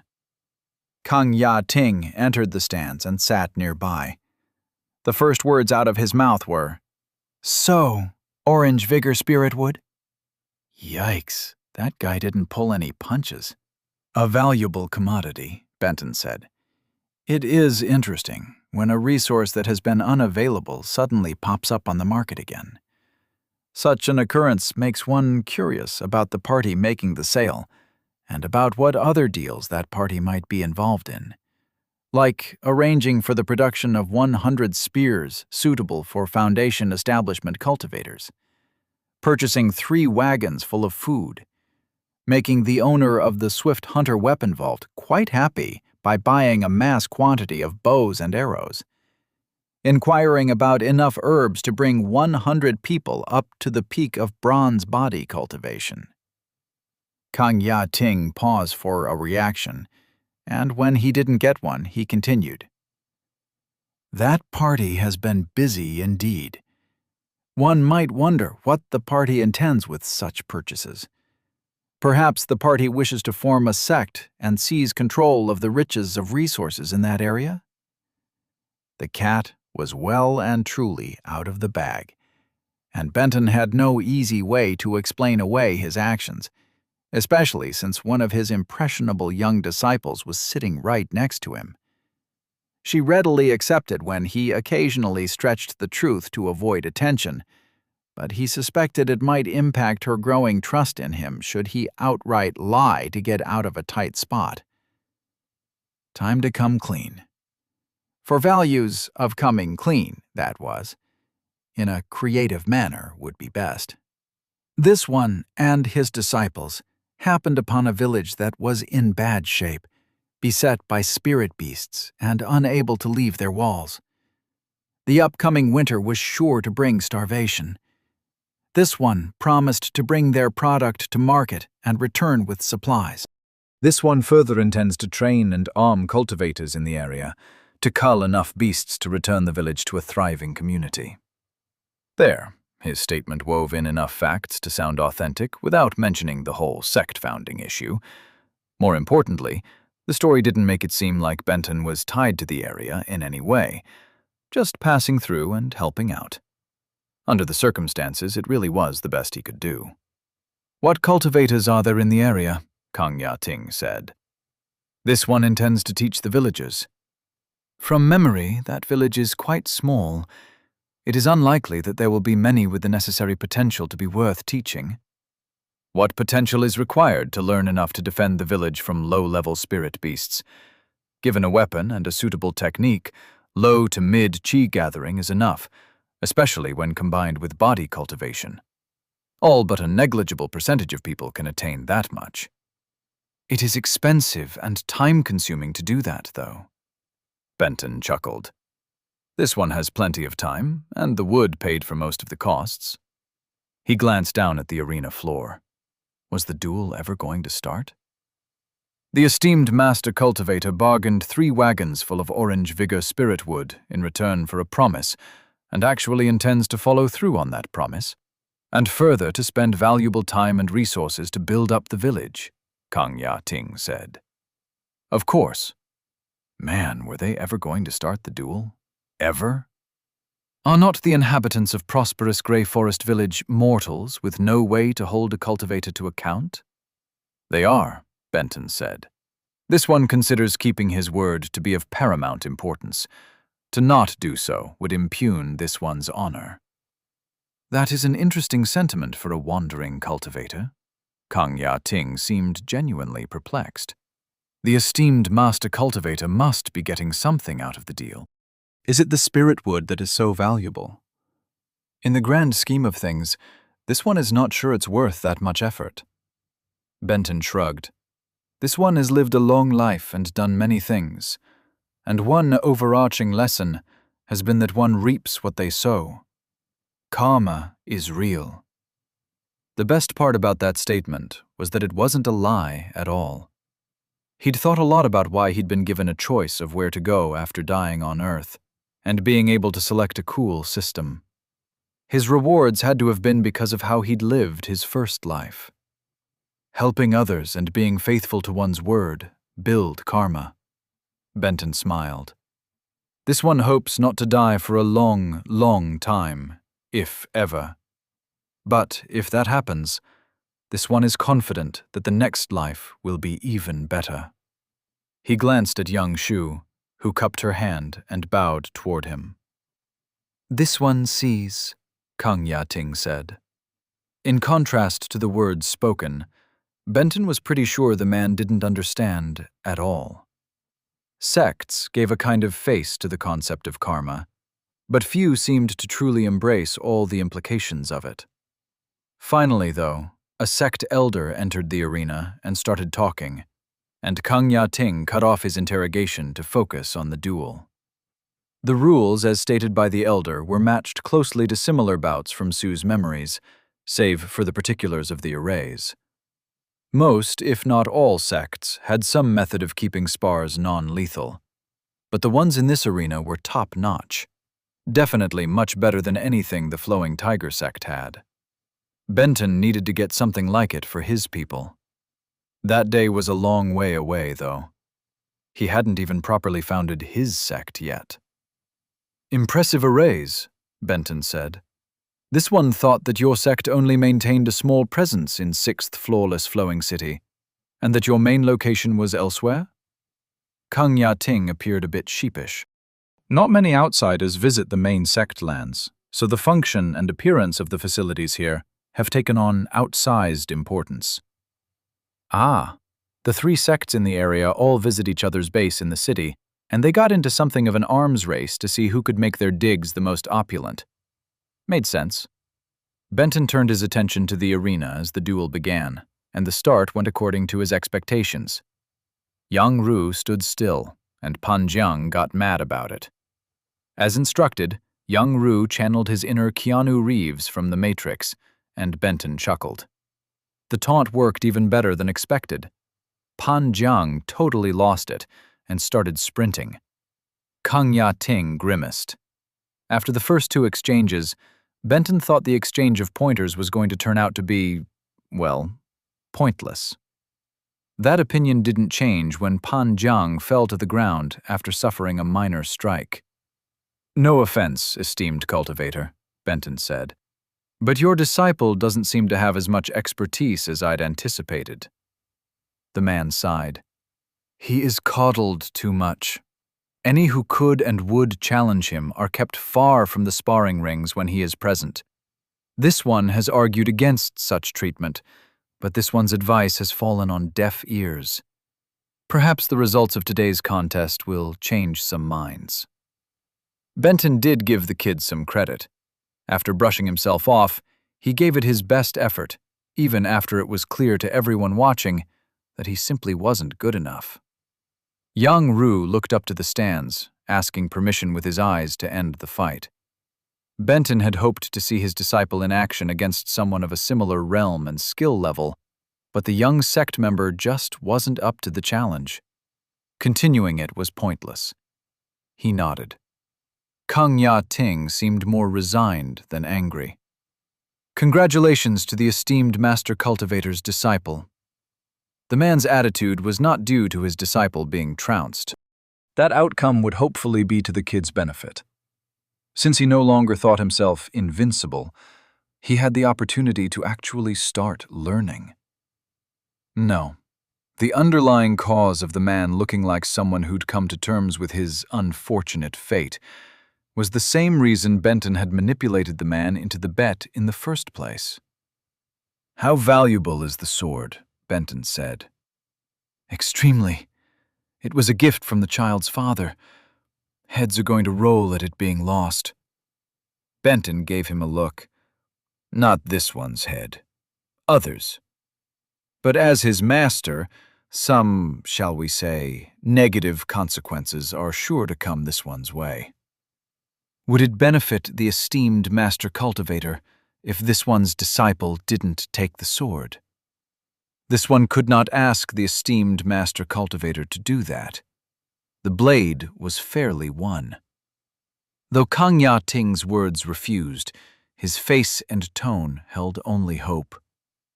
"It turns out that this one could use a favor or two from a cultivator who belongs to one of this city's sects," Benton said. "Ah, tell me more. Maybe this one can help." "This one has managed to make the acquaintance of a couple of young people. This one sees the prohibitions against cultivators recruiting. Were these young people tested?" "No tests. One helped us with some trouble against a gang, and this one fears he might be in danger if left here.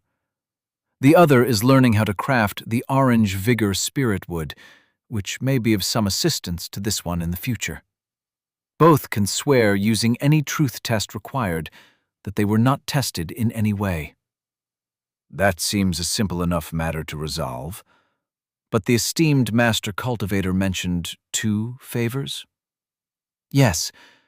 As we discussed, this one will be taking wagons of food back to prosperous Grey Forest Village. A company of mortal guards might dissuade bandits and save this one from personally protecting the merchandise." If the esteemed master cultivator could find a group willing to perform such a function, this one could avoid running afoul of any suspicions of recruiting. That also seems like a simple enough matter to resolve. How many guards was the esteemed master cultivator seeking? Benton shrugged. "At least 8, no more than 12 to 15. Whatever the esteemed master cultivator thinks best. This one would prefer a group who already knew each other and were willing to work together." "What experience level?" "Honestly, no experience necessary. This one is the true threat. They only need to look the part. This one will teach them everything they need to know and give them weapons and uniforms." Benton paused. "Unfortunately, this one doesn't know when they might return to this city, so perhaps finding young men and women with a desire to see the world might be for the best." "These 2 favors seem too easily fulfilled, considering what is being given up." Benton shrugged again. "Neither this one nor this one's disciple has any need for a sword, especially not one likely to borrow future trouble. Besides, it is hoped that this arrangement might lead to goodwill between this one and the Poison Claw sect." For the first time since he'd met Kang Ya Ting, the man actually smiled.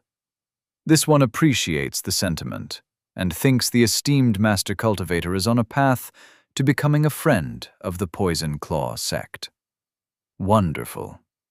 Benton watched as Kang Ya Ting conveyed the information about the sword not changing hands down to the elder in charge of the contest.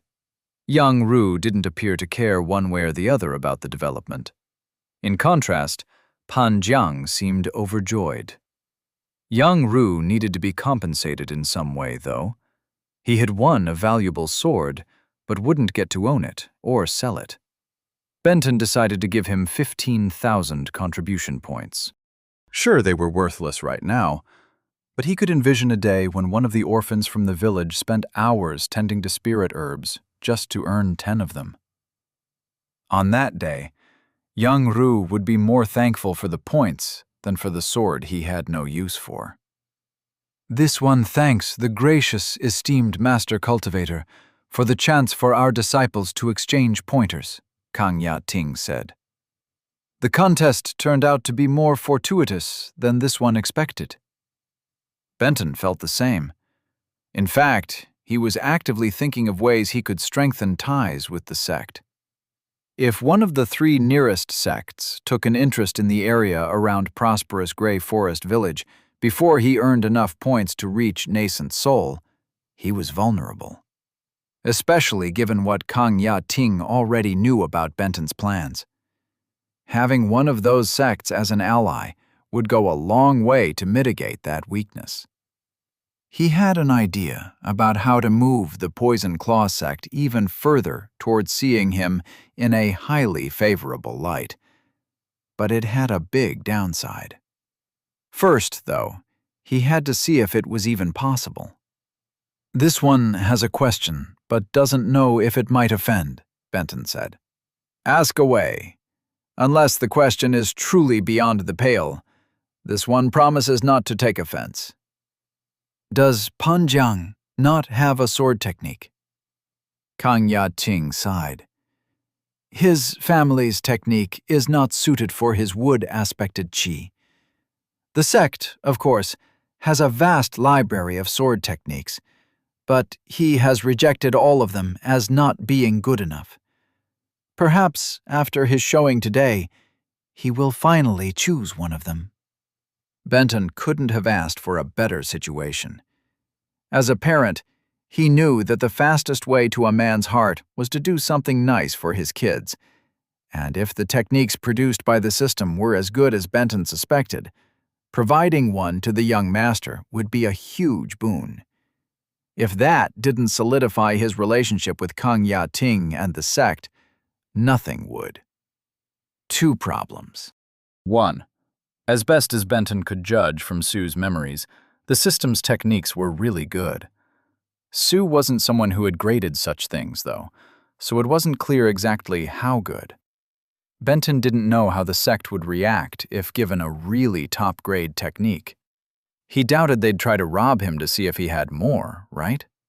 They still had to be wondering exactly how high his cultivation was, making any attempt at force dangerous. 2. Creating a sword technique for Pan Jiang would cost sect points, and since there was a 0% chance that the young master would ever join Benton's sect, there was exactly no way to recoup those points. Of course, a technique only cost 3 points, but that was for one specifically tuned to an exact qi aspect. Benton internally quailed at the thought. Turning over such a thing to anyone outside his disciples was a complete non-starter. A perfectly tuned technique was not something one could run across. It would be obvious that he had created it. Revealing that ability was a one-way street to having every sect in the world trying to compel him to create techniques for them. Hard pass. The alternative was to spend a whopping 8 sect points to create one that could be used by anyone with a wood qi aspect. At least his creation could be useful to his own sect members in that case. But he was planning on focusing on spears. Who knew how far down the road it would be until he happened to have a member who could use it? Nope, he wouldn't see any points returned for the immediate future.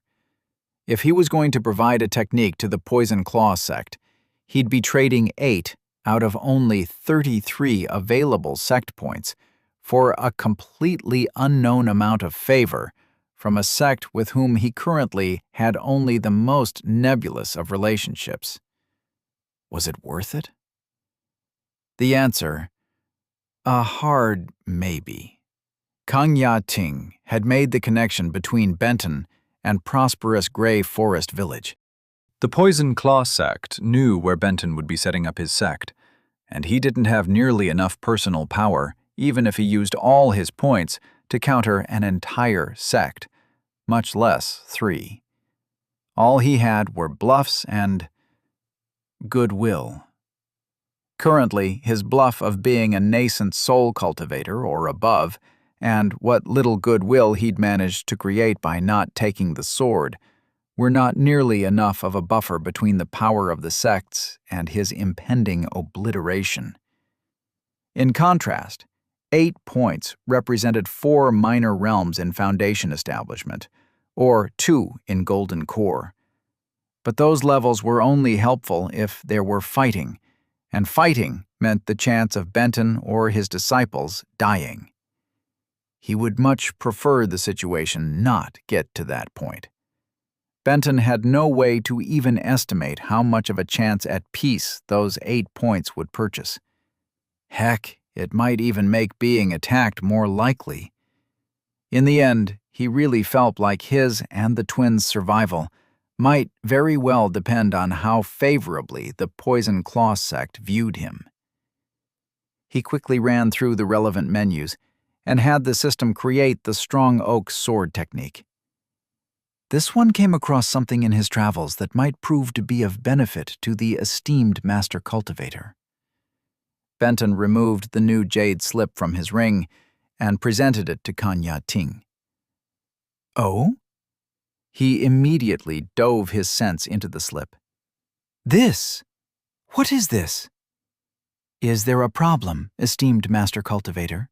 This jade slip contains a heaven-grade sword technique suitable for a chi-gathering cultivator with wood-aspected chi. You... Kanya Ting paused. Excuse this one for his rudeness. The esteemed master cultivator happened to have such a technique in his ring? Heaven grade. Really? That was high quality indeed. The highest. According to Sue's memory, that grade on the sword technique, the most commonly used weapon by cultivators, made for those in the chi-gathering realm, the most common realm of cultivator, was literally priceless, even if it was limited to those with a wood aspect. Such things were not even sold at the most exclusive of auctions, much less given away. Benton did his best to channel his inner, super-powerful, nearly immortal cultivator who knew all and had seen all. One travels. One collects things. That technique is not usable by my disciples and, thus, is of no import to me. If it is a help to the esteemed master cultivator, please have it with my blessings. Kanya Ting was rendered absolutely speechless. Benton had stepped into murky waters. On the plus side, he'd proven himself a valuable ally. In doing so, however, he'd shown himself to be potentially exploitable. Kanya Ting had to be thinking things like, did Chao Su have more of the slips? How high was his cultivation actually? Could that ring be taken from him? Benton's life had just gotten a lot more complicated. Chapter 53. Lessons from a train bound to nowhere. Kanya Ting excused himself from the mysterious cultivator, Chao Su, as quickly as was polite, telling him to treat himself and his disciples to one of the various restaurants on the sect grounds, free of charge, of course. The sect leader was in secluded cultivation back at the main sect mountain, so Kanya Ting, not even sparing a brief moment for a word with his disciple, rushed out of the arena and straight to the elder who had been placed in charge of the 6th Flawless Flowing City branch. "Elder Dai! Elder Dai!" "What has gotten you acting like a wet-behind-the-ears recruit, Tinger?" Dai Shuren shook her head. "Rushing in here like a fool." Kanya Ting didn't respond with words. He simply pushed the jade slip into her hands, and of course her immediate reaction was to dive her spiritual sense into it. Her expression took on the same expression he imagined his had when he'd done the same. "Where did you get this?" He quickly relayed the story, starting with Pan Jiang arrogantly confronting what he thought were trash-wandering cultivators on the street, to his inability to sense Chao Su's cultivation, to being manipulated into betting the Pan family sword to the results of the duel, to the presentation of the gifted technique. "Astonishing," she said when he'd finished. "And this Chao Su just happened to be carrying this technique in his ring and was willing to give it away for nothing in return?" The odds against him having a heaven-grade wood-aspected sword technique that was absolutely perfect for Pan Jiang are astronomical. Unless, of course, he's got a whole library of techniques in that ring. Then having this particular one isn't so strange. Kang Ya-ting knew that avarice was shining in his eyes, but he couldn't help himself. And is it possible he's really in the nascent soul realm? It's either that, or he's got an amazing treasure that hides his cultivation. I can't know for certain which is more likely, but my guess is that he really has reached that high, or higher. Elder Dai scoffed. Higher? Really? He certainly possesses the wisdom of someone of great age, belying his apparent youth. And in my experience, it is those of great age and the highest of cultivation levels who tend to gather amazing treasures. Besides, he'd have to be an idiot to display something like that jade slip and not have the ability to defend himself. And of all the things he may or may not be, I'd stake my reputation as an elder on him not being an idiot as one of them. What do you advise then? Elder Dai said. I want the contents of that ring. Really want it. But I fear that this is one of those decisions that can easily end up with the entire Poison Claw sect becoming a smoking crater. It's a matter of risk versus reward, then. Trying to take his ring from him conveys a potentially high reward, but at a correspondingly high level of risk. On the flip side, it costs us almost nothing to make him a friend of the sect, which gives us unknown future rewards, but with almost no risk. She sighed. I'm going to have to defend whatever decision I make to the sect leader, and there's just too little information. Let's see what the sect's internal arrays have picked up of this Chao Su's conversations. Benton hoped he'd done the right thing in gifting the sword technique to the Poison Claw sect. The sense he'd gotten was that Kang Ya-ting was an honorable man, for a cultivator, anyway. Still, he couldn't help but feel that his fate was hanging in the balance as Kang Ya-ting did whatever he rushed off to do. Benton's sense of unease was so great that he couldn't even enjoy the excellent meal the Poison Claw sect was providing, and not just because they had poison in the name. Apparently, he wasn't doing a great job of hiding his unease either. Is Master okay? Young Shu said. Benton's desire to protect the kids from his concerns warred with his philosophy that leveling with them would provide a better foundation for their future as sect leaders. He was also well aware that he had to be very conscious as to what he said. It was likely, almost guaranteed, that the sect had ways to listen in on their conversation. In some ways, we came out of the day in fantastic shape. Yang Ru dominated, and I was thoroughly impressed in every way. He smiled at the boy, who uttered a pleased grunt in response. We arranged for Zhou Qian and Shilong to accompany us when we leave town, which is a load off my mind since I'd promised that result to each of them. And Kang Ya-ting is going to handle finding additional guards for us, so that removes a small burden from my task list and greatly eases potential strife with the authorities over the plan.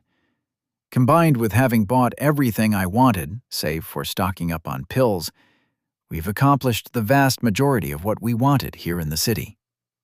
The twins tensed, knowing that a but was coming. But one of our goals was to avoid the complications that arise from drawing the attention of any major sects. Benton gestured to the restaurant. We have managed to fail that task most spectacularly. This lowly one apologizes, Master, Yang Ru said. Nonsense. It's not your fault. When you encountered Panjiang, you followed my instructions perfectly. Yang Ru nodded. I don't even think it was my fault for sending you two out alone, Benton said. I made the best decision that I could at the time. He paused for a moment, reviewing his thought process. The likelihood of a sect member, of a stereotypical arrogant young master sect member at that, being in such a low-rent area of town and happening to see you two was, as far as I could tell, negligible. It was just a thing that happened. Life is like that sometimes. Would I have rather we didn't encounter him, and that we weren't sitting here right now instead of the warehouse? Yes. but I don't regret our actions. We're playing the hand we were dealt with aplomb, deciding when to bluff and when not to, placing the right bets. Now, we just have to know when to walk away and know when to run. Good old Kenny Rogers. Benton sure had been sad when he heard about the legend's death. Huh. Imagine him on a LitRPG world. Would he be a gambler? A bard? Anyway, I'm just not too sure about how the sect is going to react to the value of the technique that I gifted them, Benton said. I obviously feel confident that I can handle anything they can throw at me if they try to compel me to gift them more treasures. Yeah. No. He didn't feel confident at all. But the kids didn't need to know that. And the Poison Claw sect absolutely couldn't know that. My main worry is that they know that I clearly care for the two of you, Benton said. And you two, while very talented and skilled for your age and realm, just aren't quite ready to punch up as high as might be necessary. I fear that I might not be able to keep you safe, and leveling this place in retribution would be cold comfort if I had to bury one or both of you. There. He'd see what the sect made of that bluff. In for a penny, in for a pound, and all that rot.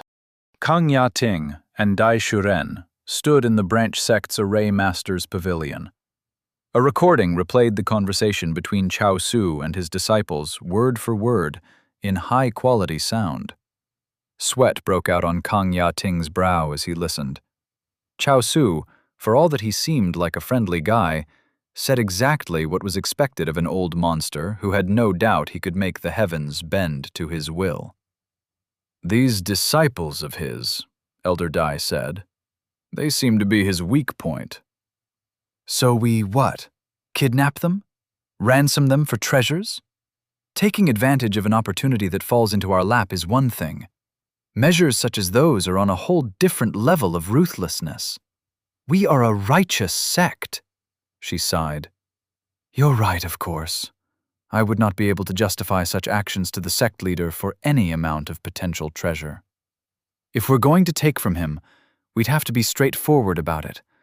And that just seems like too much of a risk. I mean, it's possible that he's lying, but if so, he's doing a convincing job of it. As far as I can tell, it's just as likely he is exactly what he presents himself to be. He nodded. It's good that he ran into one of our sect members instead of a jade chameleon, huh? You're right about that. I'll authorize friend tokens for him and his two disciples. Kang Ya-ting cupped his hands toward her. Thank you, Shurer. Chapter 54. Coming Up Roses. Benton and the twins were just finishing dessert in the restaurant when Kang Ya-ting met them. He immediately cupped his hands before giving each of the three a decorative metal pin. The piece of jewelry was shaped like a green snake and had a clasp on the back. The Poison Claw sect thanks the esteemed Master Cultivator for his most gracious and prized gift. Though these tokens do not intrinsically represent an iota of the value of the gift given, this one hopes the esteemed Master Cultivator will treasure the friendship represented by the tokens just as much as the sect treasures his technique. Well, in pure monetary terms, treasuring the pins just as much as the technique might be stretching it a bit if Benton had been a normal cultivator. Since he could whip up as many as he had points for, though, the calculation was a little more complicated. He wouldn't trade a sect point right now for just about any amount of silver tails. On the other hand, a pin that signified the Poison Claw sect's friendship might one day prevent a conflict that would otherwise cost lives. The small piece of jewelry represented that the wearer was valued by the sect and should be treated as a member by the public and other sects. For the members of the Poison Claw sect, it meant the bearer had the favor of the sect's elders, signifying that messing with them was a huge risk.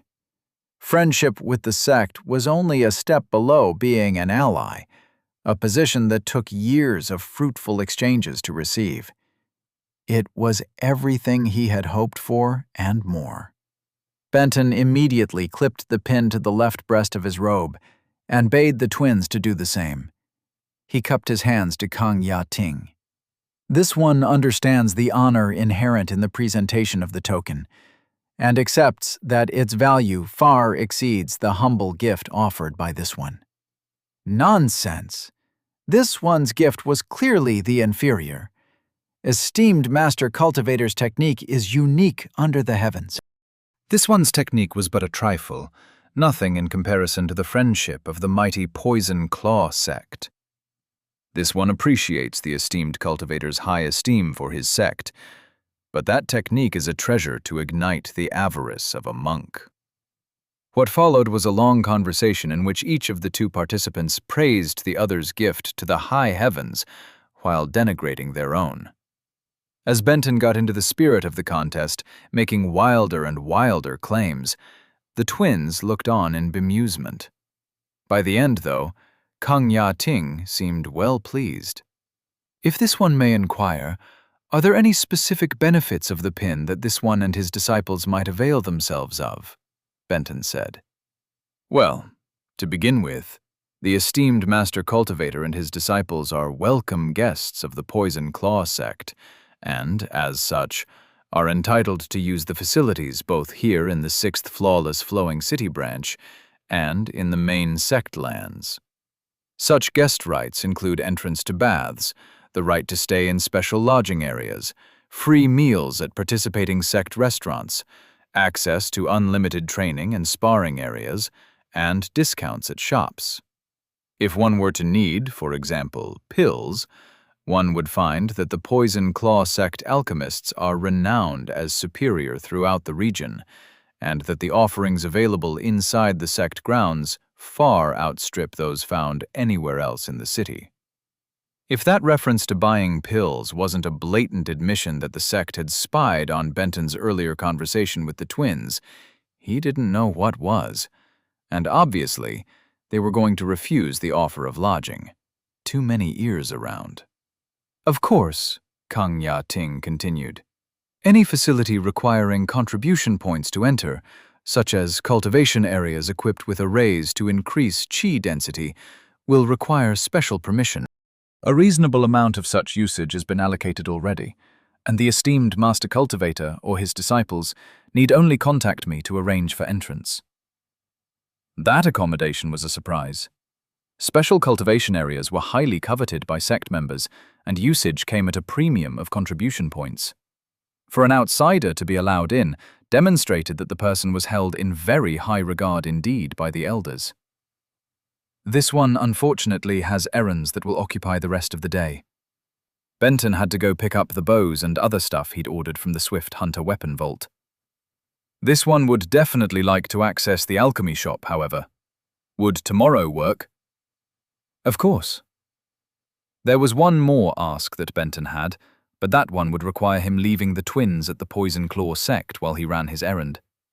His thoughts, as a person from Earth, were that the whole being designated as a friend of the sect setup could be a trap, that leaving his disciples behind was too dangerous. According to Sue's memories, however, no sect would dare even the smallest of slights against one granted such a high-level guest right. The loss of face would be tremendous. This one hesitates to impose on our host's generosity, but the thing that is most desired is to see the disciples truly tested in spars against similarly accomplished cultivators. Would it be possible for the sect's trainers to evaluate them so that they could be matched with appropriate opponents? This one would enjoy watching those bouts tomorrow. That idea sounds delightful, Kang Ya-ting said. Judging from the prowess this one has observed thus far, such spars will be just as beneficial for the Poison Claw sect members. This one will not only accompany the esteemed Master Cultivator's disciples to the trainers, but give them a personal tour of the sect grounds. Benton's immediate impulse was to tell the kids to behave and mind Kang Ya-ting, but those admonitions would be treating them like children, not the adults that their society considered them to be, and the future sect leaders Benton hoped they'd become. Instead, he simply told them to have fun. All in all, his trip to the Poison Claw sect had resulted in everything coming up roses. The rest of the day was more aggravating. To begin with, he felt strongly that he needed to conceal exactly how much of a treasure his spatial ring really was. After all, he had no idea how close the decision to treat him as a friend of the sect, instead of simply trying to take his treasures from him, had been. Discovering that he carried a storage device so vast that Sue wouldn't have even been able to comprehend the size of it might tip the scales for the elders to change their minds. That particular deception meant he had to use a wagon to pick up the weapons, instead of just showing up and sweeping it all into his ring. A bad thought hit him. Kang Ya-ting knew about all Benton's purchases, meaning that Benton would have to leave town with everything in wagons. Crap. The food alone filled the 3 he had. Pills were small and would fit in a regular-sized ring without a problem, but he'd need to procure more cargo space for the weapons, the fabric, and the herbs. He would have to find at least 3 more wagons and oxen to pull them, and they'd all have to be bought instead of rented. There went some of his stash he was planning on spending on pills. An even worse thought hit him. He was drawing a lot of attention. Spies were everywhere in sects. News of him being named a friend of the Poison Claw sect had surely reached the Swift Blizzard and Jade Chameleon.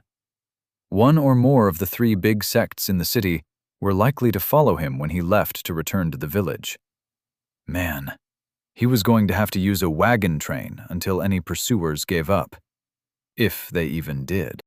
That meant no simply stowing everything in his ring and taking the direct route through the forest. The new route would add a month or more to his travels. Oh well, what must be done would be done. The village had survived for years on its own. It could wait some extra number of weeks for their food delivery. Not that anyone, save perhaps the orphans and maybe Zhong Wen, were expecting him to return in the first place. Besides, this world wasn't like Earth. There were no cell phones, no texting if one were going to be 5 minutes late. Being a month later than anticipated on a long trip was just a part of the hazards of travel. By the time he'd finished ruminating on the trip home, he'd reached the warehouse. Though the twins typically handled most of the wagon driving, Benton had picked up enough skill to be able to get from point A to point B. Slowly, with many angry pedestrians left in his wake.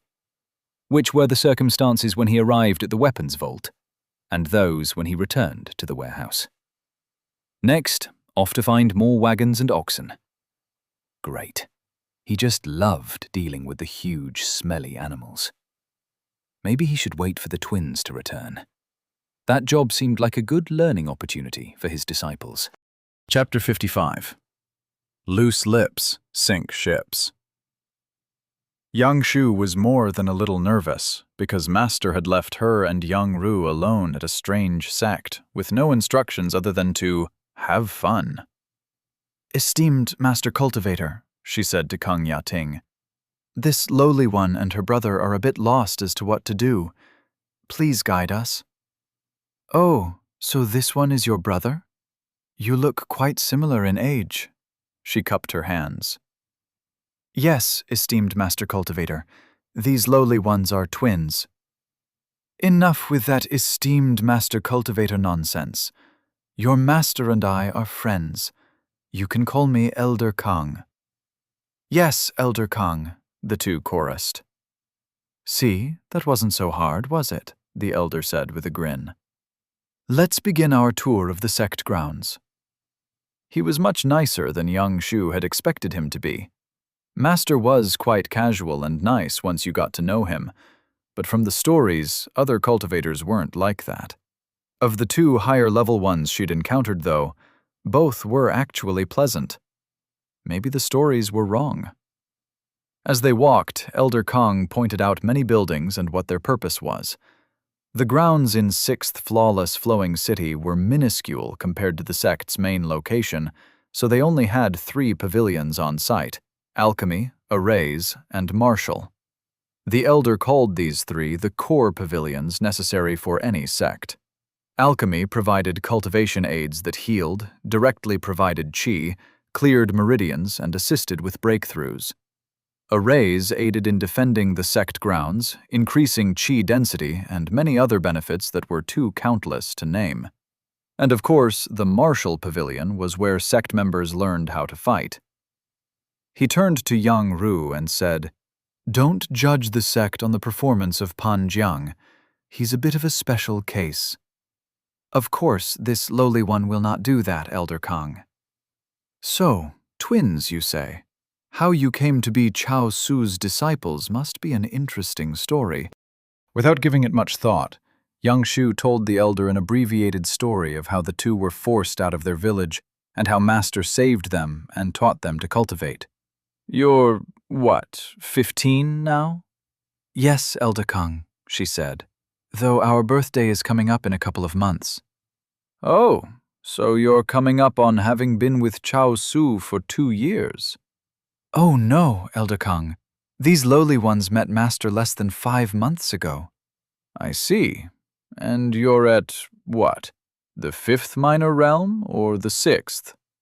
It was at that point that Yang Shu realized that the man might be trying to get information out of her that Master wouldn't want known. It would be rude to not answer his questions, though, and she had no talent at twisting the truth like Master did. For an instant, she considered trying to turn the speaking duties over to her brother, but Yang Ru would likely be even worse than her. 6th, Elder Kang. Is that fast or slow?" "Assuming you're near the peak of 6th, extraordinarily fast." The man was definitely pumping her for information. He clearly knew exactly what realm they were in, including that they were nearing breakthroughs. Okay. She had to come up with a reason for their fast cultivation. What would Master prefer him to think? That the two of them were supremely talented, or that Master could raise an average disciple up quickly? Given the whole discussion about recruiting and the fact she'd foolishly revealed how they met Master, it felt like the elder finding out how talented they were would lead him to believe Master had a way to determine potential. She guessed that Master would prefer the elder not come to that conclusion. Of course, Master wouldn't have left her in such a situation if he didn't have confidence in her, or if he didn't care all that much what the elder found out. But that didn't seem right. She was so confused. Well, the only thing she knew for a fact was that, even when something that felt like it was bad happened, Master was able to make things turn out just fine. All she had to do was her best, and report the truth back to Master when she next saw him. Feeling much more confident, she said, "This lowly one is gratified to hear Elder Kang say that. These lowly ones didn't have anyone to compare ourselves to." "You two must be quite talented. Did your master ever tell you what rank your spiritual roots were?" Time to lie her butt off, which felt wrong but also right. She thought Master would approve. "Master said he didn't have access to something?" "A testing array?" "Yes, that was it." Yang Shu smiled at him, feigning gratefulness. "Anyway, Master said that our talent didn't matter to him. Apparently the cultivation method Master gave us was so good, these lowly ones would be able to use it whether we were supremely blessed or gutter trash." "Heaven grade?" "This lowly one wouldn't know, Elder Kang, but Master said the method would make it easy and quick for us to advance, especially with the pills he gave us." "Qi condensing or meridian cleansing?" "I apologize, Elder Kang, but this lowly one doesn't know. Maybe both. These lowly ones did not ask." The elder hummed. "Taking too many pills can be dangerous. You can ruin your cultivation base."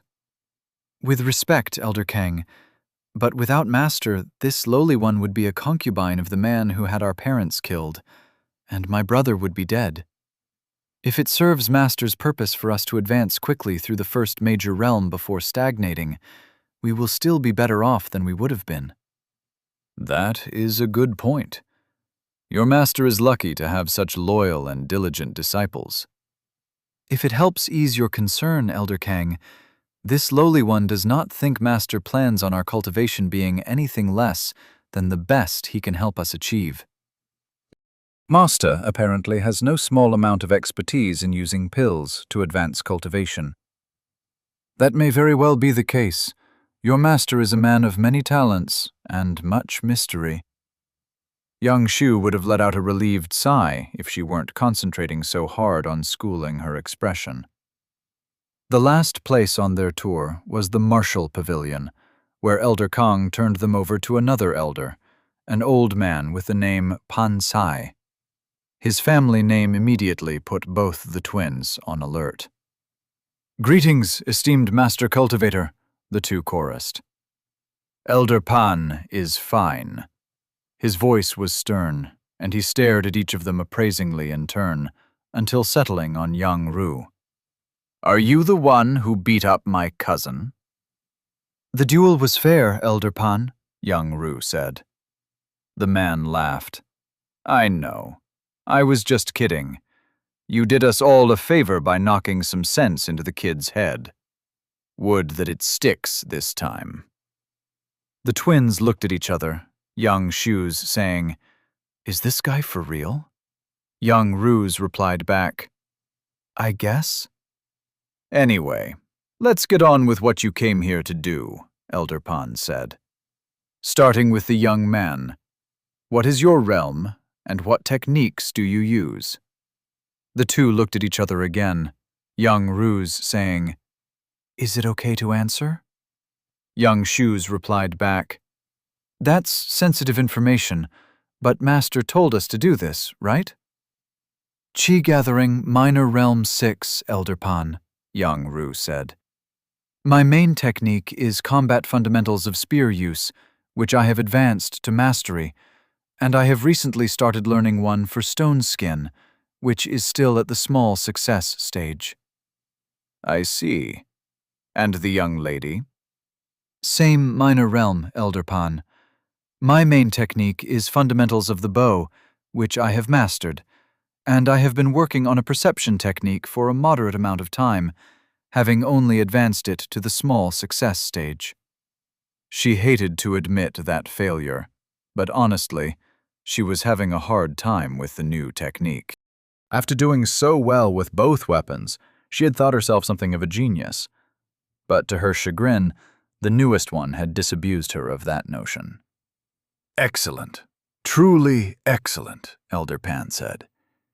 "You both have a strong foundation in weapon arts. Mastery at your age is to be commended. And either you or your master chose well for your secondary techniques." The elder had each of them demonstrate their strength, speed, agility, and weapon skills against wooden dummies. "Excellent," he said when they'd finished. "You both truly have mastered your respective weapon techniques. And those techniques must be very high quality. Your moves are much better than I would have anticipated for your age, as was your chi usage. Not many of my students are a match for you in efficiency or quantity available." The twins were somewhat disappointed by the elder's pronouncement. "Is there no one for us to spar, Elder Pan?" young Shu said. "Master really wants to see us in a challenging fight." The man laughed. "Oh, I didn't say that none of them can challenge you. Fear not. I have your measure, and think I can scare up an opponent or two. If your master wants to see you have to go all out to win, he will not be disappointed." Kang Ya-ting marched into Dai Shuren's cultivation room, eager to share information about his latest encounter with Chao Su and his disciples. "Yes, please come in, Elder Kang. Thank you for knocking so politely and then waiting to be announced, Elder Kang." He chuckled nervously.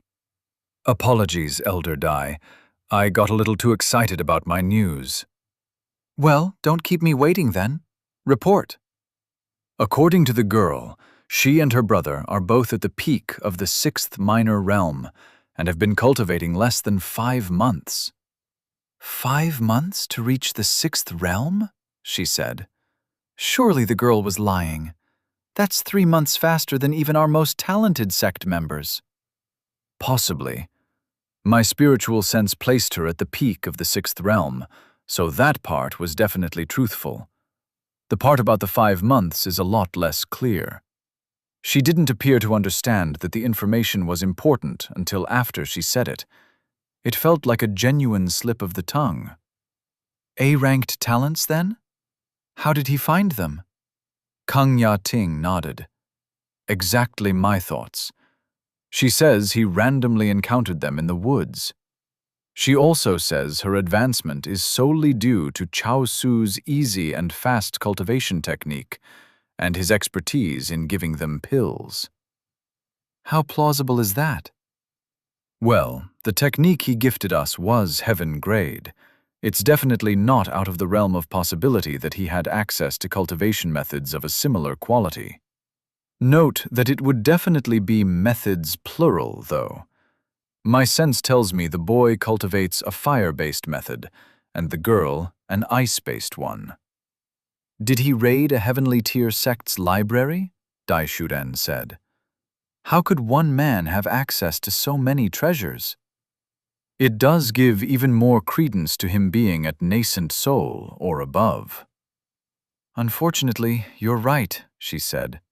We still can't draw any definitive conclusion on whether he has access to a way to test spiritual roots either.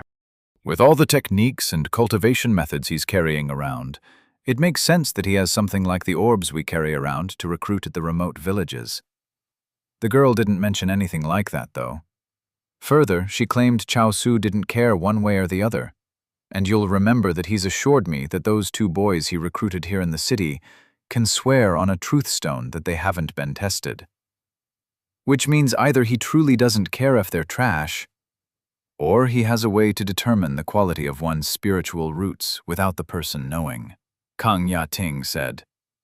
Should we put a hold on approving the 2 young people he wishes to leave the city with him? Honestly, I've never even heard of that kind of ability. We might be projecting a little too much power onto him. His story for how he encountered both of the boys checks out. One worked for a gang keeping an eye on Chao Su until he turned the kid. The other dreamed of becoming a blacksmith, but was working in a shop selling weapons. Chao Su apparently needed someone willing to learn how to craft with spirit wood, and took advantage of the opportunity. He shrugged. Maybe he wants them for exactly the reasons he stated. You're probably right. No sense looking for a fantastic explanation when a mundane one will do. Exactly. Even if he had that ridiculous ability, what would be the odds that 2 boys he happens to run across are supremely talented? Kang Ya said. And even if they are D or C or even B, we lose nothing by letting him have them. Agreed. The good news is that I have one way to check at least part of the girl's story. Chao Su has asked for access to the alchemy shop tomorrow. We'll see then if he truly is an expert with pills. Chapter 56. If you're not cheating, you're not trying. Benton thought he was doing pretty well for being on a cultivation world for less than 6 months. Between Sue's memories of his experiences as a cultivator and his own life lessons from 60 years on Earth, he had plenty of mental resources to draw upon in any given situation to guide him down the right path. That opinion lasted until young Shu told him about what happened with Kang Ya-ting. His experience had failed him. Su had never played in the big leagues of sect politics. The most he had to worry about as far as intrigue went was trying to hide a new technique from his fellow sect members so he could unveil it during the next tournament. Benton's lapse was more inexcusable. He had dealt with inter-office politics for decades. The only defense he had was that he'd never had much to hide from his bosses, so he'd never sweated it when his protégés had been forced to spend time with one of them. He had never even considered the possibility that the Poison Claw sect elder would pump his disciples for information. Granted, he should have, but the thought simply didn't enter his mind. Well, done was done. No use fretting over it. After he assured young Shu that her performance was well within his expectations, good even, he sent her away and played a mental game of how screwed was Benton.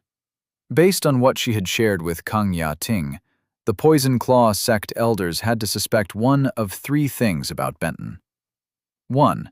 He had the ability to supply cultivation methods that were so good and easy to use that it made the talent level of the disciple nearly meaningless. Honestly, that one didn't represent a change from what they already probably thought. In their heads, his ring surely was full of heaven-shattering jade slips, considering the technique he'd supplied to Pan Jiang. 2. Benton had the ability to easily, and without the subject's knowledge, determine the rank of a subject's spiritual roots. That one, by far, was the one he most wanted to hide. As with his ring and his ability to produce heaven-grade cultivation methods and techniques on demand, such a skill would make him stand out too much. That ability just wasn't something that a normal cultivator could do, no matter how high the realm. Once they discovered he had one unique secret ability, they'd be far more inclined to try to find out if he had any others. That result had to be avoided at all costs. 3. He was an expert at using pills to advance cultivation. That suspicion might be the most problematic one, but not because he didn't want the elders to believe he had such an ability. It actually fit the persona of the ancient, expert, high-level cultivator he was creating. No, the problem was that Yang Shu had outright told Kang Ya-ting that Benton could do such a thing, and the sect would have plenty of opportunity to test him at the alchemy shop the next day. His entire relationship with them was built on a foundation no sturdier than a house of cards. One kick could send the whole thing crashing down, and his disciple being caught in such a lie was likely to be just that kick. There was no help for it. He couldn't let the sect know that Yang Shu lied about Benton's ability, and proving his expertise would make them less likely to think that he had the ability to detect the rank of spiritual roots. His only choice was to prove that he was, in fact, an expert in using pills to advance cultivation. The problem was that he simply didn't possess any such proficiency. Su's education on the subject had been only as extensive as any other outer sect member. In other words, he was taught that pill toxicity was, in general, a bad thing, and that he should avoid it. Yeah, that advice was just so helpful. Thanks, Elder Chin. Try as he might, Benton could think of no other option. He was going to have to use sect points. System, I'd like to add a technique, please. Please specify the technique to add. Something that gives me expertise in administering pills to disciples to advance their cultivation and/or otherwise make them stronger without harming them. Host currently has 27 sect points. Spend 1 sect point to attain Pill Basics. Small success? He hated spending the point. Partly because that 27 was already looking paltry, but also because he was breaking his 10% rule. Well, if the current situation wasn't an emergency, he didn't know what was. Yes, spend the point. A flood of information and memories about using pills was downloaded directly into his brain. He knew, in general, how much toxicity was too much, depending on a bunch of factors, what pills were good in combination, in which minor realm the usage was most effective, and a great number of other things. In general, simply wasn't good enough, though, to impress the Poison Claw sect with his expertise, and certainly not to begin applying the knowledge to his disciples. System, please advance Pill Basics to large success. Choice confirmed. Host currently has 25 sect points. More knowledge inundated his head, filling in the gaps. He, of course, considered using 2 more points to advance to Master in order to make him even more of an expert. But, as a practical matter, large success seemed sufficient for his immediate needs. The remaining gaps in his knowledge seemed to mostly involve more esoteric topics, especially concerning the higher realms. Unfortunately, the technique didn't tell him everything he needed to know. In order to use most of the knowledge given by the technique, he had to know the purity of the pill. Sue's memory indicated that most shops only ranked pills by a very wide grade, which was way too inexact for his purposes, and that those grades weren't always completely accurate, making the ranking almost worthless for him. Besides, if he wanted to portray himself as an expert, could he really be constantly asking the shop attendant, "Hey, how good is the pill? What is it again?" Nope. He needed the ability to look at a pill and just know everything about it. Yep, it was time. System, I'd like to buy the analyze technique that we previously discussed. Choice confirmed. Host currently has 24 sect points. Setting aside the question of whether his interactions with the system could properly be categorized as discussions, his points were rapidly shrinking. "You're going the wrong way. You're going the wrong way." Funny movie. Even worse, he knew, simply knew, that small success wasn't going to give him enough to even bother with. Might as well rip off the Band-Aid. He sighed. "Advance analyze to large success, please." Choice confirmed. Host currently has 23 sect points. That should do it. No more bleeding his supply of sect points tonight. He spent the rest of the evening scanning everything he could with his new technique. Object, small stone. Key, rank, none. Grade, none. Use, possible weapon if thrown by hand or sling. Possible building material for gravel road or in an aggregate. Value, negligible. Other, N.A. Yes! Object, silver tail key. Rank, none. Grade, none. Use, buy things with it. Melt it and use the silver for crafting. Value, low. Other, N.A. Neat. He borrowed Yangru's spear. Object, spear chi. Rank, foundation. Establishment grade, heaven, top. Use, weapon, kill things. Defense. Value, high.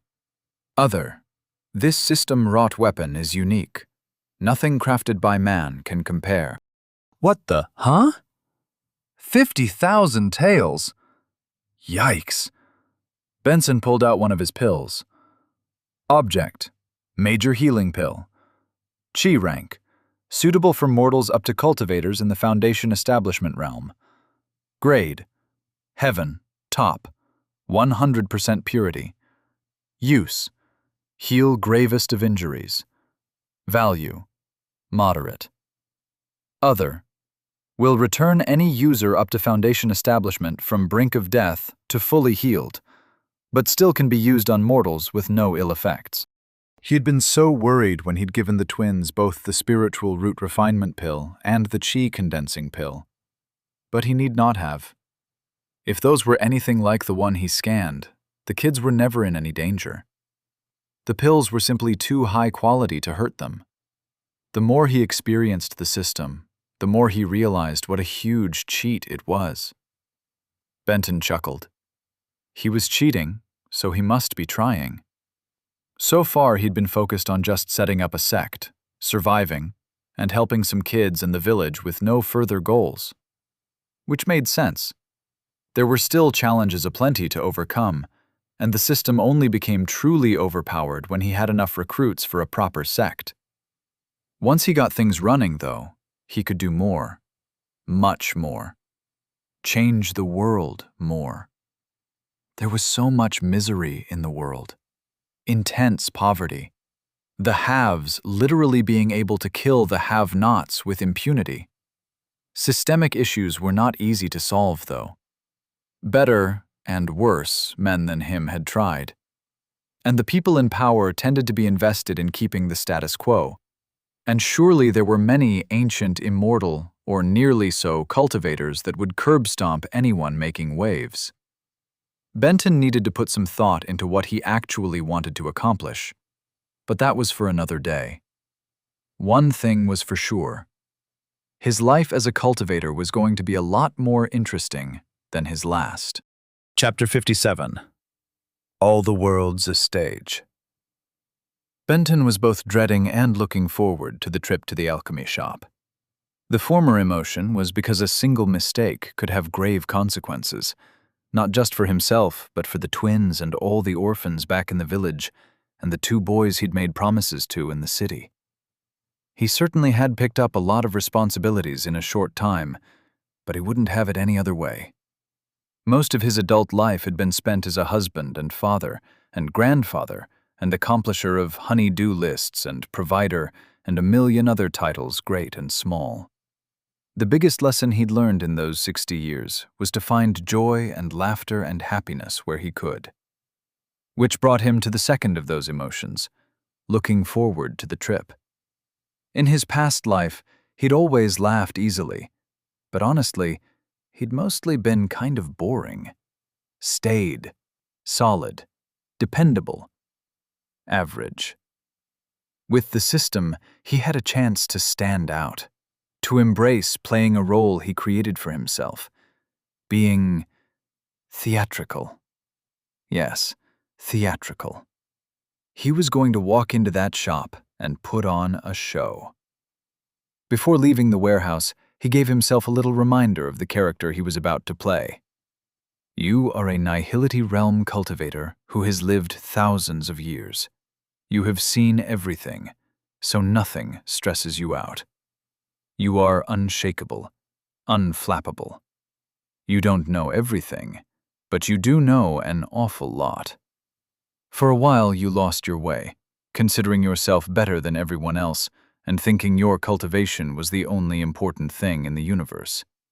Then you lost your family, and you realized that you better appreciate what you have when you have it, because you might find it gone tomorrow. Live in the moment. Enjoy yourself. Benton grinned. He had this. And bonus, the character he was playing would be a lot more casual with Kang Ya-ting now that the 2 were acquainted. So long to the ridiculous speaking in the third person nonsense. Benton walked to the Poison Claw sect with the twins and Zhou Tian. The latter was going to stick with him for the morning, while the twins used a cultivation room they'd arranged the previous day. They'd all meet up at the arena later for the twins' spars. Kang Ya-ting met Benton and Zhou Tian at the alchemy shop. Showtime, Benton thought. He entered a room filled wall to wall with narrow shelves holding small bottles, each containing 1 to 5 pills. A wood counter built over a glass display case and more bottles of pills behind it blocked off the back part of the room. An apparently middle-aged woman stood behind it. First step, examine the wares. The first pill he looked at was for minor healing, Qi-gathering realm. Its purity was only 63%, though. He wouldn't give one of those to someone unless they were dying, and it was their only shot. The bottle next to it held 2 pills of the same type, 72%.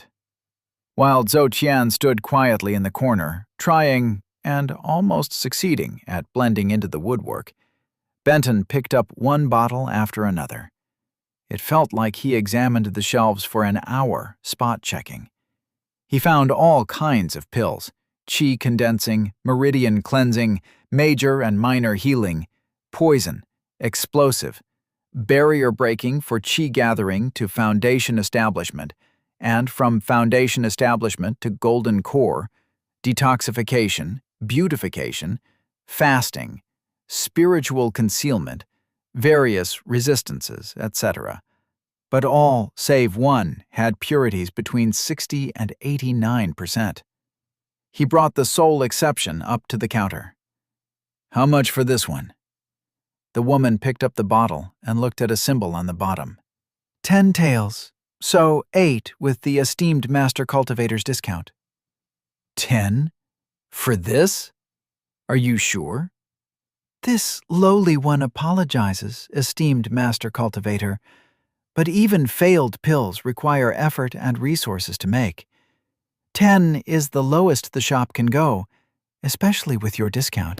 Since the shop has a preservation array, its efficacy will remain constant without ever degrading, and this lowly one guarantees that someone will eventually buy it at that price. Benton was becoming more than a little perplexed. What exactly do you think this is? A black fire adder poison pill with only 51% purity. As the esteemed master cultivator surely knows, purity matters less when dealing with poisons. Benton wondered if the pill was a setup to test his knowledge and discernment, but if so, she was an even more amazing actor than he was. The only reason I'm interested in this pill is because it's the only one with high purity I found, he said. 98%. It's a black fire chi concentrating pill. Usable by someone with a chi aspect related to fire, it would help a cultivator in the foundation establishment realm slightly increase the density of his chi. I mean, it's not super expensive or rare or anything, he continued, but I'd put a value of 100 taels on it at least. The woman frowned and looked at Kang Ya Ting. You don't believe me, do you? Benton said. Kang Ya Ting grinned. Perhaps a test is in order. Sure. We betting? This one has learned his lesson about wagering with the esteemed master cultivator. Benton laughed. So, the esteemed elder would bet on me succeeding? The honorable attendant certainly seems ready to take some of that action. This one could never take money from his subordinates. Benton laughed again. Fine. What's the test? The woman disappeared into the back and returned with a bottle holding a single deep purple-colored pill. What can the esteemed master cultivator tell this one about that pill? Kang Ya Ting said. Yeah, they totally hadn't prearranged that at all. Benton was really glad he'd prepared himself by taking the two techniques, even if he lamented having to spend 4 of his precious sect points. A quick scan told him all he needed to know. It's a pill that grants resistance to mucus. Mucus? Really? Should he be worried about being attacked by mucus? Good purity for the difficulty involved in creating it.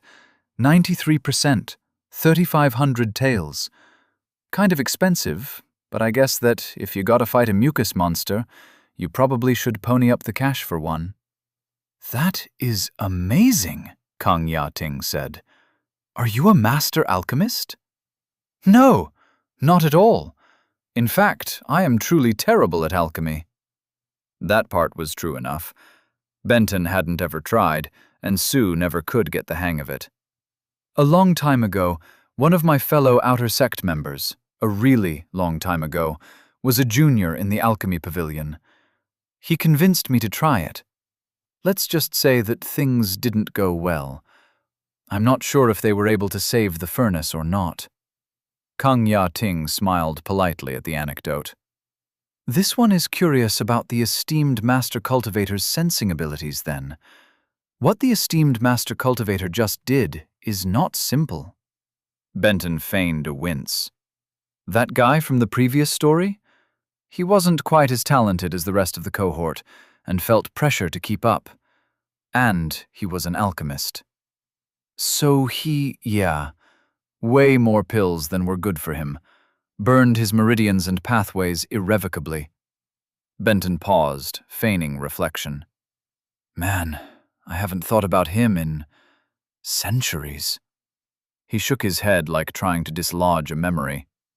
Anyway, I didn't consume a single pill for years afterward, vowing not to do so until I completely understood the effect of everything put into my body.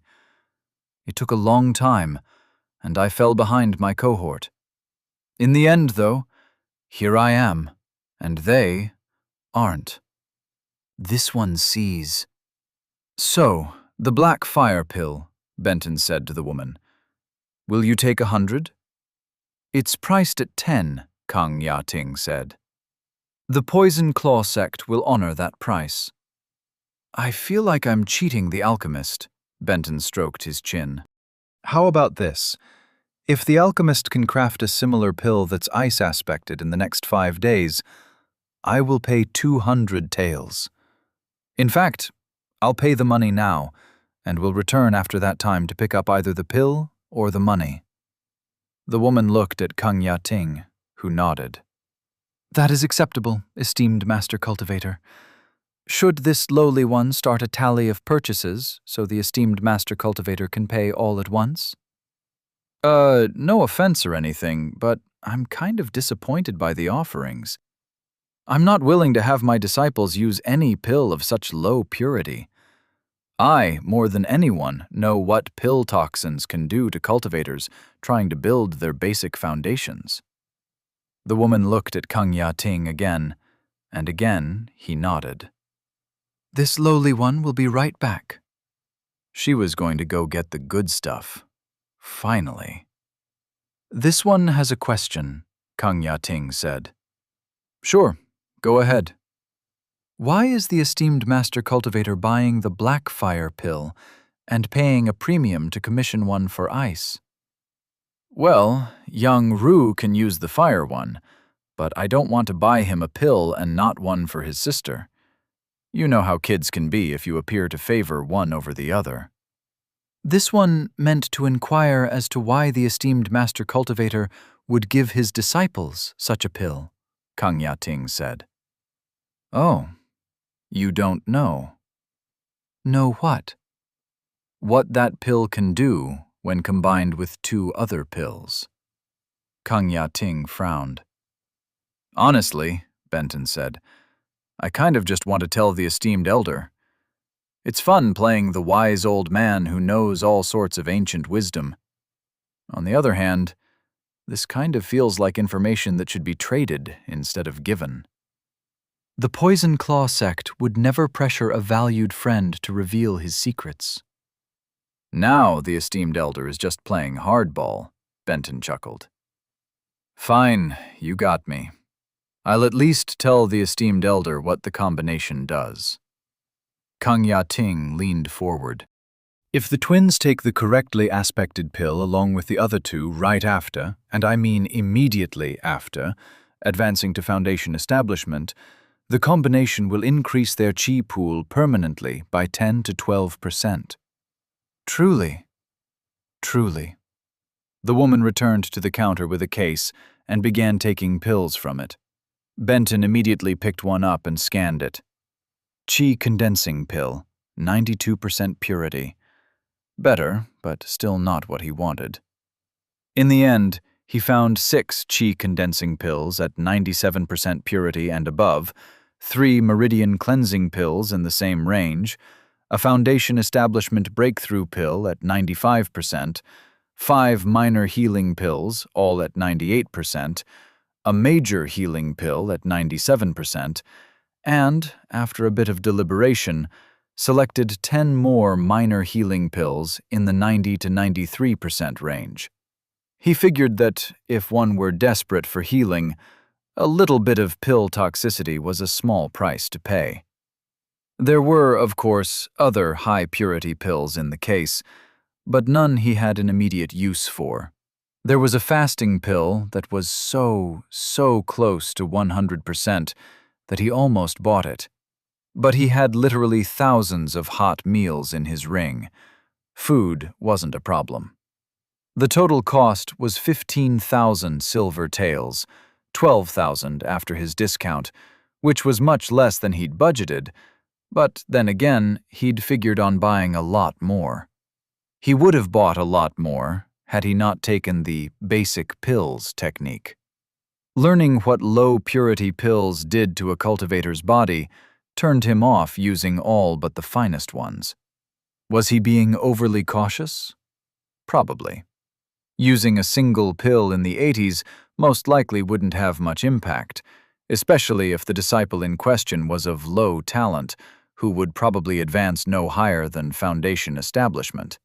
But even traces of toxicity built up over time, and were difficult to completely get rid of before reaching nascent soul. Benton wondered how many cultivators failed to make it to that vaunted realm due to just that issue. The good news was that he had extra money, Nearly 48,000 taels, and nothing pressing he needed to spend it on. One thing he wanted to start preparing for was that blessed day when his disciples started hitting Foundation establishment. There were two things each of them would require: a weapon and a storage ring. At least, he considered the latter a necessity. Most probably would place it into the category of a luxury. How cool would it be if he could present each of his disciples with one of each when they broke through? He already had the weapons, bows or spears, depending on the cultivator's focus, so he only needed the rings. Does the esteemed elder happen to know of any shops that sell spatial rings? Kang Ya-ting did, but he gave directions instead of accompanying the guests. This one apologizes, but there are duties of an elder which need attending. Surely the esteemed master cultivator is accustomed to such matters. Of course. Think nothing of it. Thank the esteemed master cultivator for his gracefulness. We will meet again at the arena later. The directions turned out to be excellent, and Benton and Zhou Qian had no problem finding it. 30 minutes and 40,000 taels after the discount later, Benton walked out with 10 rings on a leather cord around his neck. Chapter 58. The Best a Man Can Get. Kang Ya-ting remained in the alchemy shop until Chao Su and his young ward were well out of sight. The boy was interesting in that the elder had almost forgotten he was in the shop. That the boy could evade notice meant he was manifesting his chi aspect, even though he was a mortal. Such a thing wasn't unheard of, but it was rare. Some people, even wizened cultivators, believed a display like that one meant the mortal would automatically have great talent, thinking that the potency of the spiritual roots somehow led to the ability. Nothing could be farther from the truth. The boy had just as much chance of being an F or any other rank as a random person on the street. The real reason the boy was able to blend into the space was that the boy's chi aspect was abnormally strong. That strength was both a blessing and a curse. It meant that every technique the boy used that closely aligned with his aspect would have a greater effect than if it were used by another person of a similar rank. It also meant that it was vastly more difficult for the boy to use cultivation methods and techniques that didn't align closely with his chi aspect. Finding such resources could challenge even a mid-sized sect, but Kang Ya-ting figured that issue wasn't much of a problem for Chao Su. Did he recruit the boy because of his talent with shadows, a sought-after trait for assassins? Probably not. Chao Su simply didn't seem like the type to employ those kinds of methods. He also wasn't likely to have been of the belief that the boy was supremely talented due to the chi manifestation. No, the most likely reason the boy ended up with Chao Su was exactly what he had said. The boy found himself in danger due to helping them avoid any more entanglements than were necessary with a local gang. Chao Su definitely seemed the type to be loyal to those who assisted him. That small mystery resolved, Kang Ya-ting turned to the attendant.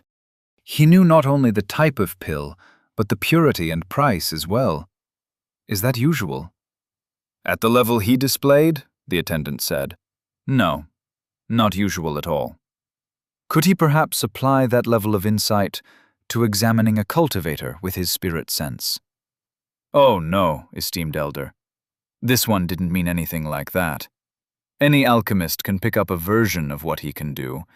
Even this one can determine a pill's general purity just from years and years of working in a shop. None of that helps at all in learning to discern information about fellow cultivators. I see. Try to put into context, then, how unusual his ability is. He displayed 3 distinct skills, esteemed elder. First, he has a good sense of a pill's value, but that ability is relatively common. Anyone who buys or sells lots of them will pick that up. He also displayed immense knowledge. Detecting that mislabeled pill like that, this one missed it. The master alchemist who priced the pills missed it. A lot of people in the chain missed it. He didn't. But that doesn't necessarily indicate any special ability with qi. It probably just means he's seen a lot of pills in his lifetime, many more than this one has. The third skill was the amazing one, but anyone could achieve it. One simply needs to spend literal centuries honing and fine-tuning their spiritual sense to detect the most minor of fluctuations in a pill's makeup. This one can't imagine the time and patience it took to develop that ability to the degree he showed. He is a true expert. While you were in the back, he told me that the concentration pill can be used in combination with 2 other pills to permanently increase a cultivator's qi pool, Kang Ya-ting said. Do you think he was telling the truth? The woman's eyes went wide. This one thinks that information needs to be reported to the head of the alchemy pavilion. I see. In retrospect, he and Dai Shuren had probably been letting their imaginations run away with them. A nascent soul realm cultivator had all the time in the world to study things that interested them. Spending so much effort working with pills that one became an expert was much more likely than Chao Su having an ability they'd never even heard rumors about anyone else having. Benton and Zhou Tian made it to the arena in plenty of time for the spars. Not that the sect wouldn't have held the start for them anyway. Kang Ya-ting introduced the martial pavilion elder Pan Cai, who was very complimentary toward the twins. From a different cultivator, Benton might have thought the guy was just blowing smoke, but Elder Pan really seemed like a straight shooter. This one has actually arranged for 2 contests for each of your disciples. First, a demonstration against the sect's top qi-gathering practitioner with their respective weapon, followed by a spar with a sect member of a similar realm that this one chose to be a particularly challenging matchup. Perfect. I'd like for them to be truly tested. Adversity brings growth. Benton didn't know how prophetic his words would be. Yang Ru was first up for the demonstration. He and a young lady stood facing each other a few feet apart. Both held spears. Benton scanned the girl. Affiliation, Poison Claw Sect. Age, 16. Cultivation, Qi Gathering, Minor Realm. 9 Qi available. Techniques, Spiritual Roots, C+. Qi Aspect, Forked lightning ripping the sky asunder. Ooh, nice. She was at the peak of qi gathering, and she was the first actual cultivator he'd seen with the lightning aspect. 16 could be a bit old to have not reached foundation establishment, but that could be due to many factors. Like maybe she had just turned 16 and she'd been recruited half a year or more after her 14th birthday. Sects only visited villages once a year, after all. Most kids weren't inducted literally as soon as they came of age. More importantly, she was the top spear user of her realm present in the city. She should be able to give Yang Ru a run for his money. What do you think, Zhou Tian? Who will win, Yang Ru or the girl? This lowly one wouldn't dare venture a guess, master. The kid was so stiff. Well, he'd loosen up eventually. The twins did. Who is the girl? Benton said. Kang Lin, Kang Ya-ting said proudly. Daughter? Granddaughter. You dog. Congratulations. The same elder who had overseen the spar between Yang Ru and Pan Jiang entered the arena and immediately gave the rules. Both contestants must remain in position, not moving more than a foot in any direction, and the goal was to disarm their opponent, which would result in an award of 3 points. Any touching of the body counted a point against the person doing the touching. Match point was 11. After both contestants signaled their understanding, the match started. And it went exactly how Benton had expected. Elder Kang's granddaughter wiped the sand with Yang Ru. The lightning qi aspect showed itself in her speed and her agility, and she clearly had much more experience fighting cultivators than he did. Against a spirit beast, they might be an even match, but not in a contest like that one. Final score: Kanglin 11, Yang Ru 1. The girl had gotten a little aggressive with one of her thrusts and touched his finger when she disarmed him, costing her the shutout. Overall, Benton came away quite impressed by the young lady. She was poised and purposeful in every move she made.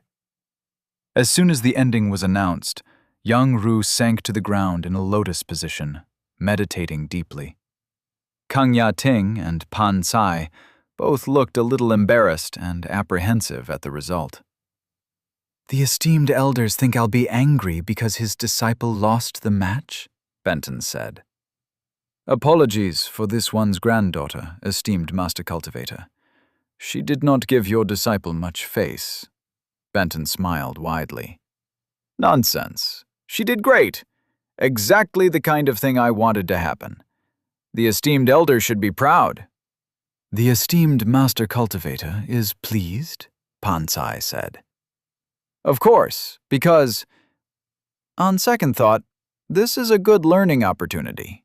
Benton turned to Zhou Qian. "Pop quiz. Why am I happy?" The boy clearly had no idea what a pop quiz was, especially since Benton had switched to English for the words, but he tried gamely enough to answer the question. "Master is happy because the defeat can make senior brother better?" Exactly. Winning or losing that contest doesn't matter in the slightest. There were no stakes, no consequences. I mean, face? Who cares? He has mastered his spear technique. He surely thought himself the mighty knower of all that was knowable regarding the spear. Now, he really knows something important. That mastery of a technique does not mean mastery of the wider concept of fighting with a spear. Maybe this fight will propel him to new heights of greatness. Maybe one day he'll be in a life and death struggle, and the lessons learned today will save him. The two elders looked contemplative. "Do you know what I'm most happy about, though?" Benton said. Zhou Qian thought about it for a moment. He stared down at the area where Yang Ru was busy consolidating his gains from the fight. "Senior brother's reaction to the loss, Master?" "Yes, 2 for 2. Great job, Zhou Qian." Benton grinned at him. Yang Ru didn't rage at the heavens due to the unfairness of the contest. He didn't sink to the depths of despair because he let me down by losing or some other nonsense. No, he immediately did what he needed to do to become better. What a great disciple. While they'd been talking, more than a score of young cultivators had swarmed the arena, setting up all manner of targets and signaling that the next competition would be an archery contest.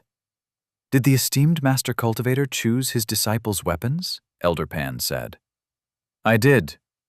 Interesting choices. Some look down on spears and bows, say that they're peasant weapons. Bows in particular are frowned upon." Benton grinned. "Some people are idiots." Elder Pan chuckled in return, and in a manner that certainly seemed genuine. "This one agrees, but would like to hear the esteemed Master Cultivator's reasoning." "Well, not much to tell, really. We were going to be fighting spirit beasts mainly, and against those, range is good. More range is better. The spear keeps jaws and claws at bay. The bow allows a chi-gathering cultivator to hop up into a tree and engage from afar." "But for the long term," Kang Ya-ting said, "does the esteemed Master Cultivator plan to have his disciple abandon the weapon?" "Of course not," Benton said. "Look, I understand the point. A high realm cultivator can simply blast away with chi, so why use the bow? Well, I'll tell the esteemed elder why. Obviously, no one has unlimited chi, not even nascent soul and above. At a certain level, it takes chi to deal damage, and attacking at range also requires chi to get that attack to your opponent. The bow is more efficient, using the body's strength combined with mechanical force to push the damaging chi to the target. And if a stronger, faster launch is needed, you can still add that oomph with chi. You'll still end up saving more than someone launching the same attack with chi alone. Apparently, neither of the elders expected such a spirited defense, and all of them fell into silence. It didn't take the crew long to clear the sand, and soon young Shu and a young man entered the arena, both holding their bows and with their quivers ready. Like Kung Lin, the new sect contestant was in the 9th realm, though only 15 years old, with C-minor talent. The elder once again announced the rules. There were 11 targets. Closest to the center for each target earned a point.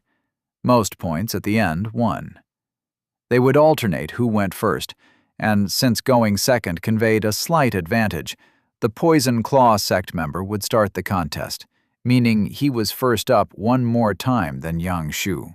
Kang Lin had held multiple advantages over Yang Ru, including more experience sparring against cultivators, the contest favoring agility over strength, and the two being forced to remain essentially stationary. From Benton's initial observations, the archery contest seemed to be a more even match, but the targets weren't all straightforward. He was sure there was an inherent advantage for the young man baked into it somehow, but wasn't sure of the specifics at a glance. The first 2 targets were exactly what Benton would have expected from an archery competition. One was placed 25 yards from the starting line, and the other 75. The two split the points, with Yang Shu winning on the longer of the two. Both were close, though, with less than an inch determining the victor for each target. The third had a 10-foot wall between the start line and the target. The boy walked to the wall, looked around it to take in the target's position, returned to the start line, and shot nearly vertically. The arrow arched over the wall and actually hit the target, though nowhere near the center. Yang Shu did her best, but she'd never tried a shot like that. Her arrow stuck in the ground a few inches shy of the goal. The fourth target was odd. A narrow pole stood between the starting point and dead center on the target. To the right of the pole was a wall, 6 feet tall and 3 wide, positioned parallel to the line between the archer and target. The purpose of the pole was clearly so the archers couldn't fire directly at the bullseye. Perhaps the goal was to see which of them could get closest to the pole without hitting it and causing the arrow to stray off to one side. That reason was clearly in Yang Shu's mind, as the feathers from her arrow literally grazed the pole as the arrow passed. She grinned, clearly thinking she'd won the point, until her opponent stepped up to the start. He shot so that his arrow deflected off the wall and hit the bullseye. The rest of the contest went similarly. Yang Shu was clearly talented at archery, but she also clearly had no experience with the kind of trick shots required to win that competition. Still, she never gave up, winning 3 more points to lose the match 7-4. Mirroring her brother, she sank into meditation at the conclusion of the contest. The only difference was that she had enough social grace to congratulate the young man who beat her before doing so. All in all, Benton thought he'd found about the best disciples a master could want. Chapter 59. A Man Who Is Good at His Job. As Benton waited for the crew to reset the arena from archery range mode to the normal bare sandy floor for the upcoming duel, he wondered if the spars would be as tilted in favor of the Poison Claw sect as the contests had been. He found he didn't care all that much. As long as his disciples had an opportunity to advance, a loss was fine with him. His mind drifted to the future, though, and the heights the twins could achieve. First, he had to get back to the village, though. Thoughts of founding his sect reminded him of his dwindling point total. He soon, hopefully, would have 2 new inner disciples, and so far he'd given personal cultivation techniques to all the kids he'd found who had spiritual roots in the D rank and above.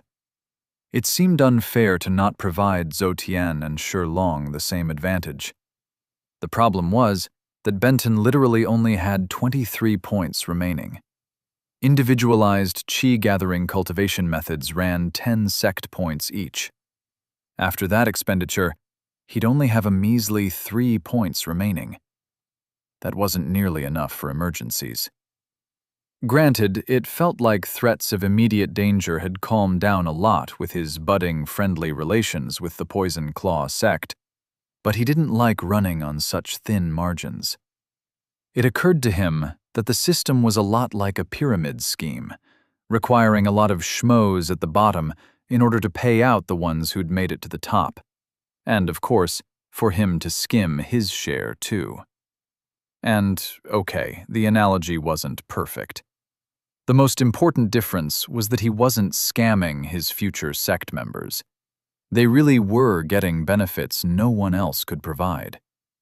Additionally, no one was drawing more out than they put in for the long run. The 10 points he invested in each of the 2 new inner disciples would eventually return him 12 points. He had to put in the investment up front, but barring something really unfortunate happening, it would pay off. For chi-gathering realm, anyway. With the quality of his cultivation methods, he felt positive that even an F could reach foundation establishment eventually. He suspected that the lower ranks would struggle to reach Golden Core, if it were even possible at all. Still, 50 points for a cultivation method that any of the outer sect disciples could use would eventually be paid back given enough people. If he were to actually think of the sect as a pyramid scheme, though, it was a good one. For most of his members, he only had to buy a product once and sell it over and over again to the folks at the base. Every low-ranked person he brought in was pure profit. In order to realize those profits, though, he needed time. And to survive long enough to gain that time, he needed more points, which, in turn, necessitated that he treated the situation just like he would in administering a pyramid scheme. Recruit more people on the bottom. "Esteemed elder," he said to Kung Ya Ting, "I am reluctant to admit it, but this one seeks another favor." "This one is willing to entertain such a request, depending on what it is." Benton cupped his head. "Of course. I have 6 wagons of materials to travel with, and while we can manage that number, it occurs to me that hiring drivers might make the trip much more convenient.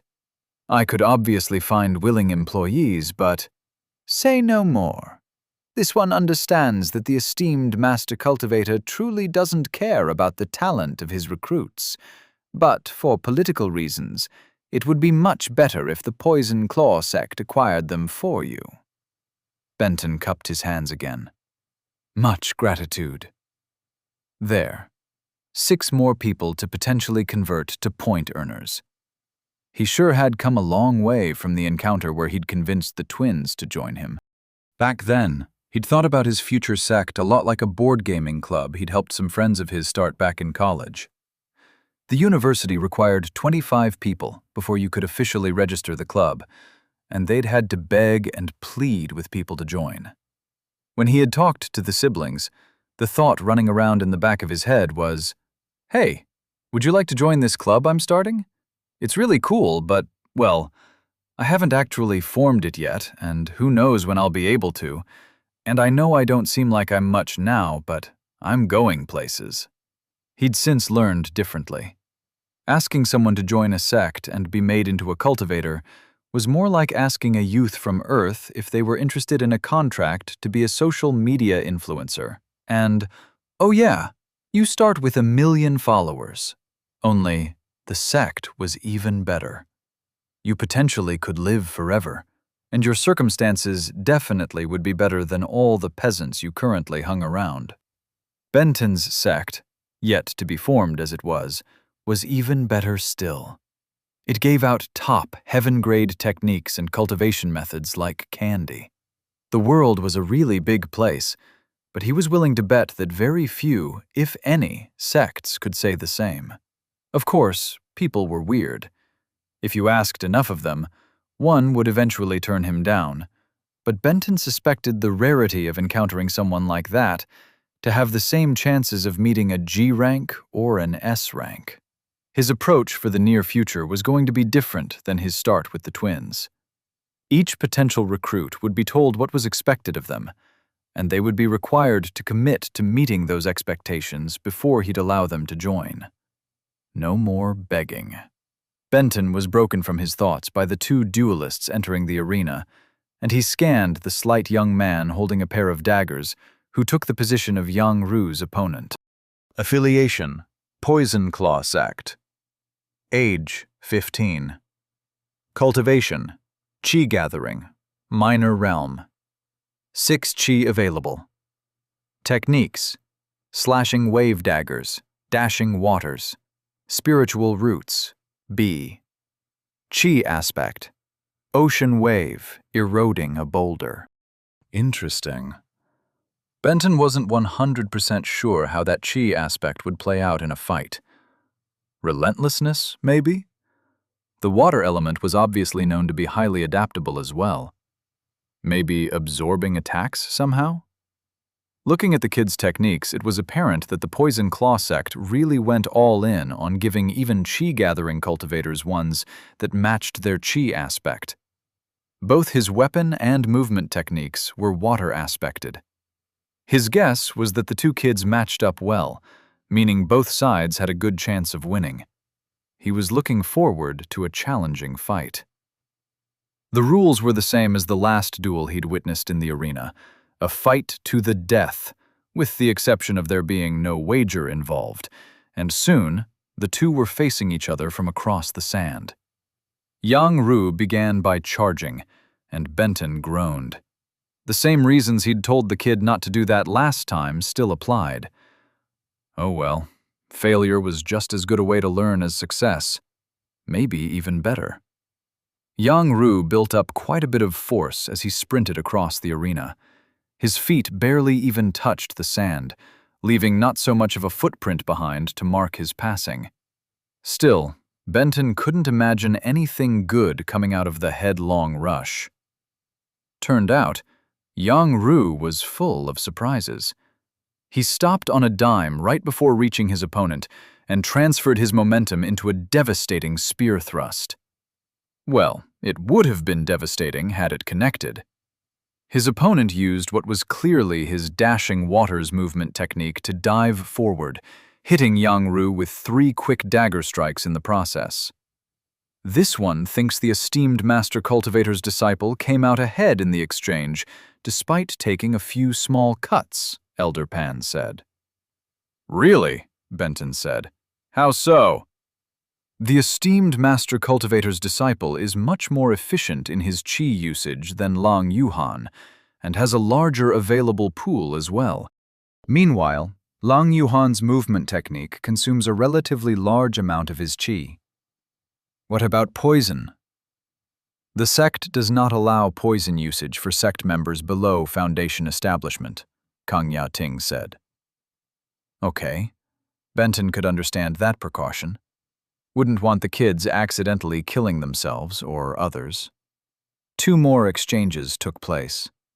Yang Ru tried to swipe at his opponent. His opponent dodged and inflicted small stabs in return.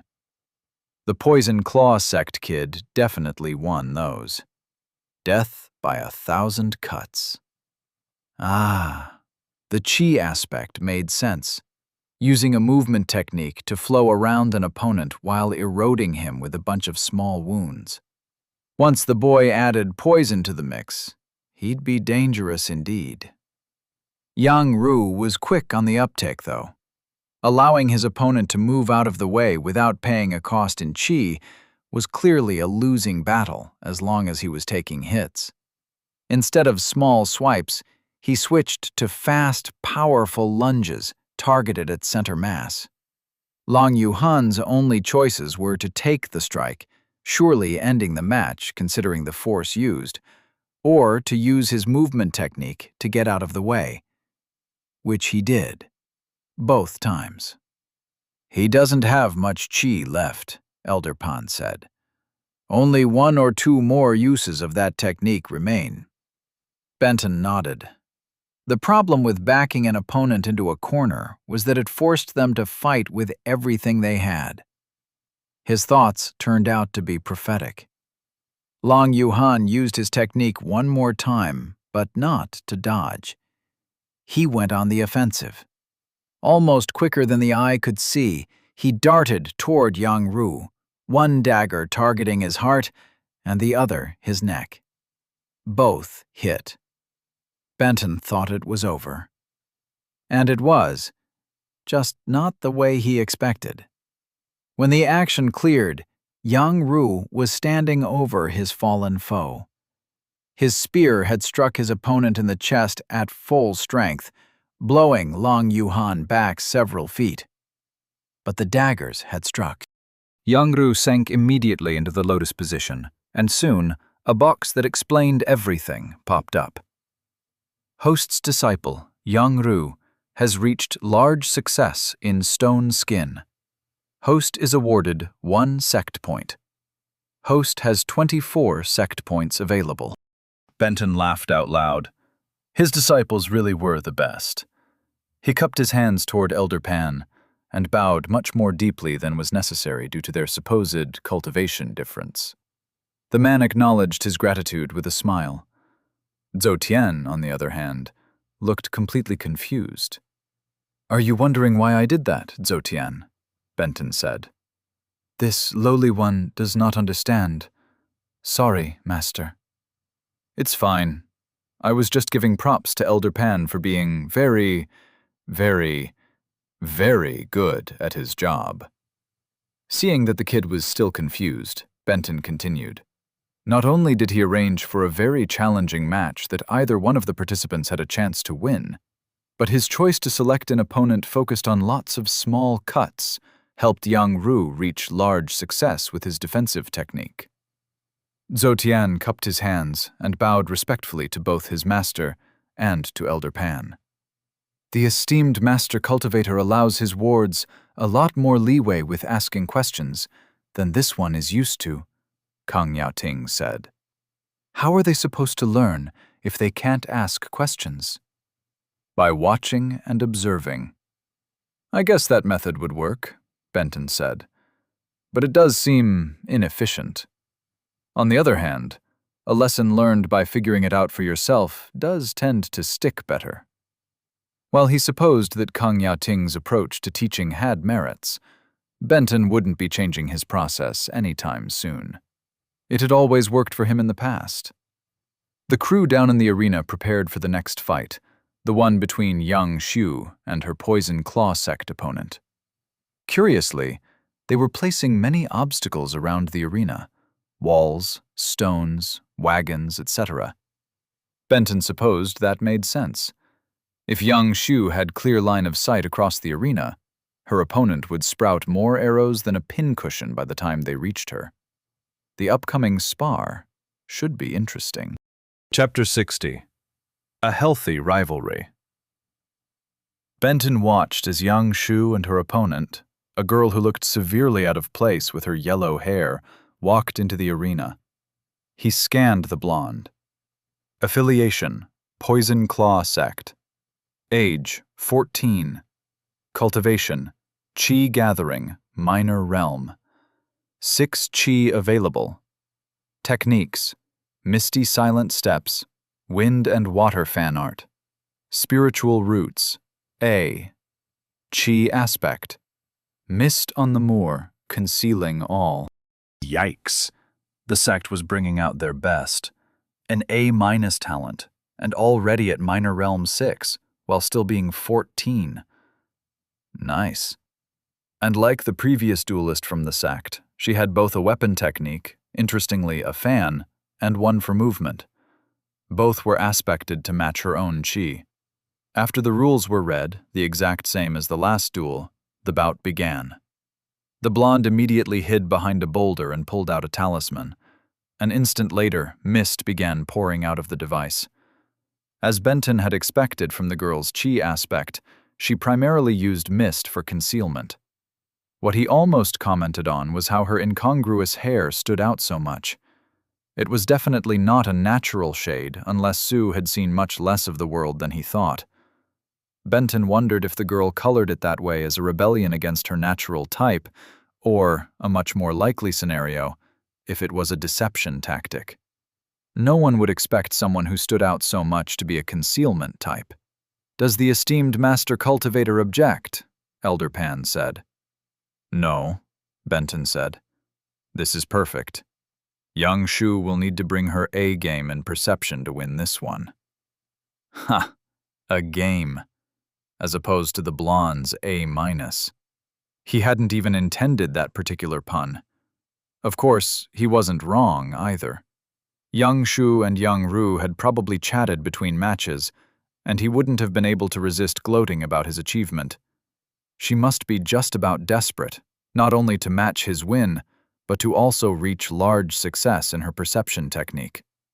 The two were closer than almost any sibling pair Benton had ever met, but they were also very competitive with each other. It was a healthy rivalry as far as he was concerned. "The talisman requires Mao Ning to use her own qi to produce the mist," Kang Ya-ting said. "A device that uses another's qi or any external power source, such as a beast core, is prohibited." Benton hadn't known that. The only device like the elder described that the twins had was a single defensive talisman each, and Benton didn't think either would even consider using the expensive, life-saving measure during a completely safe spar. Besides, maybe that rule had been explained to them during preparations, or maybe the rule only applied to the sect members. However the rule was administered, the growing cloud of mist gave young Shu trouble. His spiritual sense tracked Mao Ning as she made her way closer and closer to the archer. But his disciple didn't seem to know where her opponent was. "Keep a watch on how Mao Ning uses her mist to hide herself, Zhou Tian," Benton said. "See what kind of ideas you can pick up." "It almost sounds like the esteemed master cultivator plans to make the ward into a disciple," Kang Ya-ting said. Time for another gamble. The more truth Benton revealed, the more he seemed like an eccentric who had fun being mysterious, instead of someone who had a lot to hide. He just hoped his read on the sect elders was accurate. "Of course, I plan to take Zhou Tian as a disciple."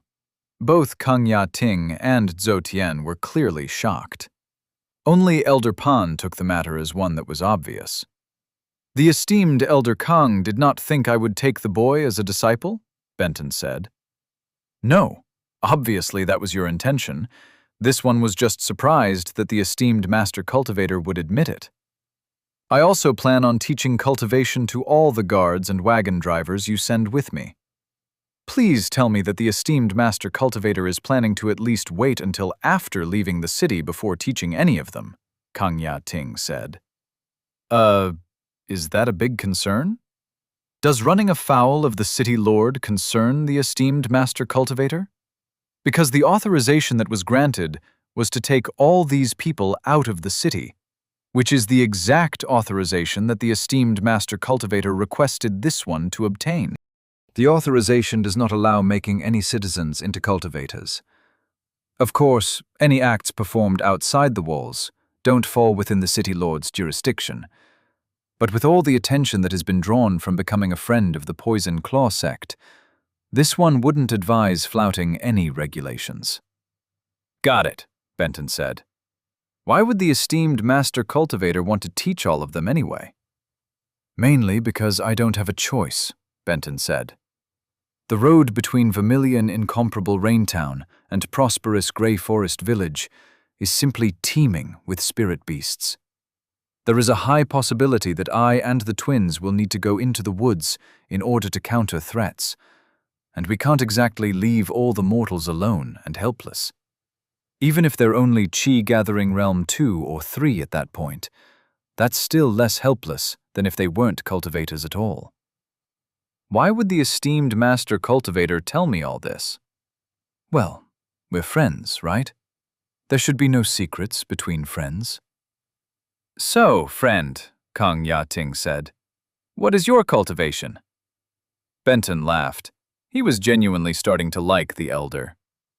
"Well now, see you got me there. I fear that if I were to tell you that, it would ruin our burgeoning friendship." "I see."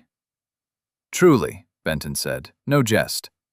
What if I told you I was actually in a really low realm, like chi gathering or something? You'd be all like, this one cannot be friends with someone at such a low realm. Or if I told you I reached nihility 1500 years ago, you'd be all like, yes, sir, Master Cultivator, who is the highest-ranked cultivator on the continent, sir. Either way, friendship gone. It could only survive if I actually fall in a narrow range of realms that you suspect me of being in." "Nihility?" "No, don't go drawing conclusions from that, my friend. I just pulled that realm out of a hat. It doesn't mean anything. Probably. Almost definitely. Surely it doesn't." Benton grinned, having entirely too much fun. Down in the arena, Mao Ning was slowly creeping toward young Shu, who had no idea where the other girl was. Benton, in addition to tracking the sect girl with his spiritual sense, could hear her feet crunching on the sand when he channeled just a tiny bit of chi to his ear. His disciple could surely do the same with the technique he'd given her. The problem was that she was having trouble processing the input, meaning she couldn't use the sounds to place where her opponent was. "I'm surprised Mao Ning isn't using a movement technique to silence her steps," Benton said.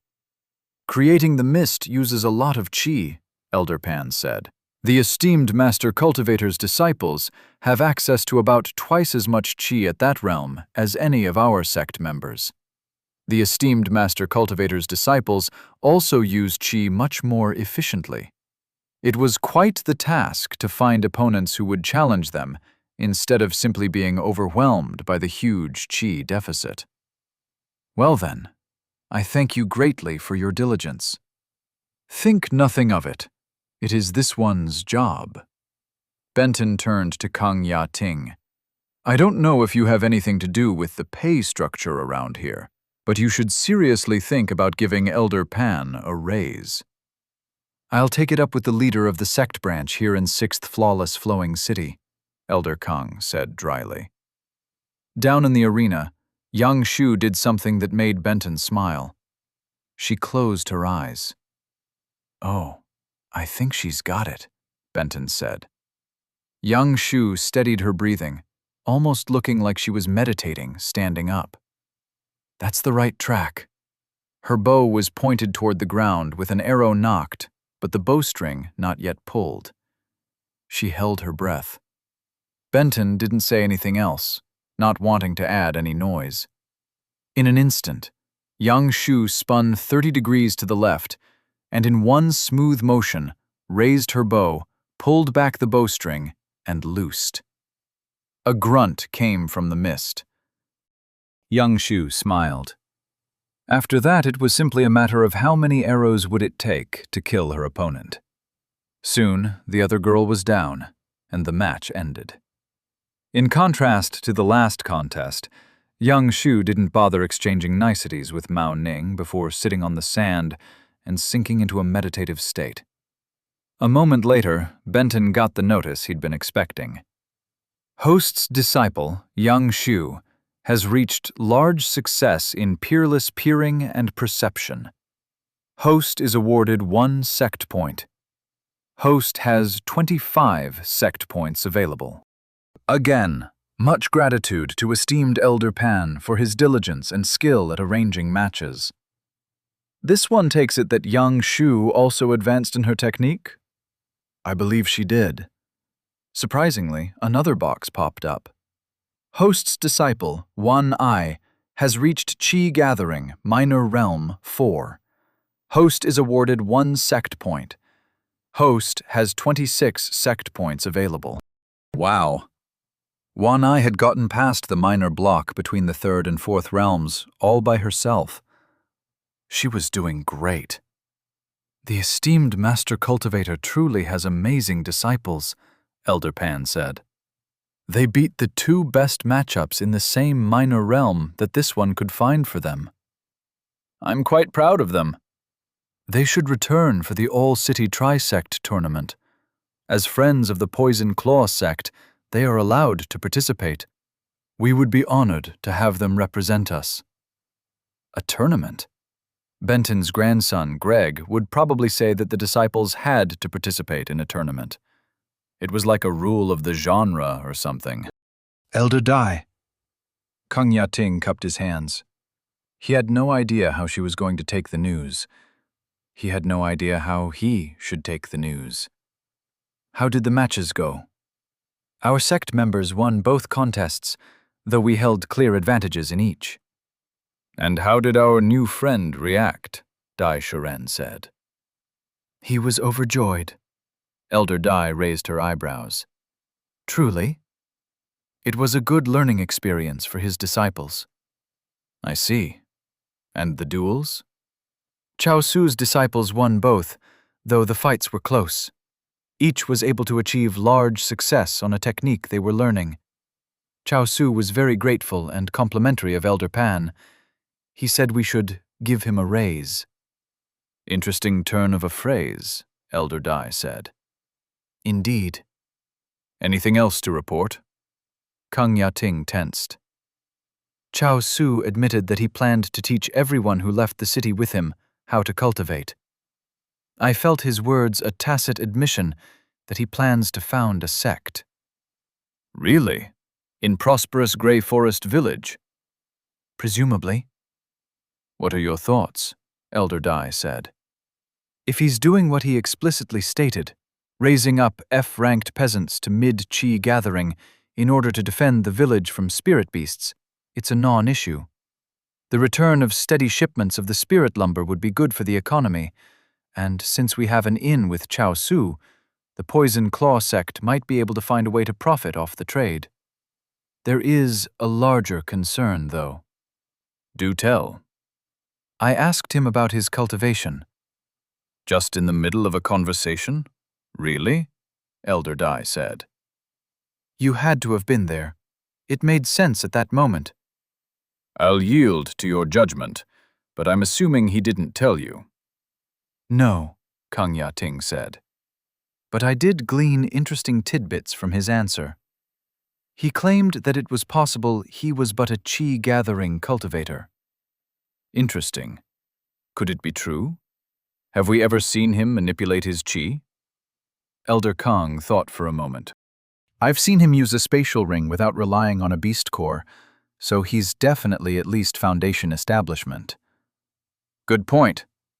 For all my spiritual senses tell me, he could be immortal.